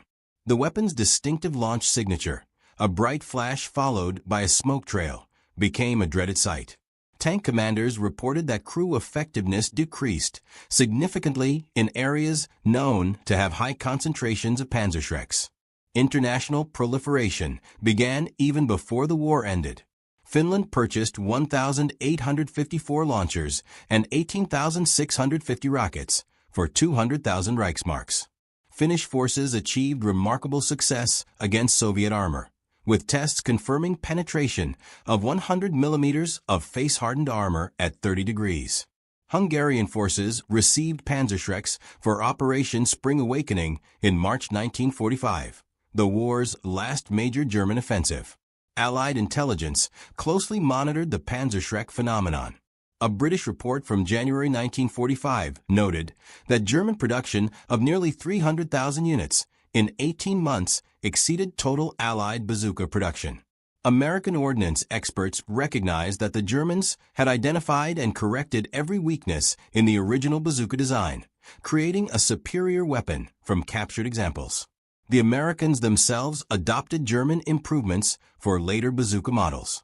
The M9 bazooka, introduced in October 1943, incorporated magneto-ignition similar to the Panzerschreck, eliminating the battery problems that plagued earlier versions. The M20 Super Bazooka, developed late in the war, increased caliber to 3.5 inches, following the German example of using larger warheads for better penetration. Production statistics reveal the weapon's importance to German strategy. By July 1944, when production of the RPSB-54 ceased, 289,151 units had been manufactured. Monthly production peaked at 15,000 units in early 1944. Each weapon required components from 32 subcontractors, demonstrating the industrial complexity behind mass production. The improved RPSB-54-1 model addressed remaining deficiencies. Introduced in December 1944, it featured a shortened tube length of 135 centimeters, improved rocket propellant that reduced backblast, and refined sights. Despite orders for 48,000 units, only 25,744 were delivered before Germany's surrender.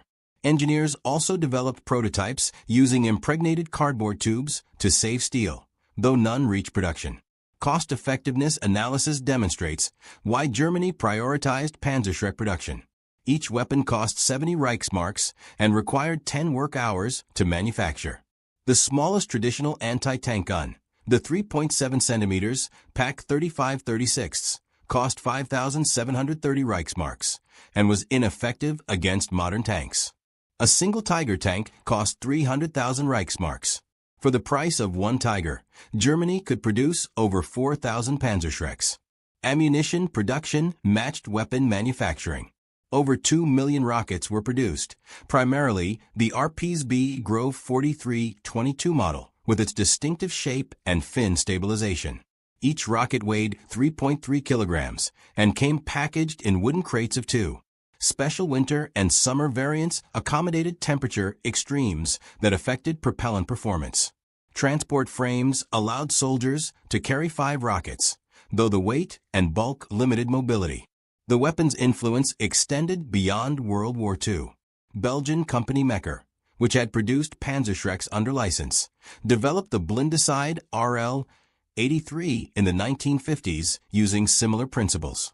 The Swiss Army adopted derivatives as the 8.3 centimeters rocket-propelled grenade, maintaining upgraded versions in service through 1980. The basic concept of an oversized shaped charge in a shoulder-fired tube influenced anti-tank weapon development worldwide. Post-war analysis by American ordnance experts acknowledged German achievements.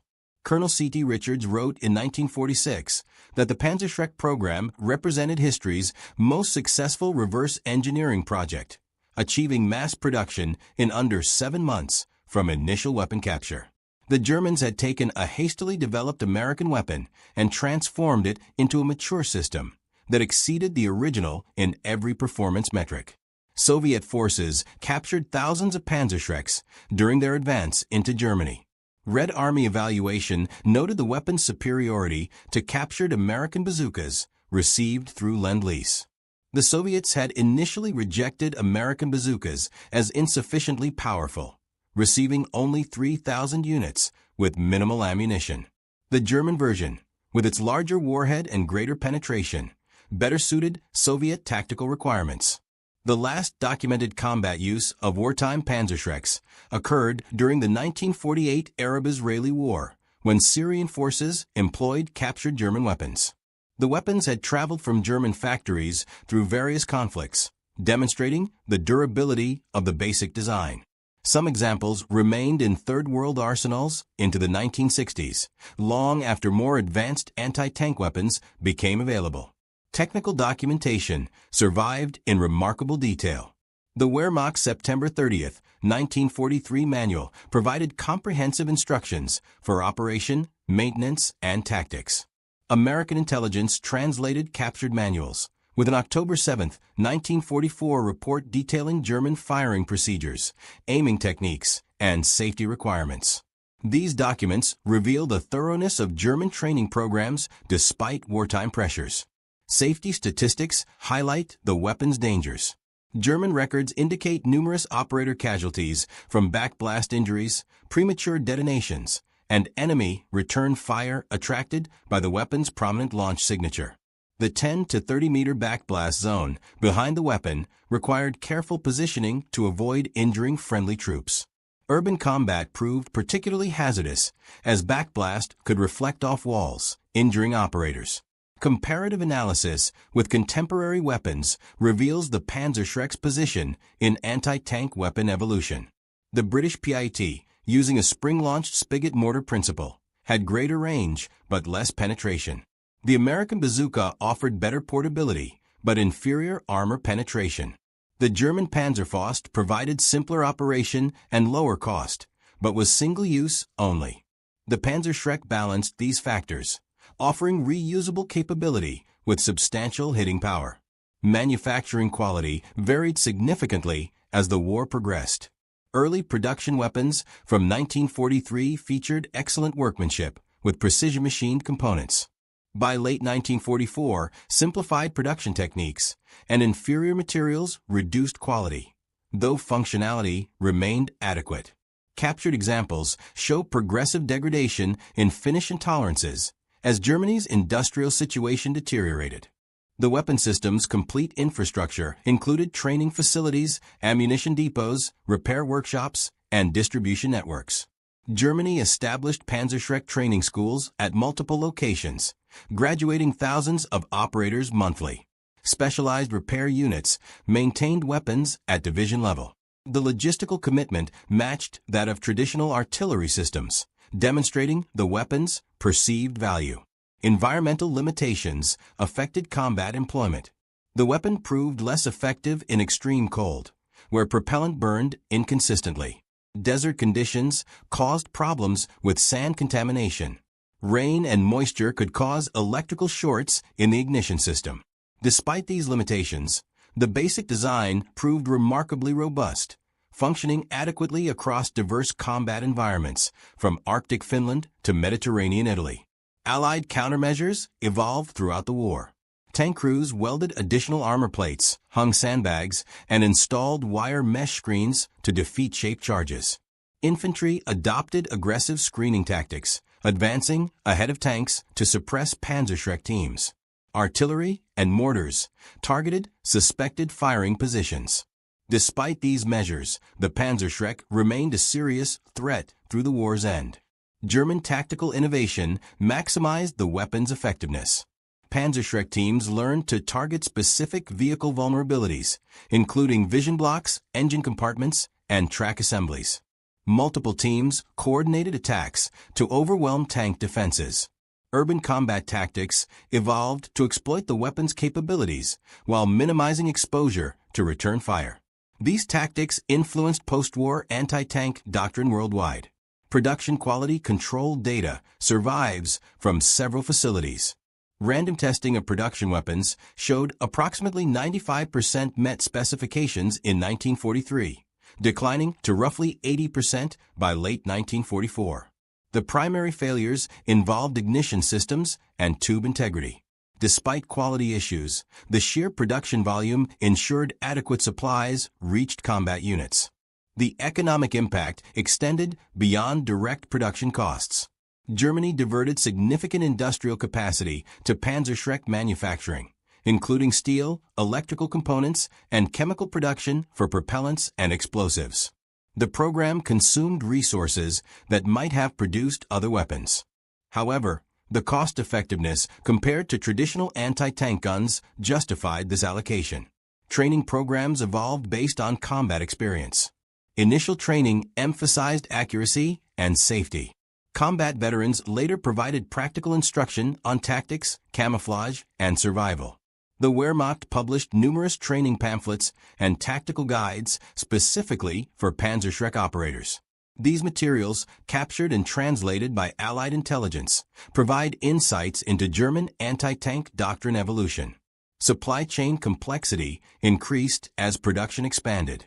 The weapon required specialized components from multiple suppliers, including electrical contacts, optical sights, steel tubing, and wooden components.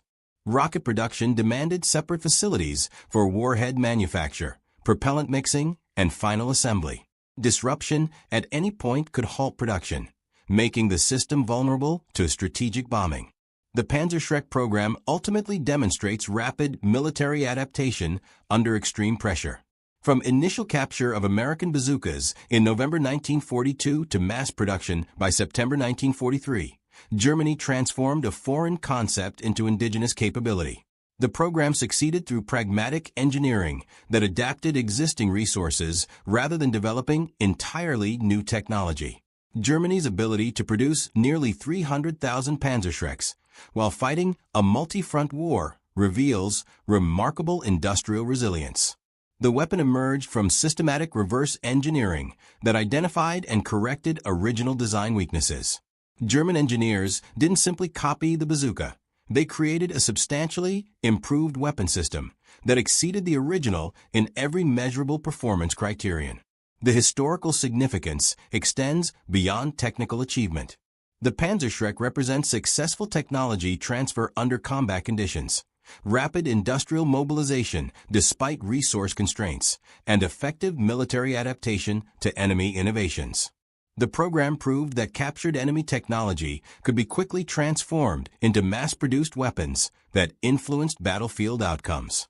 Modern military historians study the Panzerschreck as a case study in successful reverse engineering, rapid product development under wartime conditions, and industrial mobilization. The timeline from capture to mass production remains impressive even by modern standards. Few weapons programs have achieved similar speed from concept to deployment, particularly when starting from captured enemy equipment. The complete story encompasses technical innovation, industrial achievement, and human tragedy. While German engineering deserves recognition for rapid development and successful mass production, the extensive use of slave labor cannot be ignored.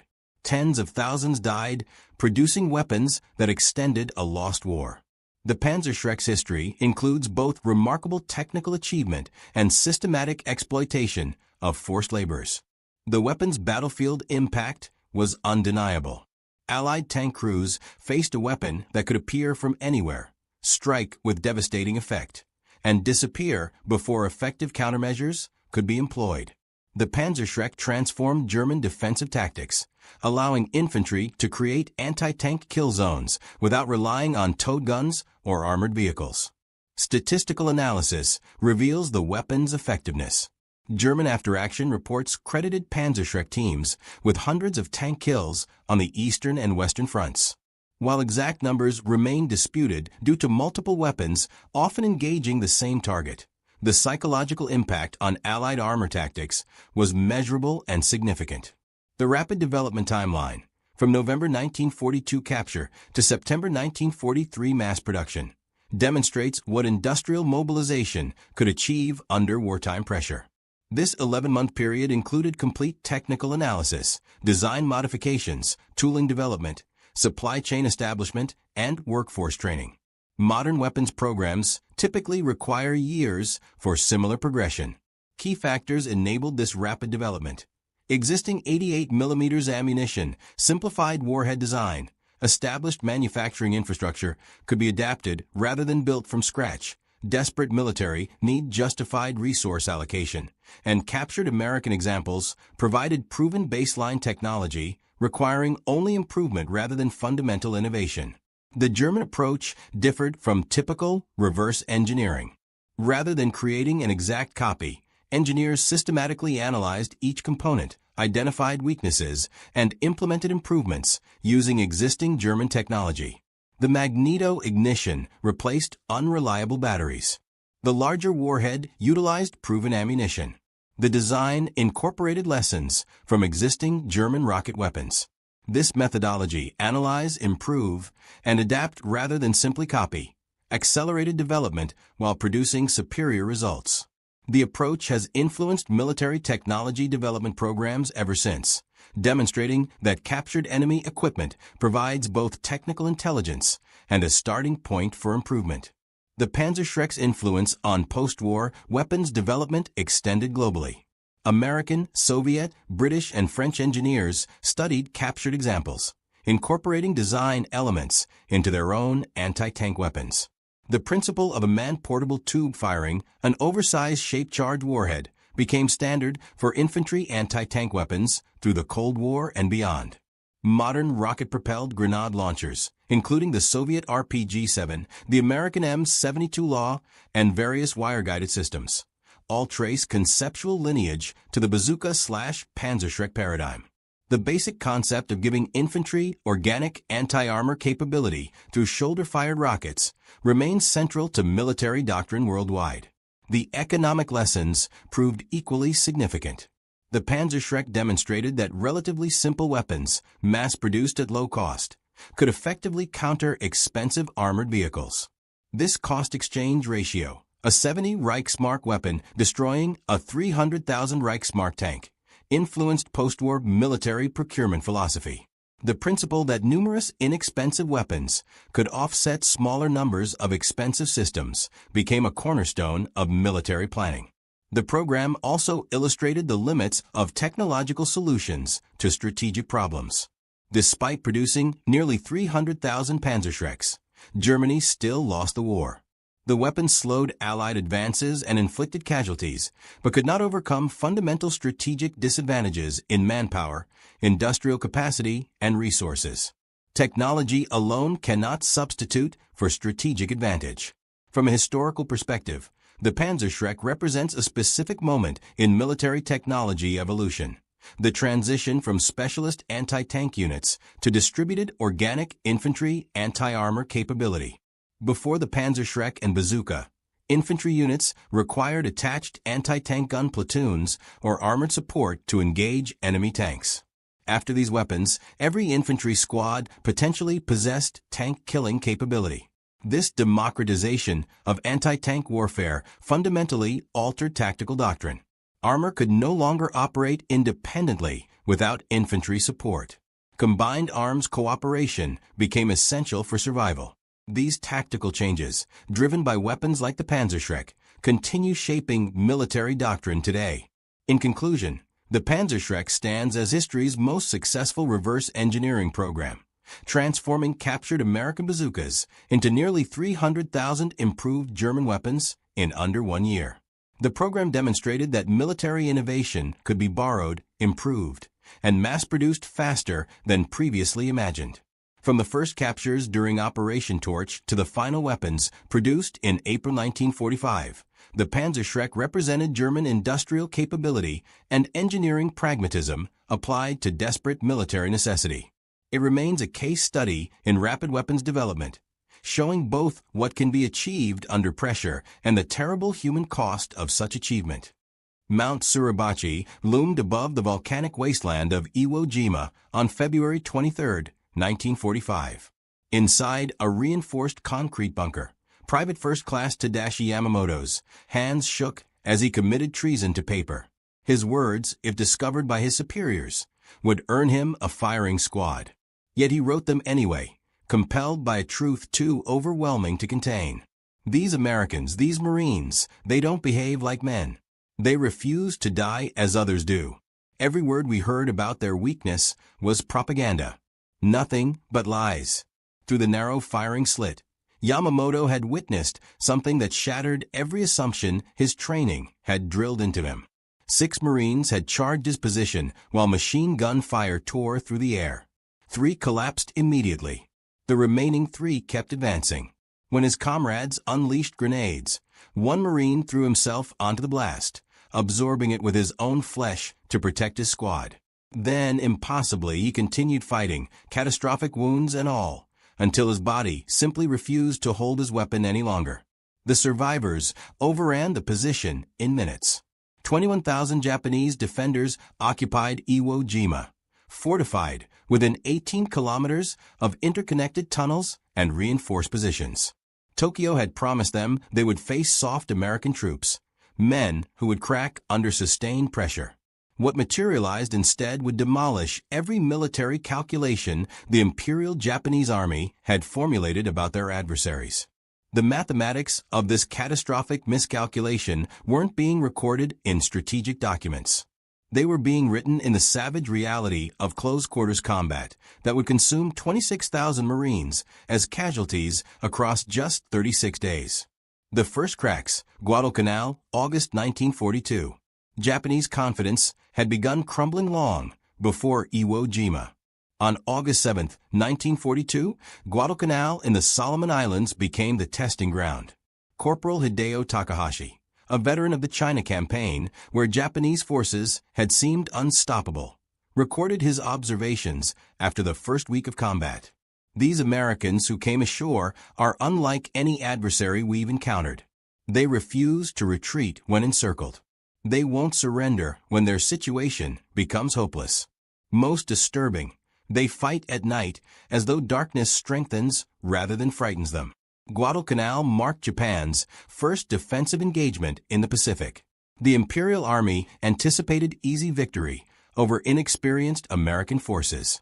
The 1st Marine Division that stormed the beaches numbered slightly over 16,000 men. Japanese intelligence had classified Marines as elite troops certainly, but still Americans, products of a weak, democratic society that prioritized individual comfort over collective sacrifice. Within days, every single assumption proved catastrophically incorrect. Lieutenant Shigeru Fukudome commanded a reinforced company ordered to recapture Henderson Field on the night of August 20th. His unit of 200 men had previously defeated Chinese divisions 3 times their size. They advanced using textbook tactics, confident that Americans would panic in darkness. The Marines were positioned in meticulously prepared defensive positions with overlapping fields of fire. Fukudome's company walked directly into a killing zone. What followed defied everything in Japanese tactical doctrine.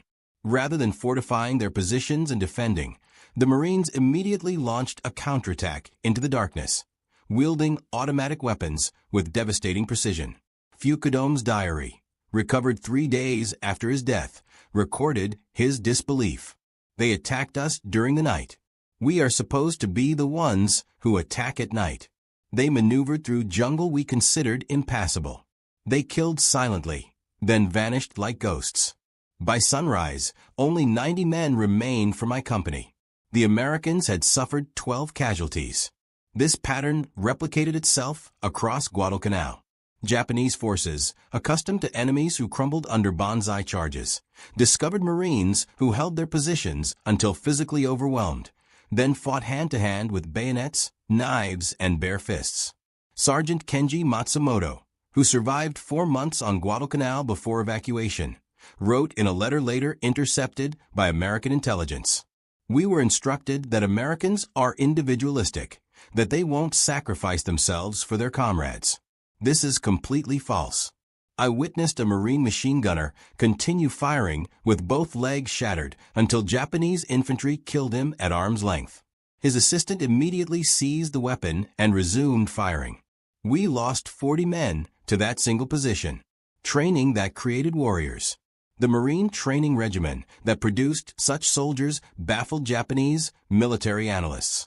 Private Yamamoto, who would later face Marines on Iwo Jima, first learned about them during intelligence briefings in 1943. The instructor, a staff officer who had interrogated captured Marines, seemed genuinely disturbed. American Marines undergo training that would be classified as criminal abuse in any civilized military. They are systematically broken down mentally and physically, then reconstructed into something barely resembling the soft civilians who entered. They're taught to view death in combat as honorable, to never surrender, to fight until physically incapable. A pause. Then, this sounds familiar, doesn't it? They've copied our Bushido, but they've added something we failed to anticipate: American industrial capacity. The combination proved devastating. Japanese soldiers trained in the code of Bushido expected death before dishonor, but they fought with equipment increasingly inferior to American weaponry. Marines underwent training nearly as harsh as Japanese soldiers endured, creating warriors equally willing to die. But those Marines landed with overwhelming firepower that rendered Japanese positions untenable. November 20th, 1943, Tarawa Atoll. Rear Admiral Keiji Shibasaki commanded 4,500 defenders within fortifications deemed impregnable. The 2nd Marine Division dismantled that assumption in 76 hours. Private First Class Tadashi Ogawa, one of merely 17 Japanese survivors, described to interrogators what he witnessed. The first wave was slaughtered in the water. We killed hundreds. More landing craft arrived. The second wave died on the beach. Still more came. The third wave reached our positions carrying flamethrowers. They didn't stop until either we were dead or they were. The mathematics were merciless. Nearly 6,400 men died on Tarawa in 76 hours. The Marines who survived had demonstrated they would seize any objective regardless of the price demanded. Documents captured on Saipan in 1944 revealed Japanese intelligence assessments describing Marines as shock troops displaying fanatical devotion to objectives.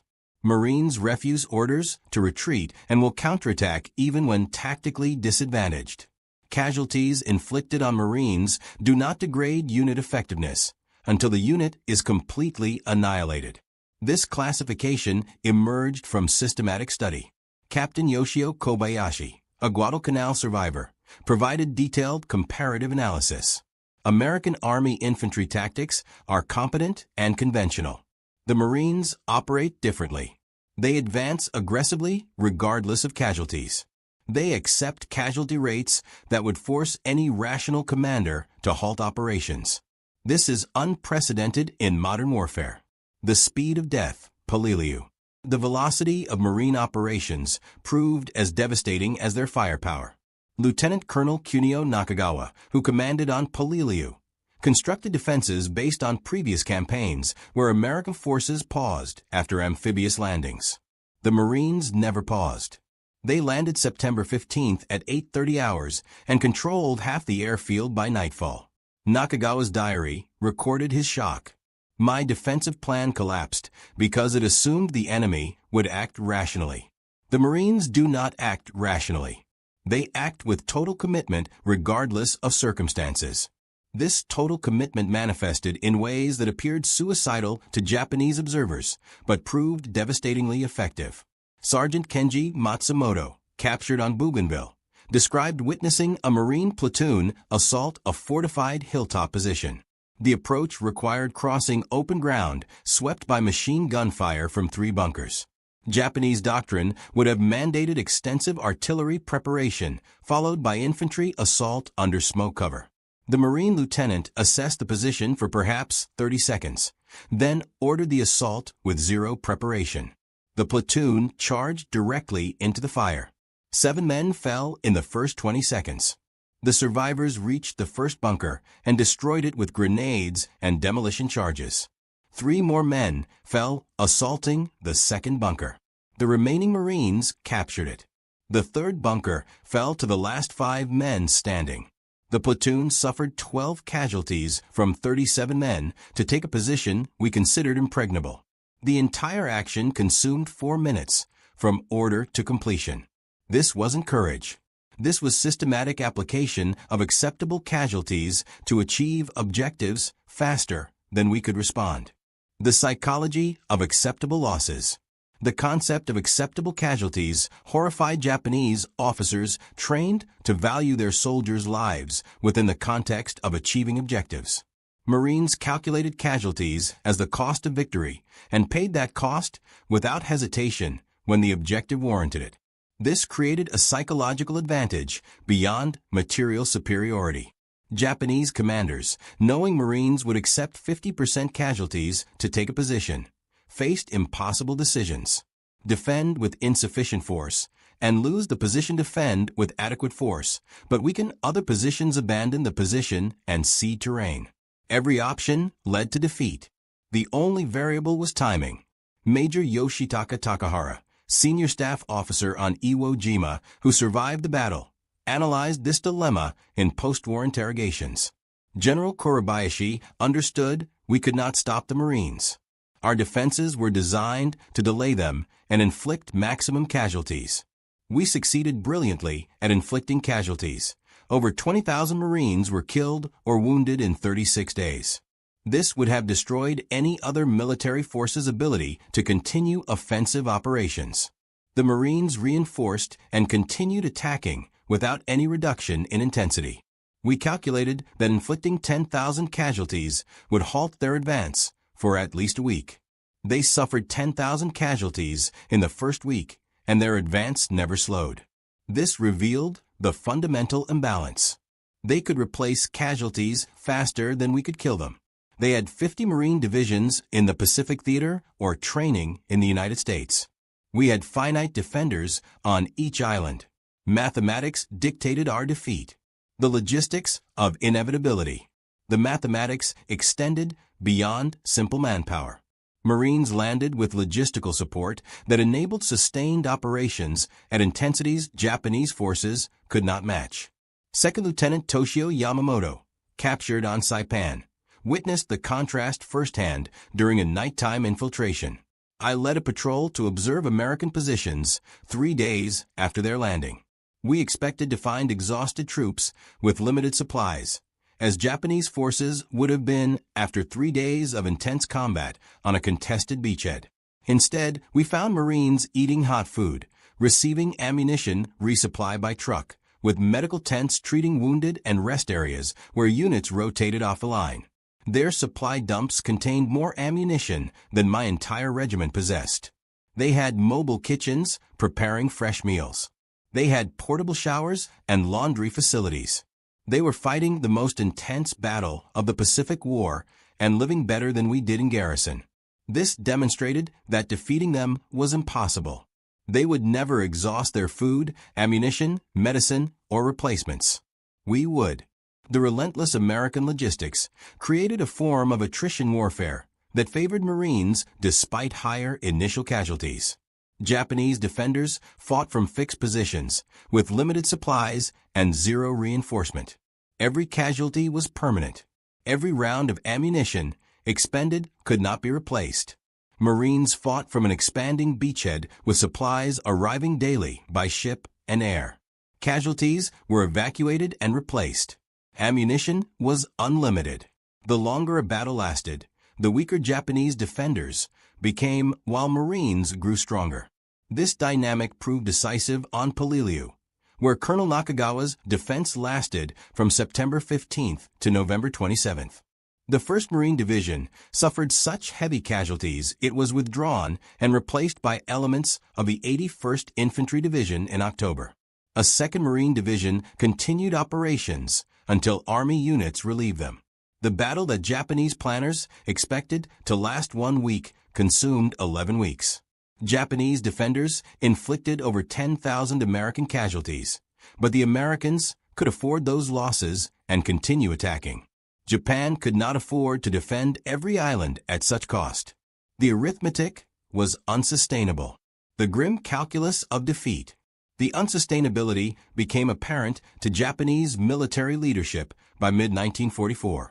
Intelligence summaries distributed to garrison commanders acknowledged that Marines could not be stopped, only delayed.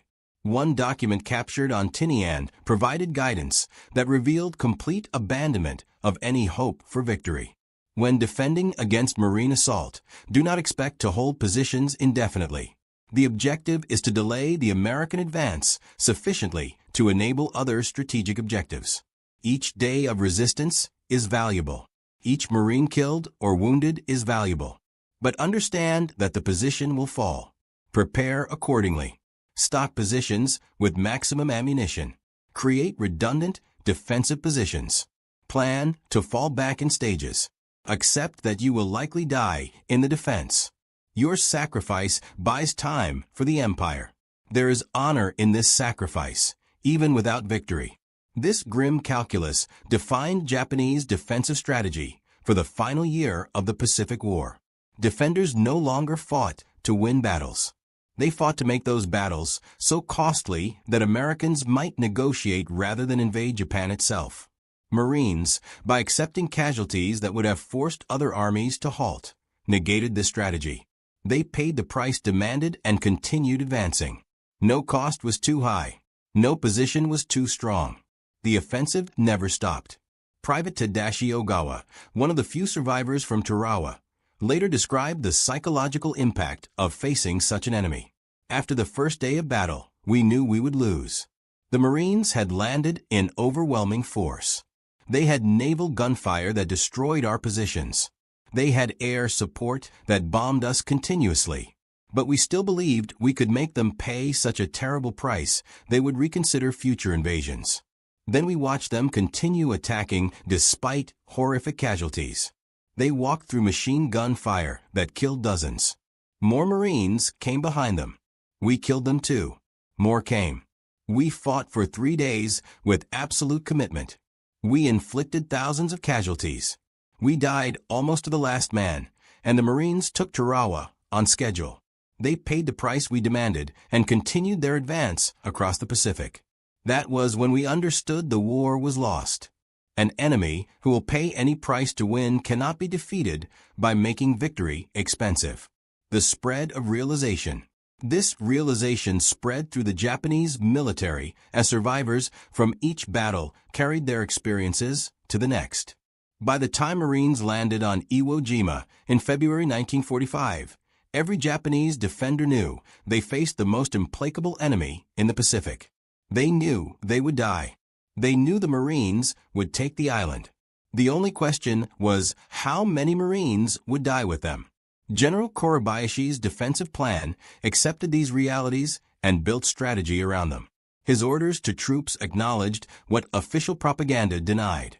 We cannot win this battle. We can only make the Americans bleed for every meter of ground. That is our mission. Accept death. Inflict casualties. Delay their advance. This is how we serve the empire in its darkest hour. This assessment proved accurate in battle after battle. The Raiders, terror in the darkness. Before Korebayashi's theories were tested on Iwo Jima, Marine Raiders had demonstrated capabilities beyond standard excellence. These elite units conducted deep penetration operations that created terror disproportionate to their small numbers. Japanese forces discovered that Raiders operated in darkness with devastating effectiveness. Colonel Kayaneo Ichiki learned this fatally on Guadalcanal in August 1942. His 900 men had defeated Chinese forces through aggressive night attacks. Japanese doctrine held that Americans feared darkness.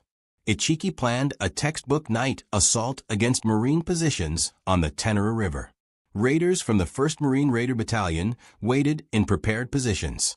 Ichiki's force waded into the river at 1:30 hours on August 21st. Raiders opened fire at point-blank range with automatic weapons supported by pre-registered artillery. The battle lasted 20 minutes. Japanese casualties exceeded 700 killed. Marine casualties numbered 35. The Raiders were eventually disbanded and integrated into regular Marine divisions in 1944, but their tactics spread throughout the Corps. By then, standard Marine infantry employed techniques Raiders had pioneered. Night patrols probed continuously. Small units made independent decisions. Communications allowed unprecedented coordination. The result was an enemy that fought 24 hours per day with intensity Japanese forces could not sustain. Corporal Hideo Takahashi, who fought on 3 islands before his capture on Okinawa, summarized the experience. The Marines never stopped. Day attacks with overwhelming firepower. Night attacks by small units infiltrating our positions. Constant artillery, harassment preventing rest. Air attacks throughout daylight hours. We were under pressure continuously from landing to defeat. Japanese forces traditionally controlled the night and could rest and regroup after daylight battles. Against the Marines, there was no rest. There was no safe time. There was only continuous combat until we were dead or captured. This was industrial warfare applied without mercy. The industrial aspect. The industrial nature of Marine operations fascinated and terrified Japanese military analysts. Unlike Japanese forces that relied on spirit and individual sacrifice to overcome material limitations, Marines systematically applied maximum force to every problem. When faced with a fortified position, they did not rely on courage or clever tactics. They identified the position, called an artillery that fired hundreds of shells to destroy it, brought forward tanks with flamethrowers to burn out survivors, then sent infantry to secure the position. If resistance continued, naval gunfire from destroyers or battleships would obliterate the entire area. This methodical destruction was horrifying in its efficiency. Second Lieutenant Saburo Endo, an artillery forward observer on Saipan, watched Marine combined arms tactics during the June 1944 invasion. His diary recorded detailed observations. The Marines landed under covering fire from warships that fired continuously for 3 hours before the first landing craft touched the beach. Aircraft bombed our positions for 2 hours before the landing. When Marines came ashore, every movement was supported by tanks, artillery, naval gunfire, and airstrikes.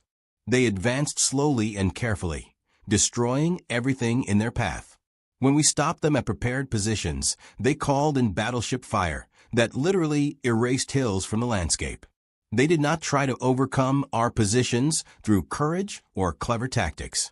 They used overwhelming force to eliminate the positions, then advanced. This is not warfare as we understand it. This is industrial destruction applied systematically until resistance becomes impossible. We fought with rifles and light machine guns. They fought with an entire industrial nation's resources. Endo's observations captured what many Japanese soldiers realized too late. The Pacific War was not a test of warrior spirit or tactical excellence. It was a contest between Imperial Japan's limited industrial base and America's overwhelming production capacity. Marines were the cutting edge of that production capacity. Warriors trained to exploit American advantages ruthlessly while accepting casualties that leveraged superior numbers and replacements. Against such an enemy, Japanese courage and tactical skill meant nothing. The outcome was mathematically determined from the start. Only the duration and cost remained variable. Iwo Jima, Kuribayashi's defense. General Kuribayashi banned the banzai charges that had wasted Japanese lives in previous battles. He created a defense in depth that channeled Marines into killing zones covered by multiple bunkers. He positioned artillery to deliver devastating fire on landing beaches. He built 11 miles of tunnels, connecting 1,500 cave positions. Every approach was registered for mortar and artillery fire. The beach was a death trap.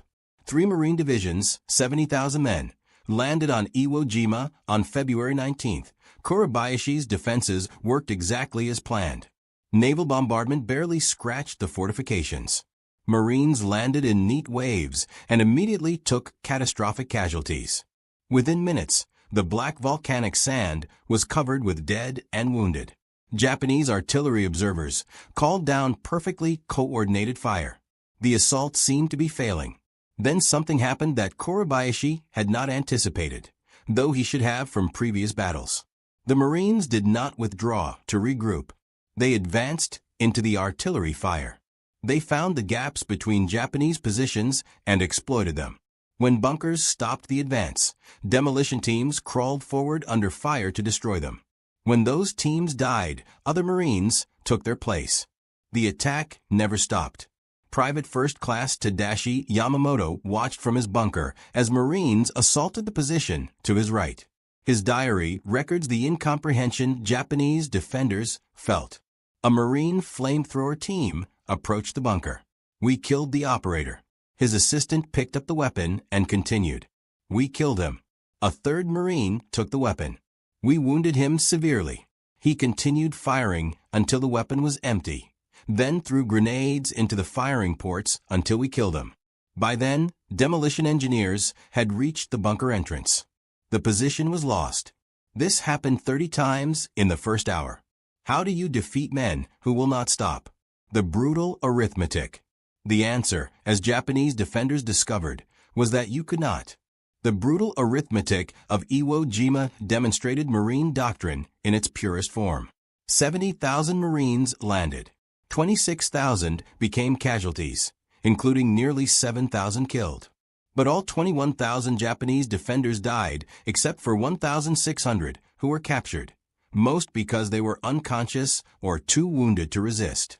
The Marines paid an almost unimaginable price, but they took every objective. Kuribayashi himself, who survived until late March 1945, wrote his final assessment in a message smuggled to Tokyo before the position collapsed. The Marines are the most effective fighting force I have encountered. They possess several attributes that make them uniquely dangerous. First, their training creates soldiers willing to accept casualties that would break other units. Second, their firepower exceeds ours by a factor of 5:1 in artillery and 10:1 in air support. Third, their junior leaders make decisions at squad level that our officers make at company level, allowing them to exploit opportunities faster than we can react. Fourth, and most critical, they never stop attacking.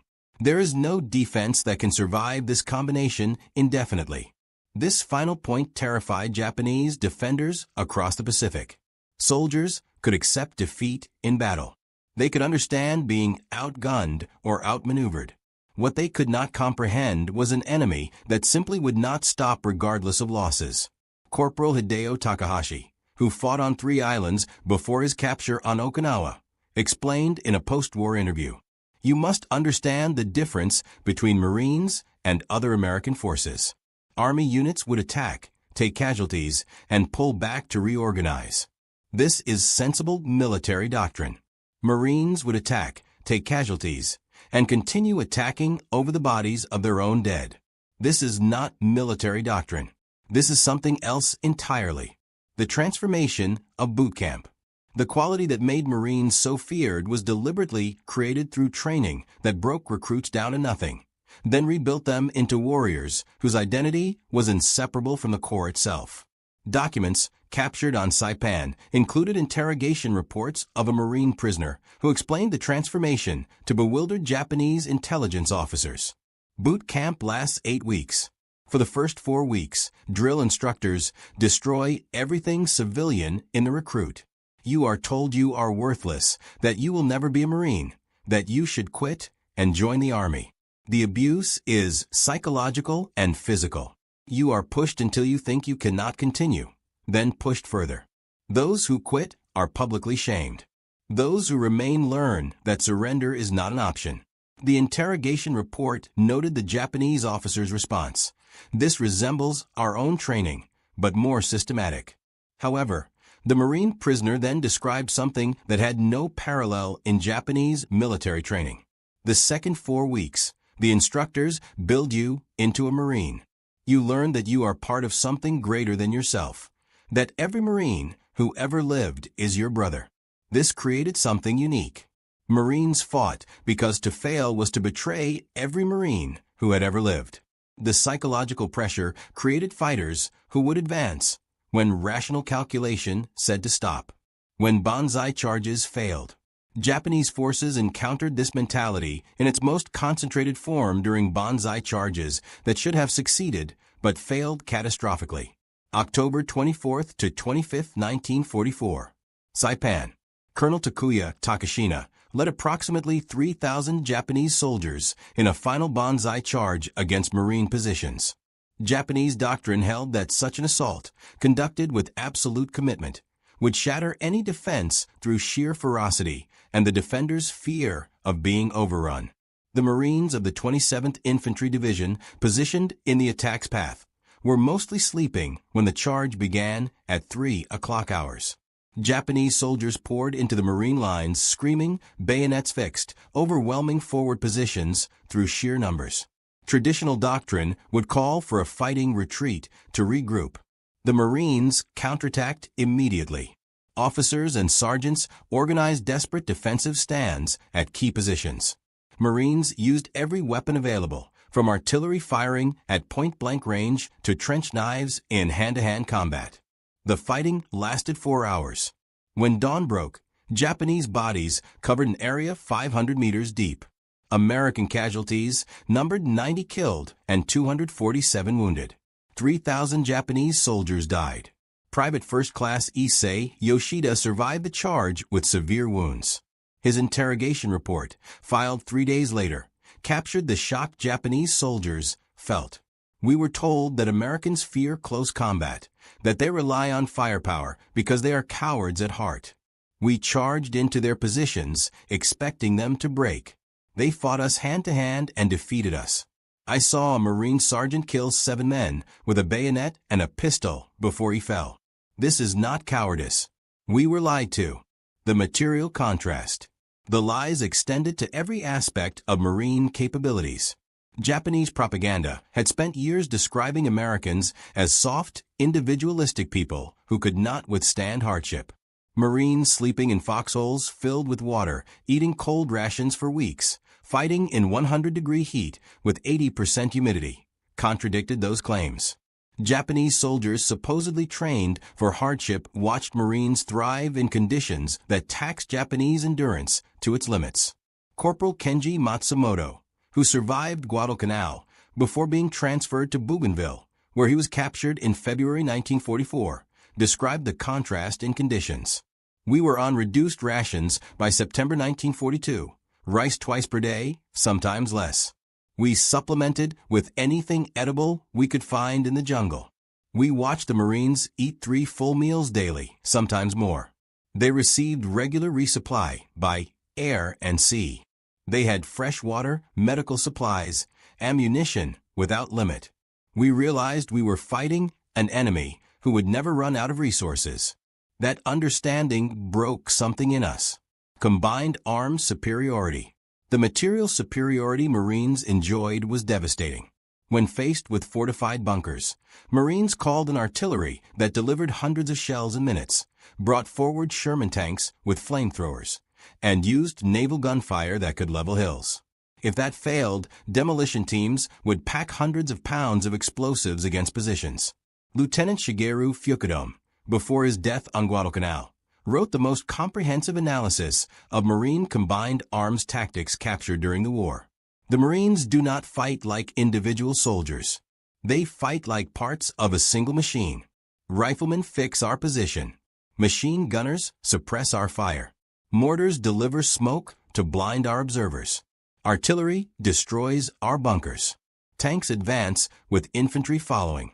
Aircraft bomb any position artillery cannot reach. This happens within minutes of contact, coordinated by junior officers using radios we do not possess. We cannot counter this because we cannot coordinate at the same speed. By the time our commander understands the situation and issues orders, the Marines have already moved to exploit our weakness. Decentralized decision-making. This speed of execution was possible because Marines delegated authority to the lowest possible level. Sergeants made decisions that Japanese doctrine reserved for captains. Corporals led assaults that required a lieutenant's authority in the Imperial Japanese Army. The result was an enemy that adapted faster than Japanese forces could react. When a bunker stopped a Marine advance, a sergeant would immediately redirect the attack through a different approach while calling in supporting fire, all without waiting for orders from above. Japanese defenders often found themselves fighting enemies who appeared in unexpected directions because Marines had identified and exploited weaknesses before Japanese commanders recognized they existed. The most feared weapon. The most feared Marine weapon was not rifles or artillery. It was the flamethrower. Japanese soldiers trained to die honorably in combat discovered that flamethrowers offered no honorable death. Corporal Hideo Takahashi, captured on Okinawa with burns covering 40% of his body, described the psychological impact. We were taught to accept death in battle as glorious. Death by bullets, bayonets, artillery, these are warriors' deaths. Fire is something different. You watch flames approach your position. You smell comrades burning alive. You hear the screaming. There is no glory in this death. It is industrial slaughter. This is what the Marines understood that we did not. Modern war has no place for glory. It is about killing the enemy as efficiently as possible using the best tools available. The intelligence assessment. This realization came too late for most Japanese defenders. By 1944, every Japanese soldier in the Pacific knew that facing Marines meant facing the most lethal combination of training, equipment, and doctrine the Americans possessed. Intelligence reports distributed to garrison forces described Marines with a mixture of respect and dread that bordered on superstition. One document captured on Tinian in July 1944 provided detailed guidance on defending against Marine assaults. The report acknowledged several facts that contradicted years of Japanese propaganda. First, Marines are physically larger and stronger than Japanese soldiers on average due to superior nutrition since childhood. Second, Marines receive more ammunition, better weapons, and more reliable equipment than Imperial Japanese Army troops. Third, Marine training emphasizes marksmanship to a degree unmatched by Japanese forces. The average Marine rifleman can hit targets at ranges where our soldiers cannot. Fourth, Marines operate with air and naval support that we cannot match or counter.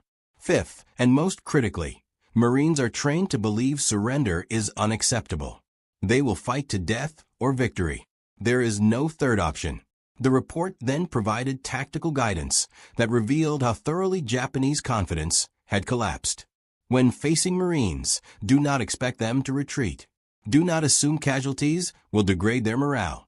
Do not believe superiority in numbers provides an advantage, as their firepower negates numerical superiority. Do not attempt banzai charges unless no other option exists, as Marines will slaughter charging troops with automatic weapons and artillery. Do not expect them to fear nighttime attacks, as they fight effectively in darkness. The only effective defense is prepared positions protected by interlocking fields of fire, with multiple fallback positions prepared in advance, and with the understanding that the position will eventually fall. The goal is not to stop the Marines, but to exact maximum casualties before the position is overrun. Kuribayashi's clear-eyed assessment. This defensive doctrine acknowledged reality, but offered no path to victory. General Tadamaki Kuribayashi, preparing Iwo Jima's defenses in early 1945, understood this perfectly. He wrote to his wife in January, 1 month before the invasion, "I am asked to defend Iwo Jima against American Marines. This is a mathematical problem with only one solution. The Marines will land with 70,000 men. They will have complete control of sea and air. They will bring unlimited ammunition and supplies. They will attack until Iwo Jima falls. My mission is not to defeat them. That is impossible. My mission is to make them pay such a terrible price that the Americans will reconsider invading the home islands. Every day I keep them fighting is a day the Empire has to prepare. Every Marine killed is one less enemy in the final battle." Kuribayashi's strategy reflected the evolution of Japanese defensive doctrine from confident aggression to desperate attrition. The flaw in the strategy. The Marines who landed on Iwo Jima on February 19 faced defenses designed not to repel them, but to bleed them in ways that would destroy American resolve. Every bunker was positioned to require direct assault. Every cave entrance was covered by multiple firing positions. Every meter of ground cost lives to take. The strategy failed because it misunderstood Marine culture. High casualties did not break Marine morale. They reinforced it. Every fallen Marine demanded vengeance. Every day of brutal combat strengthened survivors' determination to win. The worse the fighting became, the harder Marines fought. This was incomprehensible to Japanese military thinking, which assumed that even fanatical troops had a breaking point. Private First Class Tadashi Yamamoto, who survived until March 10th before dying in his bunker, wrote his final diary entry the night before. "Tomorrow the Marines will reach this position. We have killed hundreds of them in the past 3 weeks. More arrive every day. They do not weaken. They do not slow down. They do not stop. I thought our spirit was stronger than American materialism. I was wrong. The Marines have both spirit and material.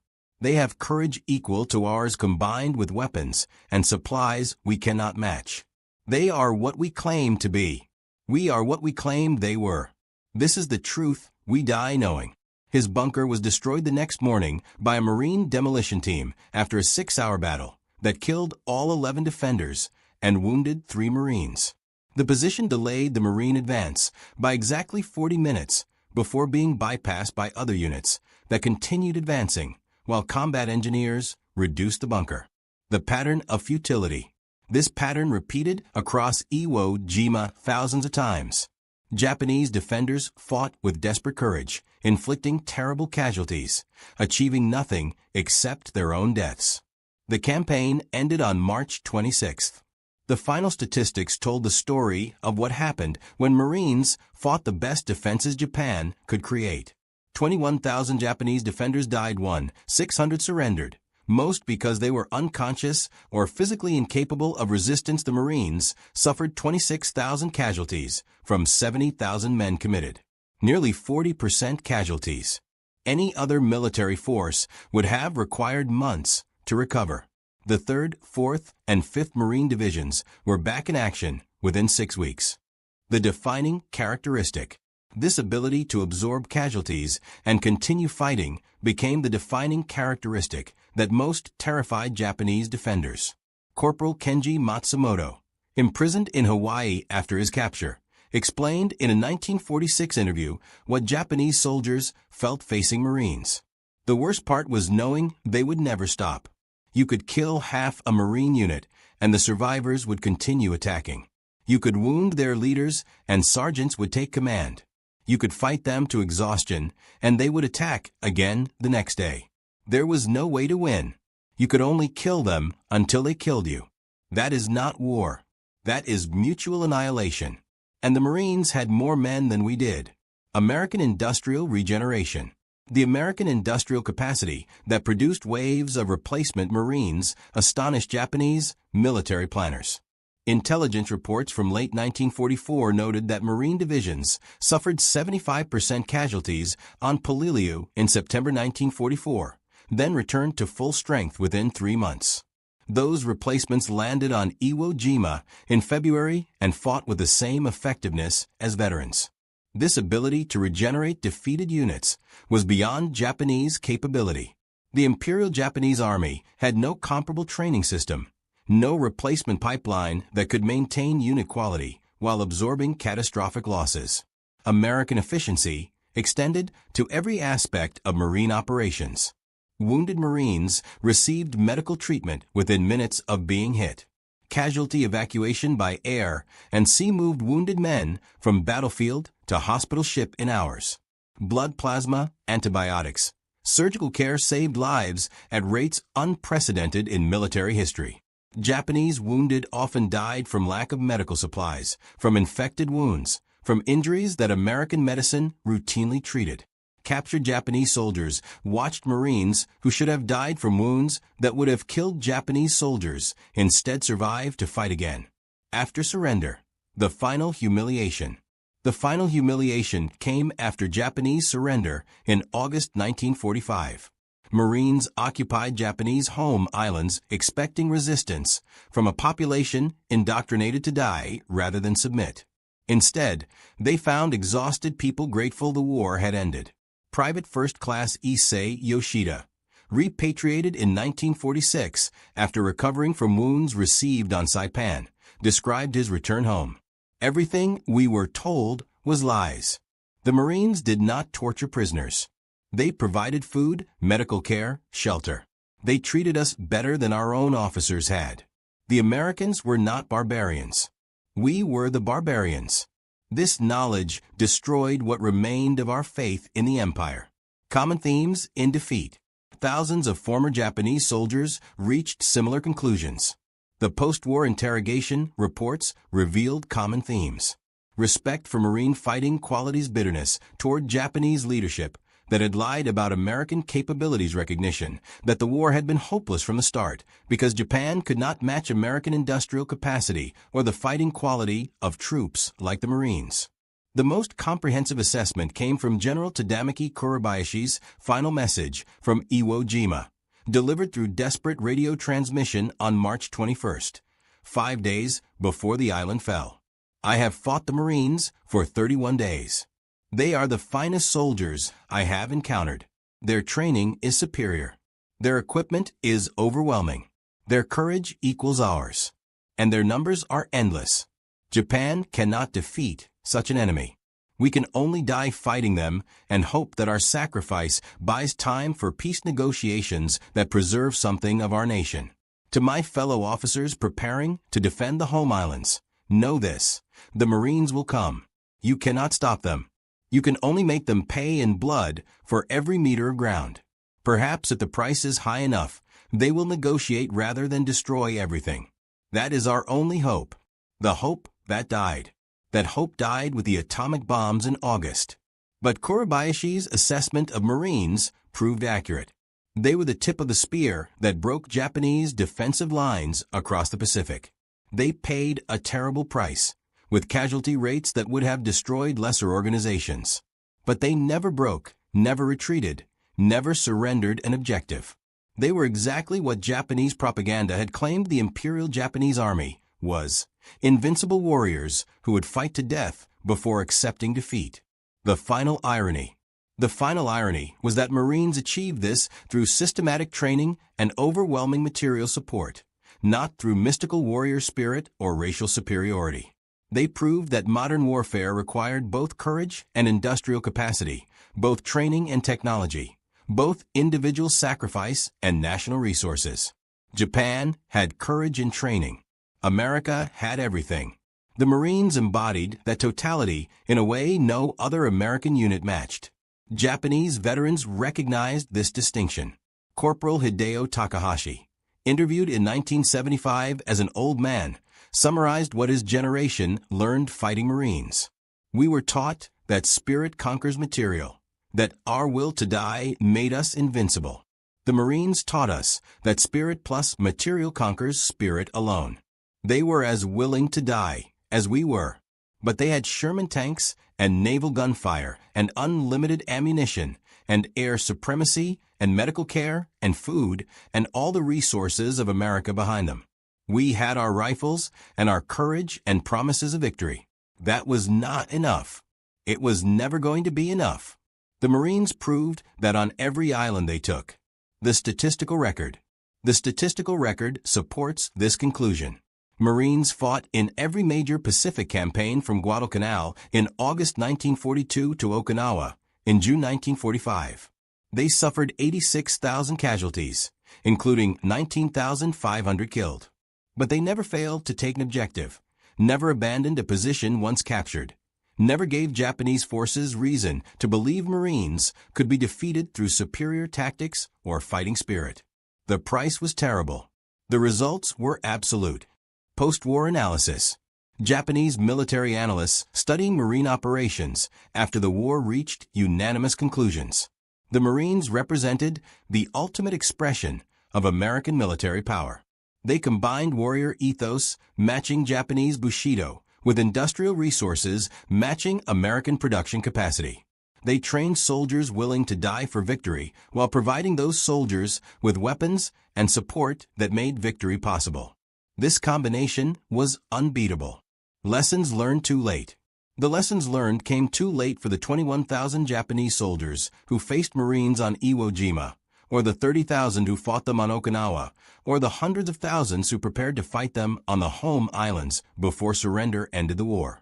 Those men knew only that Marines were the enemy they feared most, the enemy their officers could not stop, the enemy who would keep coming regardless of casualties until every Japanese defender was dead.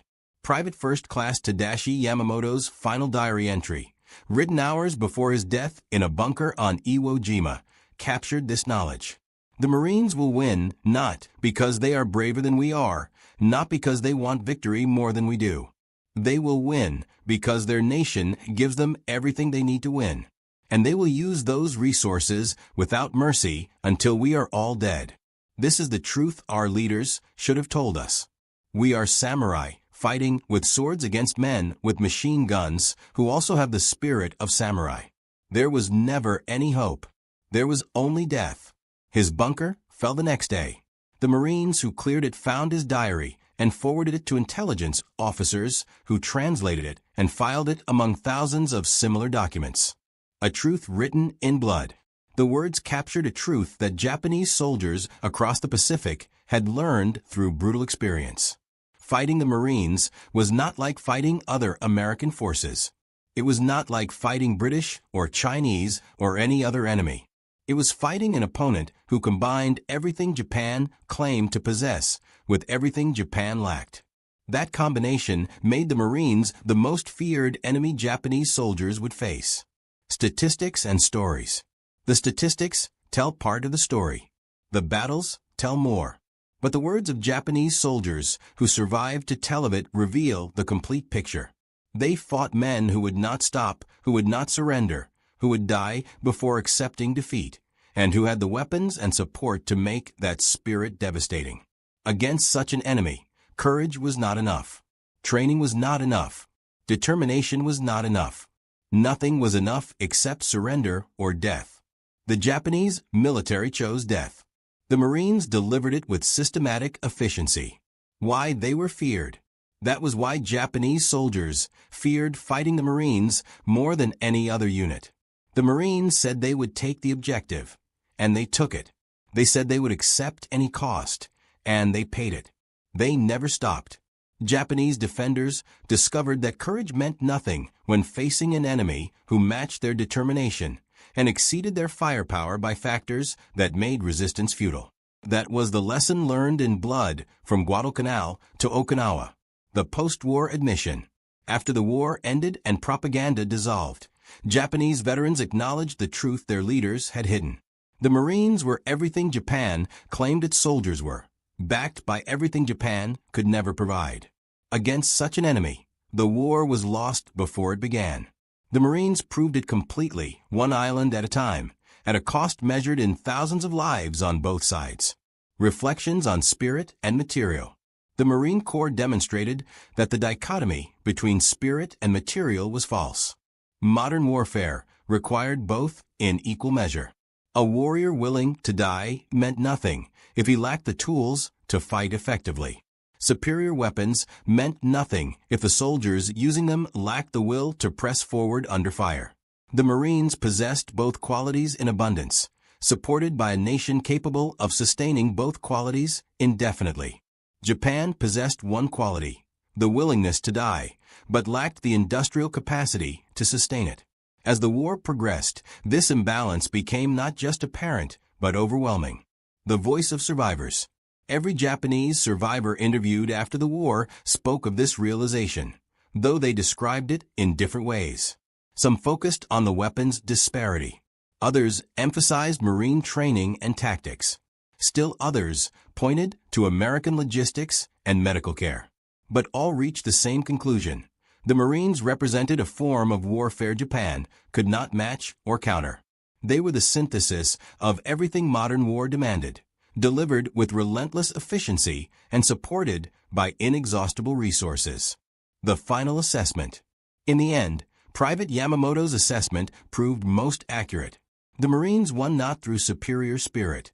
Japanese soldiers possessed equal courage, but through the combination of that spirit with overwhelming material advantage. They were samurai with machine guns, fighting samurai with swords. The outcome was never in doubt. Only the cost remained to be calculated, and that cost was measured in tens of thousands of lives on both sides. Lives spent proving what mathematics had determined from the war's beginning. The human cost. The human cost extended beyond casualty figures. It included the destruction of Japanese military confidence, the collapse of faith in leadership that had promised victory, and the bitter realization that courage alone could not overcome material disadvantage. For the Marines, the cost included physical wounds that would never fully heal, psychological trauma that would last lifetimes, and the burden of having been the instrument of such comprehensive destruction. Both sides paid prices that transcended statistics. Both sides learned lessons written in blood and sacrifice. The evolution of understanding.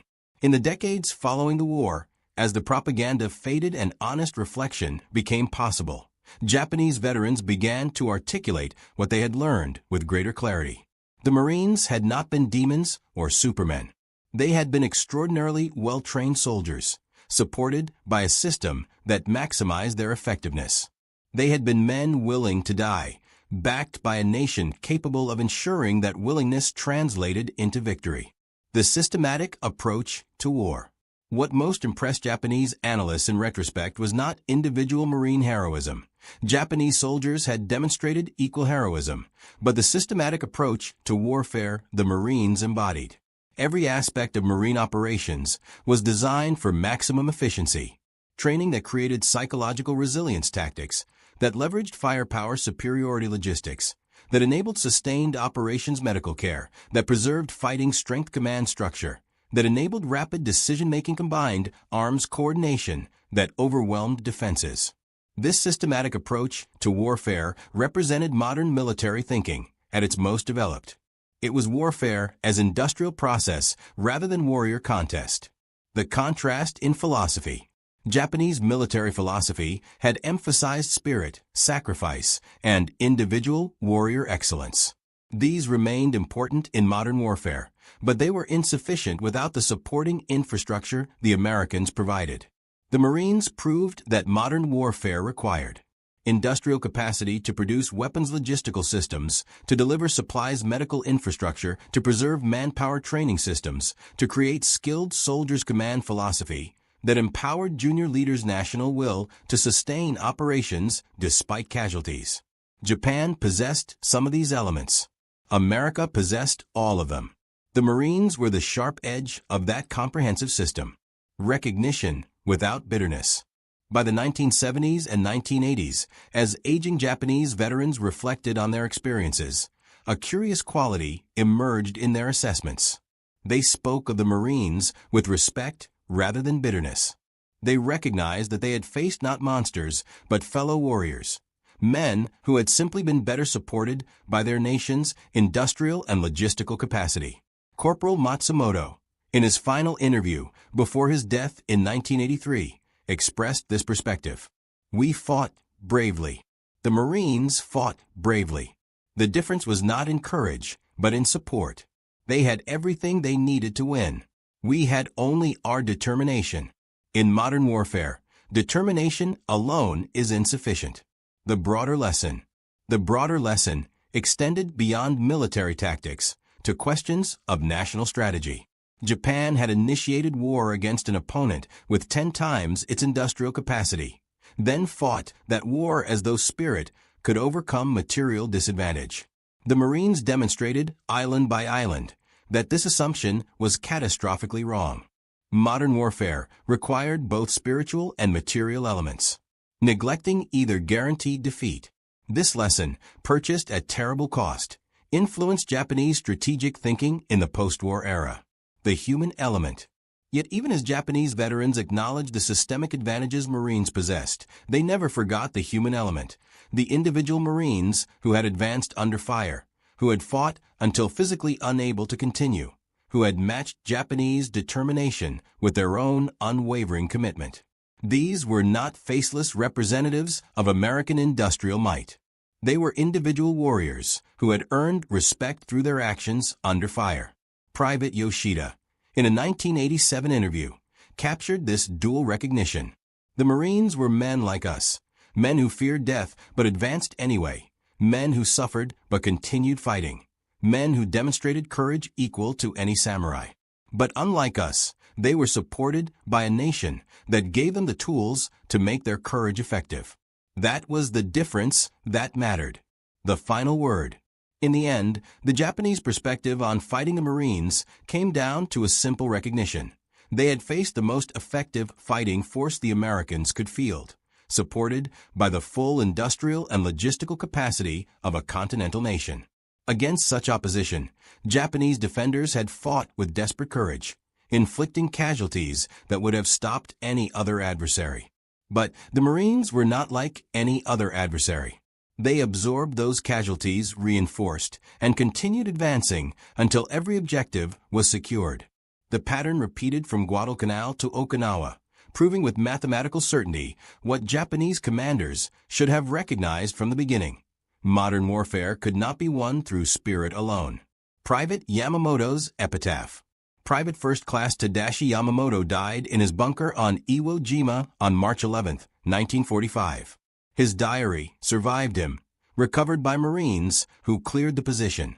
His final entry served as epitaph not just for himself, but for all Japanese soldiers who faced the Marines. We were told we were invincible. We were told our spirit made us superior. We were told the Americans were weak. All lies. The Marines have proven themselves everything we claim to be, with resources we could never match. They are the future of warfare, warriors supported by industry, courage backed by material, spirit combined with system. We are the past, samurai facing machine guns, believing willpower alone could achieve victory. The past cannot defeat the future. This is the lesson we die learning. The legacy. 70 years later, that lesson remains relevant. The Pacific War demonstrated conclusively that modern warfare requires the synthesis of human courage and industrial capacity, tactical skill and technological superiority, individual sacrifice and systemic support. The Marines embodied that synthesis. They were neither the demons Japanese propaganda had described nor the soft Americans that same propaganda had promised. They were warriors equal to Japanese soldiers in courage, superior in training, and overwhelmingly superior in support. Against such an enemy, Japanese defenders learned there could be only one outcome. The only variable was how long it took to reach that inevitable conclusion and how many lives it would cost on both sides. The answer proved to be longer than anyone expected and more costly than anyone imagined. But the outcome was never truly in doubt. The Marines would advance. The Marines would pay whatever price victory demanded. The Marines would take their objectives. And Japanese defenders, no matter how brave, no matter how determined, could not stop them. That was the truth Japanese soldiers learned, island by island, battle by battle, from August 1942 to August 1945. It was a truth purchased in blood and carved into history through sacrifice on both sides. It was the truth that defined the Pacific War and shaped the world that followed. This narrative is based on translated diary entries, interrogation reports, and post-war interviews with Japanese veterans who fought against U.S. Marines during World War II. Their perspectives, preserved in military archives, provide insight into how Japanese soldiers perceived and understood the enemy they faced across the Pacific Theater. August 18, 1944. 2,210 hours. 320 feet beneath the South China Sea. Lieutenant Commander Henry Munson adjusted the periscope, watching through the darkness with radar as the massive convoy approached. 13 ships, the largest troop convoy he had seen in months.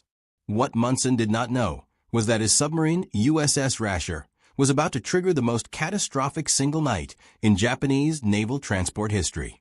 A slaughter so complete that it would send shockwaves through every Japanese officer commanding shipping lanes across the Pacific.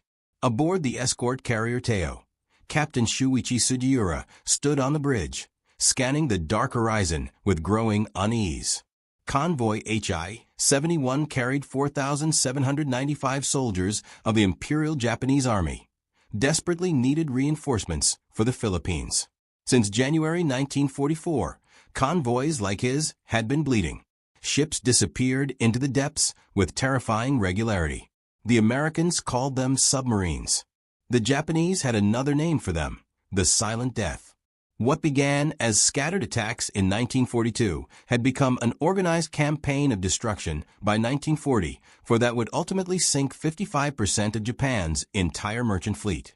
Over 5.3 million tons of shipping would vanish beneath the waves by war's end. But the true horror was not measured in tonnage. It was measured in the tens of thousands of Japanese soldiers who drowned in darkness, trapped in sinking holds as American torpedoes tore through steel hulls. This is the story of how American submarines created a terror so profound that Japanese merchant sailors began refusing assignments. How convoy commanders falsified routes to avoid known submarine zones. And how the silent hunters beneath the waves destroyed not just Japan's logistics, but the very psychology of an empire that depended on the sea. The nightmare had begun on December 7, 1941, but not in the way most remember. While Japanese aircraft struck Pearl Harbor, 29 American submarines of the Asiatic Fleet waited in Philippine waters. Within hours of the attack, Admiral Thomas Hart issued the order that would define the Pacific Submarine War, execute unrestricted submarine warfare against Japan. No warnings, no mercy.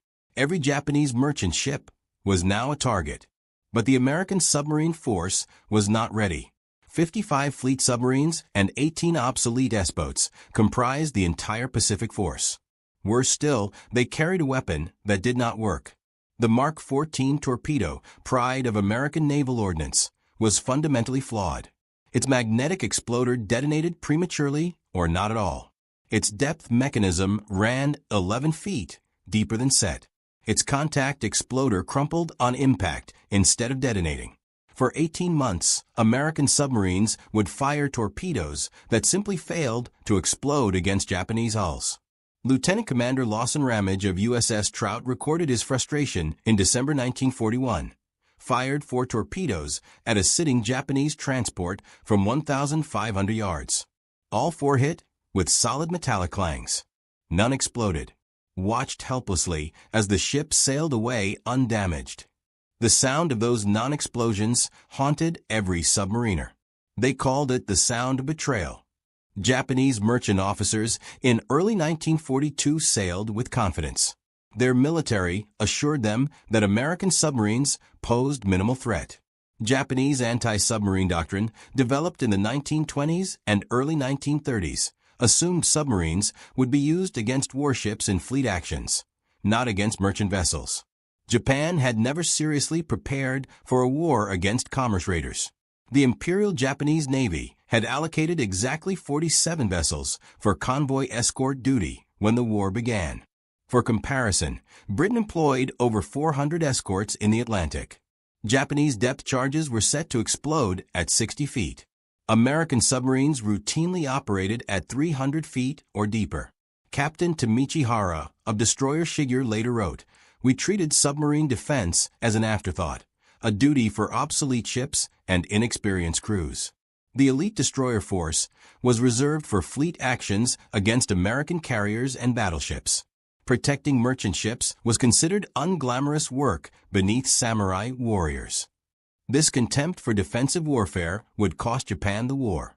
By mid-1943, American submarines had solved their torpedo problems through the desperate efforts of commanders who disobeyed orders and conducted their own tests. Admiral Charles Lockwood proved the Mark 14 ran deep by firing at fishing nets suspended at known depths. The torpedoes passed underneath. Submarine commanders proved the contact exploder failed by test firing against Hawaiian cliffs. The torpedo struck but did not explode until it tumbled back into deep water where pressure triggered it. Once these defects were corrected, American submarines transformed into the most lethal commerce raiders in naval history. The mathematics of destruction became overwhelming. In 1942, American submarines sank approximately 180 Japanese merchant ships, totaling 725,000 tons. Torpedo production problems limited their effectiveness. Many skippers trained in peacetime proved too cautious. But as aggressive commanders replaced timid ones, as code-breaking provided convoy routes, as new construction delivered 40 submarines per year, the campaign intensified beyond Japanese capacity to respond. Aboard cargo ship Tatsuda Maru on February 8, 1943, Executive Officer Yoshio Nakamura wrote his final diary entry, "Radar contact. American submarine." This entry was recovered decades later when his diary washed ashore at Yokohama. USS Tarpon had fired 4 torpedoes. All 4 hit. Tatsuda Maru sank in 90 seconds, so fast that 943 passengers and crew had no time to reach lifeboats. The former luxury liner, pride of the Nippon Yusen Kaisha line that had carried tourists between San Francisco and Tokyo for 12 years, simply vanished. Nakamura's watch stopped at 0347. The sinking of Tatsuda Maru marked a turning point in Japanese merchant marine psychology. Officers who had sailed fearlessly now requested transfers to shore duty. Crews began demanding double pay for voyages through the Luzon Strait, called by Japanese sailors Torpedo Alley. The Japanese merchant fleet, which required 6 million tons of operational shipping to sustain the empire's war economy and supply lines, was bleeding ships faster than shipyards could replace them. Warrant Officer Kazuo Sakamaki, a convoy escort commander aboard destroyer Hamikes, filed a report in April 1943 that was classified by Japanese naval intelligence, but later captured by American forces. American submarines operate with intelligence that suggests they know our routes in advance. They wait at choke points, attack at night on the surface using radar we cannot detect, and withdraw before our escorts can respond. Our depth charges cannot reach them when they dive deep. Our sonar cannot track them through thermal layers. We are fighting an enemy we cannot see and cannot hurt. The Americans had indeed cracked Japanese naval codes. Operation Magic provided submarine commanders with the routes, schedules, and sometimes even the cargo manifests of Japanese convoys. Combined with ultra-intelligence from breaking the Japanese merchant shipping code, American submarines knew exactly where targets would be and when they would arrive. It was not warfare. It was slaughter arranged by appointment. By mid-1943, the number of American submarines in the Pacific had grown from 55 to 104. Each submarine made approximately 5 patrols per year. Each patrol lasted approximately 60 days. With 100 submarines at sea simultaneously, Japanese merchant ships faced a cordon of steel spanning from the Japanese home islands to Singapore, from the Philippines to New Guinea. Every major shipping lane was covered. Every important harbor was watched. Convoys that sailed on schedule to predictable destinations became coffins for thousands of men. The summer of 1943 brought particular horror to Japanese merchant sailors. On July 23, transport Montevideo Maru, carrying over 1,000 Australian prisoners of war and civilians, was torpedoed by USS Sturgeon off the Philippines. The ship sank in 11 minutes. There were no survivors among the prisoners, though Japanese crew members abandoned ship successfully. The incident would become Australia's worst maritime disaster, though it remained unknown until after the war. American submarines had no way to distinguish prisoner transports from troop transports. Lieutenant Takeshi Nato, a Japanese escort officer aboard destroyer Uricase, kept a private journal that survived the war. August 1943.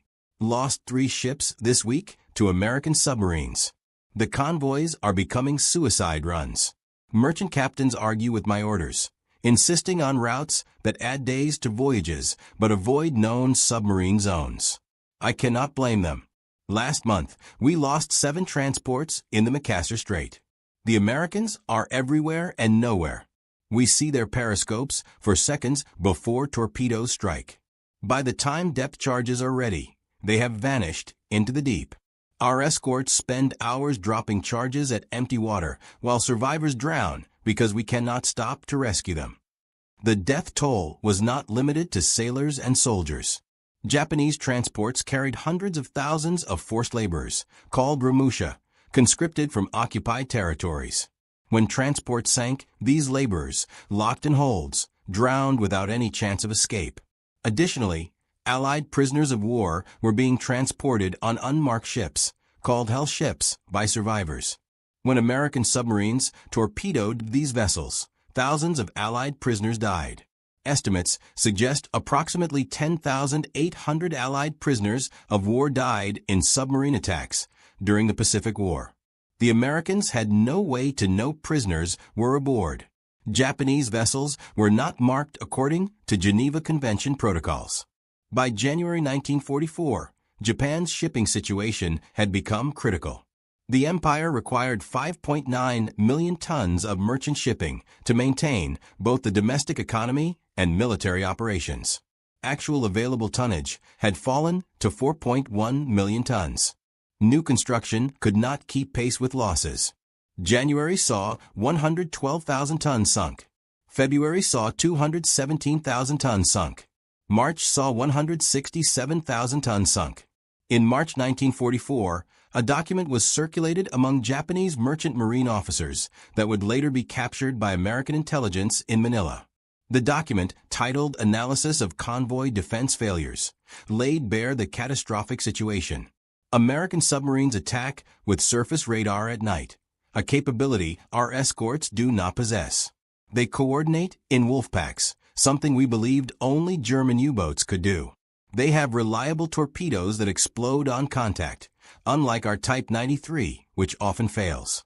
Most critically, they receive intelligence about our convoy routes from unknown sources, allowing them to position in advance.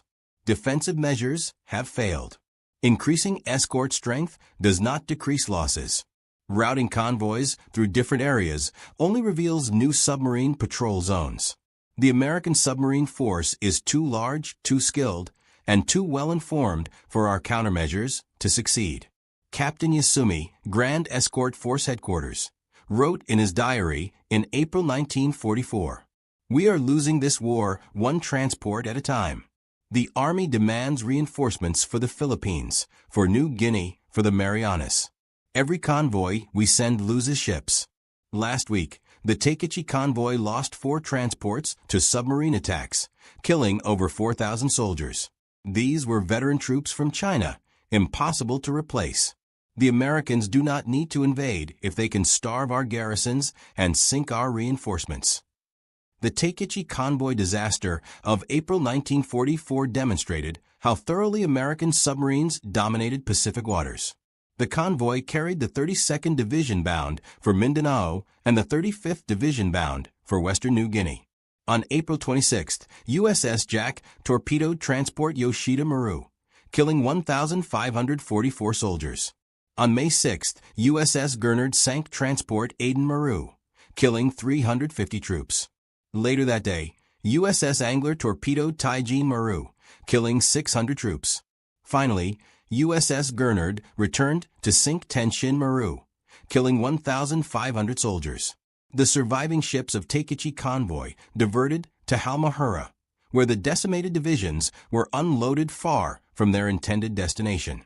Douglas MacArthur's forces invaded Hollandia days later, bypassing the positions these divisions were meant to defend. The failure of Takechi convoy forced Japanese imperial headquarters to acknowledge that Western New Guinea could no longer be reinforced or defended. But nothing prepared the Japanese for the night of August 18, 1944, when convoy HI-71 sailed into the waiting guns of an American submarine wolf pack. Commander Henry Munson aboard USS Rasher had been tracking the convoy since afternoon, when his radar operator counted 9 separate aircraft patrols to the north. Large patrols meant a valuable convoy. As darkness fell and heavy weather moved in, Munson maneuvered Rasher to attack position. At 2,210 hours, he fired 2 stern torpedoes at tanker Shioya Maru. Both struck. The tanker, loaded with gasoline, exploded into a column of flame 300 meters high. Pieces of the ship blew 150 meters from the burning hulk. The escorts fired wildly, dropping depth charges far behind Rasher's position. At 2,310 hours, Munson fired 6 bow torpedoes at the largest ship in the convoy. 3 torpedoes struck transport Théa Maru, the 17,537-ton former French liner. Aboard Théa Maru, 4,795 Japanese soldiers and 427 civilians were preparing for sleep when the torpedoes hit. The ship began sinking immediately. Panic swept through the darkened holds as water rushed in. Men clawed at ladders, fighting to reach the deck. Most never made it. Théa Maru sank in approximately 4 minutes. When the survivors were counted days later, 2,665 people had died. Only about 2,100 survived the initial sinking to float in the storm-tossed water. Aboard escort carrier Teo, Captain Sugiura ordered his aircraft to search for the attacking submarine. Before the aircraft could launch, USS Hato fired 4 torpedoes at Teo. 2 struck home. The escort carrier's aviation fuel ignited. Fire spread through the hangar deck. Teo sank at approximately 2,230 hours with 850 crew members. Shortly after midnight, Rasher fired 4 more torpedoes at cargo transport CO Maru. 3 hit. The ship was carrying ammunition. The resulting detonation swept a pressure wave over Rasher's bridge 2,000 meters away, stunning the crew. Munson swung Rasher hard right and fired 2 stern torpedoes at armed merchant cruiser Shojin Maru. Both torpedoes hit. The ship slowed to 5 knots, then began sinking. At 0333 hours, USS Spadefish under Lieutenant Commander Gordon Underwood fired 6 torpedoes at landing craft depot ship Tamatsu Maru. 2 torpedoes struck. The massive 460-foot vessel rolled over and sank within minutes. 4,755 troops and 135 merchant seamen went down with the ship.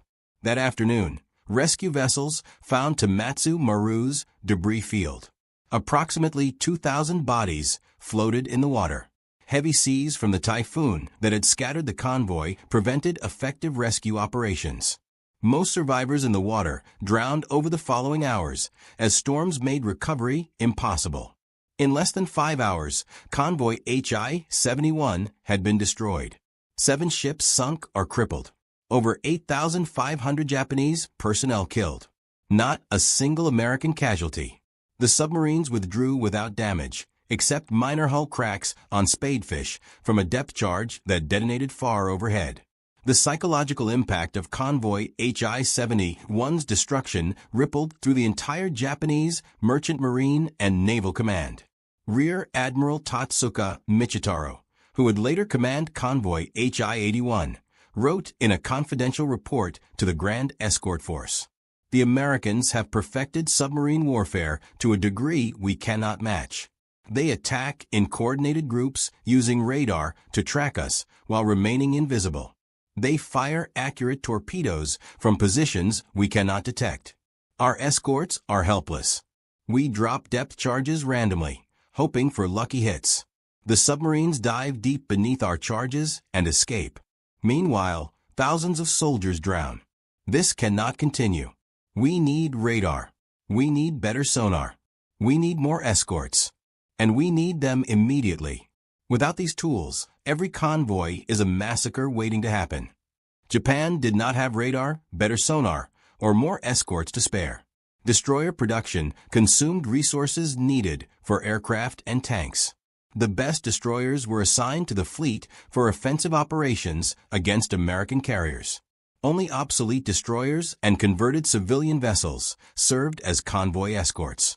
Japanese radar development lagged American technology by 3 to 4 years. The first shipboard radar units did not appear until late 1943, and installation proceeded slowly. By contrast, every American submarine carried multiple radar systems for surface search and aircraft warning by mid-1943.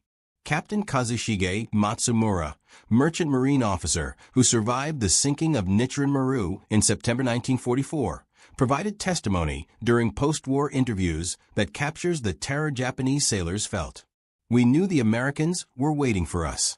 The question was not if we would be attacked, but when. Sailing through the Luzon Strait at night, every man aboard was awake, staring into the darkness, listening for the sound we all dreaded, the churning wake of incoming torpedoes. When you heard that sound, you had perhaps 20 seconds to decide whether to jump overboard or run for the lifeboats.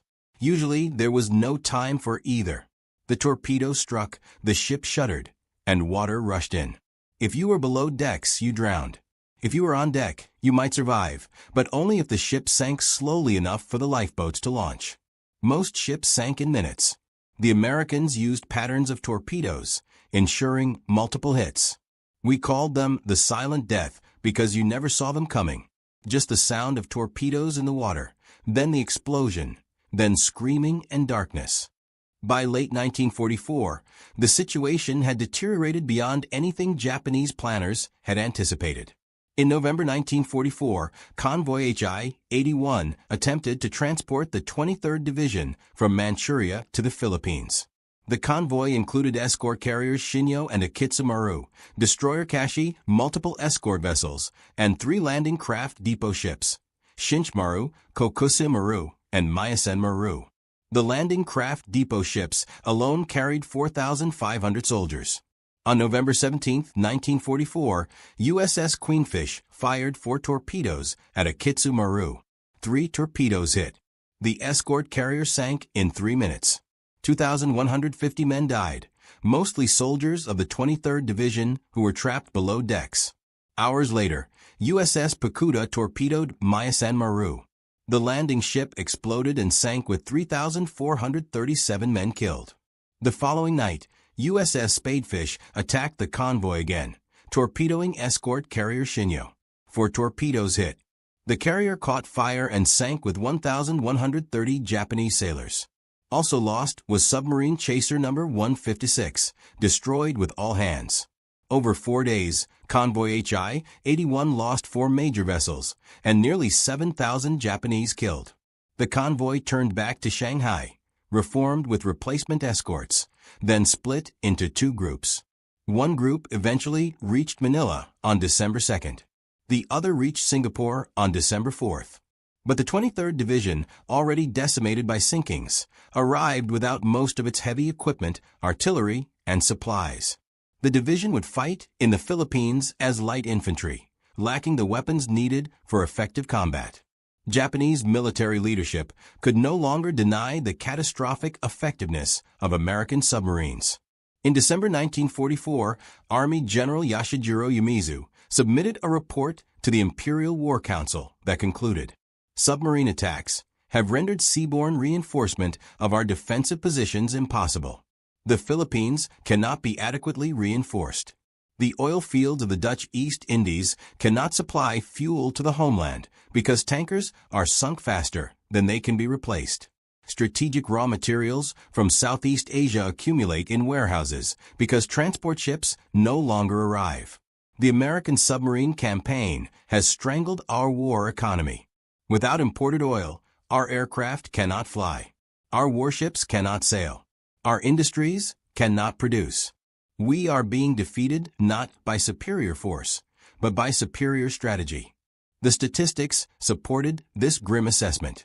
Japan began the war with 6.4 million tons of merchant shipping. By the end of 1944, only 2.1 million tons remained operational. New construction during the war added 3.9 million tons, but losses exceeded 8.9 million tons by war's end. American submarines accounted for approximately 55% of these losses. Carrier aircraft and mines accounted for most of the rest. By early 1945, Japan's merchant fleet was effectively destroyed. Shipping capacity fell below the 2 million tons required to feed the Japanese population.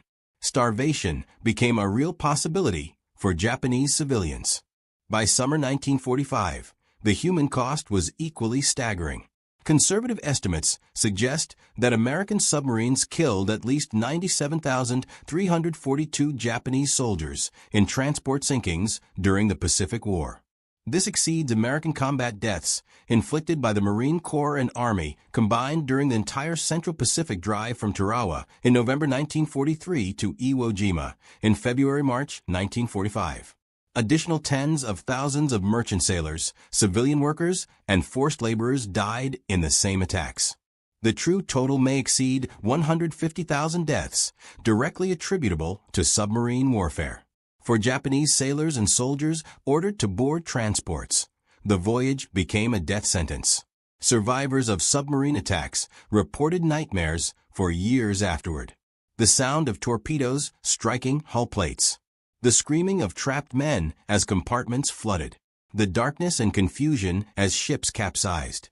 The hours spent floating in oil-slicked water, hoping for rescue that often never came. These memories haunted those who survived.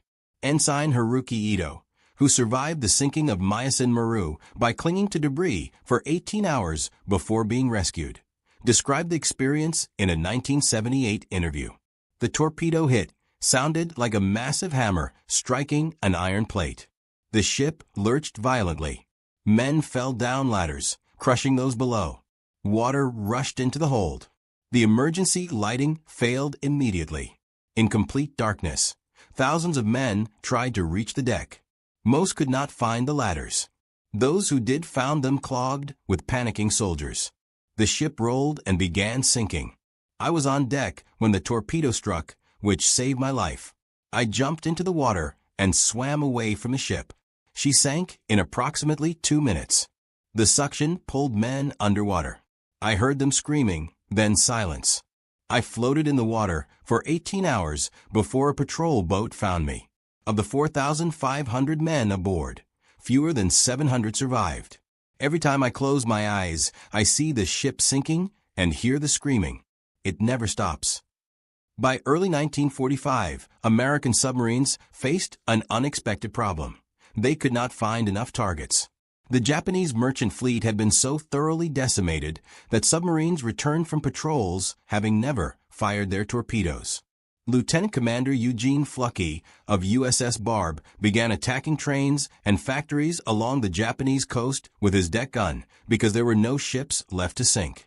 Commander Lawson Ramage of USS Parche requested reassignment because submarine warfare had become obsolete due to lack of targets. The strategic impact of the submarine campaign exceeded every pre-war projection. Japan's war economy collapsed not because factories were destroyed, but because raw materials could not reach the factories. Oil tankers from the Dutch East Indies were sunk before reaching Japan.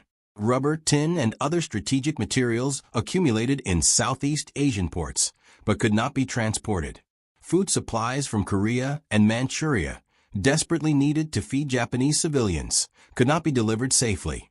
By March 1945, Japan's oil stockpiles were essentially depleted. The combined fleet could not sortie for lack of fuel. Aircraft sat grounded for lack of aviation gasoline. Training flights were canceled because fuel could not be spared. The once mighty Imperial Japanese Navy, reduced to a handful of operational warships, remained in port as floating batteries, unable to leave harbor. In April 1945, submarine USS Tyranny under Lieutenant Commander George Street conducted what would be one of the last major submarine actions of the war, sinking 4 vessels in the Gulf of Tonkin. But by then, meaningful Japanese merchant shipping had ceased to exist. The war against commerce was over. The submarines had won completely. When Japan surrendered on August 15, 1945, the merchant marine that remained consisted of 1.5 million tons of mostly damaged or barely operational vessels. Of the original 6.4 million tons that existed in December 1941, plus 3.9 million tons built during the war, 8.8 million tons had been sunk or destroyed. The Japanese merchant fleet had been annihilated more thoroughly than any merchant fleet in history. American submarine losses during this campaign totaled 52 submarines sunk in combat, with 3,506 American submariners killed. This represented a 22% casualty rate, the highest of any American armed service during World War II. But the exchange ratio was devastating to Japan. For every American submarine lost, Japanese shipping losses totaled approximately 170,000 tons and thousands of personnel. No military campaign in history achieved such strategic results with such a small force. 288 American submarines, representing less than 2% of the United States Navy's tonnage, strangled an empire. The effectiveness of American submarines derived from multiple factors that compounded into overwhelming superiority. First, technological advantage. American submarines carried surface search radar, aircraft warning radar, sonar superior to Japanese equipment, and by late 1944, even sonar capable of detecting mines. American torpedoes, once their problems were corrected, were reliable and deadly. The Mark 14 torpedo could reach ranges of 4,500 meters and ran at 46 knots. The Mark 18 electric torpedo ran quietly, leaving no wake that could betray the submarine's position. Second, intelligence superiority. Operation Magic and Ultra Code-breaking provided advanced warning of convoy routes, schedules, and composition. American submarines knew where targets would be days before they arrived. They positioned themselves in optimal attack locations and waited. Japanese convoy commanders sailed according to schedules that American submarines had already read. Third, tactical innovation. American submarines adopted Wolfpack tactics in 1943, coordinating multiple submarines against single convoys. While German U-boats pioneered this tactic, American submarines perfected it in the vast Pacific. Coordinated attacks overwhelmed Japanese escorts and ensured convoy destruction even if individual submarines were driven off. Fourth, operational doctrine. The United States Navy quickly abandoned peacetime restrictions on submarine warfare after Pearl Harbor. Admiral Chester Nimitz authorized unrestricted submarine warfare within hours of the attack. No warnings were given to merchant ships. Every Japanese vessel was considered a military target. This ruthless approach, while controversial, was devastatingly effective. Fifth, industrial capacity. American shipyards produced 228 submarines during World War II, replacing losses and expanding the force continuously. By contrast, Japan built fewer than 176 submarines during the same period and used them primarily against warships rather than merchant vessels. Japanese submarines, despite excellent torpedoes and advanced technology, sank only approximately 1 million tons of Allied merchant shipping during the entire war. American submarines sank over 5 million tons of Japanese shipping in the same period. Finally, crew quality. American submariners were volunteers, extensively trained, and highly motivated. Rest and recuperation policies between patrols prevented combat exhaustion. Submarine duty offered better pay and better living conditions than surface ships. Competition for submarine assignments was intense. By contrast, Japanese merchant marine crews by 1944 included impressed sailors, poorly trained recruits, and officers who requested transfer to any position other than convoy duty. The cumulative effect of these advantages created a system of destruction that Japan could not counter. Japanese officers understood the problem intellectually. Captain Atsushi of the Imperial Japanese Navy wrote a post-war analysis titled, "Why Japan's Anti-Submarine Warfare Failed," that identified every major deficiency. But understanding the problem and solving it were different matters. Japan lacked the industrial capacity to build the hundreds of escorts needed. Japan lacked the technological base to develop radar and sonar equivalent to American systems.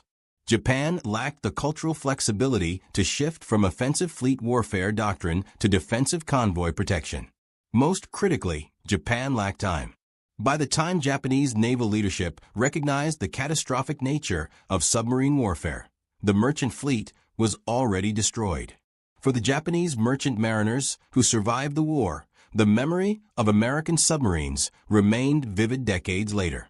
In a 1987 reunion of Japanese merchant marine veterans in Tokyo, survivor testimonies revealed the psychological scars that never healed. Former Captain Takeshi Yamada, who survived 3 separate submarine attacks, described his nightmares. "I am 82 years old. The war ended 42 years ago, but every night I dream of the submarines. I am on the bridge of my ship, watching the water. I see the periscope break the surface. I hear the sound of torpedoes launching. I try to turn the ship, but I move in slow motion. The torpedoes hit. The ship shudders. Men scream. Then I wake up. For 42 years, the same dream. The Americans were ghosts. We never saw them except for brief glimpses of periscopes. But they were everywhere, always watching, always waiting. We lived in terror of the silent death."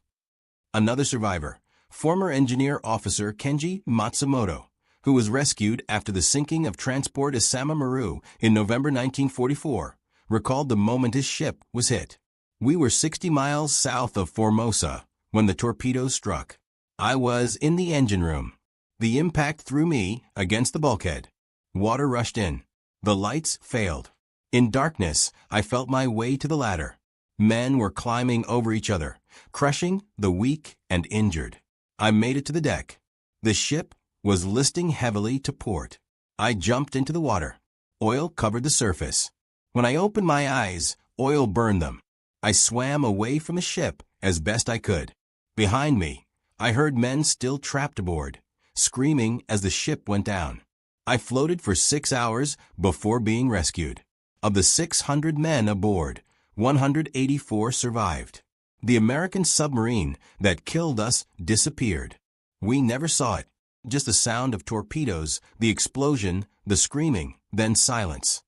The strategic implications of the submarine campaign extended beyond simple tonnage figures. American submarines forced Japan to adopt convoy systems that drastically reduced shipping efficiency. Ships waiting to form convoys sat idle for days or weeks. Zigzag routes designed to avoid submarines added days to voyages. Slower convoy speeds reduced the number of trips per year each ship could make. Combined with actual sinkings, these inefficiencies reduced Japan's effective shipping capacity by approximately 60%, even for ships that survived. Moreover, submarine warfare diverted Japanese resources from offensive operations to defensive convoy protection. Destroyers that could have escorted carrier task forces instead protected merchant convoys. Aircraft that could have struck American bases instead flew anti-submarine patrols. Radar systems that could have warned of American bomber raids instead searched for submarines. The psychological burden of defending against an invisible enemy that struck without warning consumed Japanese military planning throughout the last 2 years of the war. Perhaps most significantly, submarine warfare made Japanese defensive strategy impossible to execute. Operation Shogo, Japan's plan to defend the Philippines, required massive reinforcement of garrison forces. American submarines prevented these reinforcements from arriving. The Battle of Leyte Gulf in October 1944 was fought with Japanese forces in the Philippines significantly weaker than planned because submarines had sunk the transport convoys carrying reinforcements. Japanese defensive positions throughout the Pacific Islands suffered from inadequate supplies and undermanned garrisons because submarines interdicted the supply lines. General Douglas MacArthur's island-hopping strategy succeeded partly because Japanese garrisons were isolated, undersupplied, and unable to receive reinforcements. American submarines created this isolation. Every bypassed Japanese garrison that withered on its island while MacArthur advanced toward Japan was a garrison that submarines had cut off from support. The strategic bombing campaign against Japanese cities succeeded partly because Japanese fighters lacked fuel to intercept American bombers. Submarines had sunk the tankers that would have brought oil from the Dutch East Indies to Japanese refineries. The American submarine campaign against Japan was the most successful commerce destruction operation in naval history. German U-boats in the Atlantic sank 14 million tons of Allied shipping, but failed to strangle Britain. British submarines against German commerce were hampered by Germany's land connections to European resources. Japanese submarines focused on warships rather than merchant shipping and achieved minimal impact. Only American submarines succeeded in completely destroying an enemy's merchant fleet and crippling an enemy's war economy through commerce warfare alone. The legacy of this campaign shaped post-war naval doctrine worldwide. The United States Navy, recognizing submarine effectiveness, made nuclear submarines the centerpiece of Cold War naval strategy. The Soviet Union, studying American Pacific submarine operations, built the world's largest submarine fleet. Modern naval warfare doctrine assumes that submarines will dominate commerce warfare in any future conflict. The psychological impact of invisible hunters that strike without warning and then vanish remains fundamental to submarine warfare theory. For Japan, the submarine campaign produced a national trauma that influenced post-war maritime policy. The Maritime Self-Defense Force, Japan's post-war navy, placed enormous emphasis on anti-submarine warfare. Japanese technical expertise in sonar and anti-submarine systems became world-leading. The memory of losing 8.8 million tons of shipping and over 100,000 lives to submarines created a cultural determination that such vulnerability would never exist again. In 1995, on the 50th anniversary of war's end, a memorial was dedicated in Tokyo to Japanese merchant mariners who died during World War II. The memorial wall lists 60,000 names of merchant sailors killed in the war. Most died in submarine attacks. The inscription reads, "They sailed into danger, knowing death awaited them. They served their nation faithfully until the sea claimed them. Their sacrifice must never be forgotten." Among the names on that wall are the thousands who died in the great convoy disasters. The 4,755 men of Tamatsu Maru, sunk in minutes by USS Spadefish. The 2,665 people aboard Taya Maru, torpedoed by USS Rasher. The 3,437 soldiers of Maya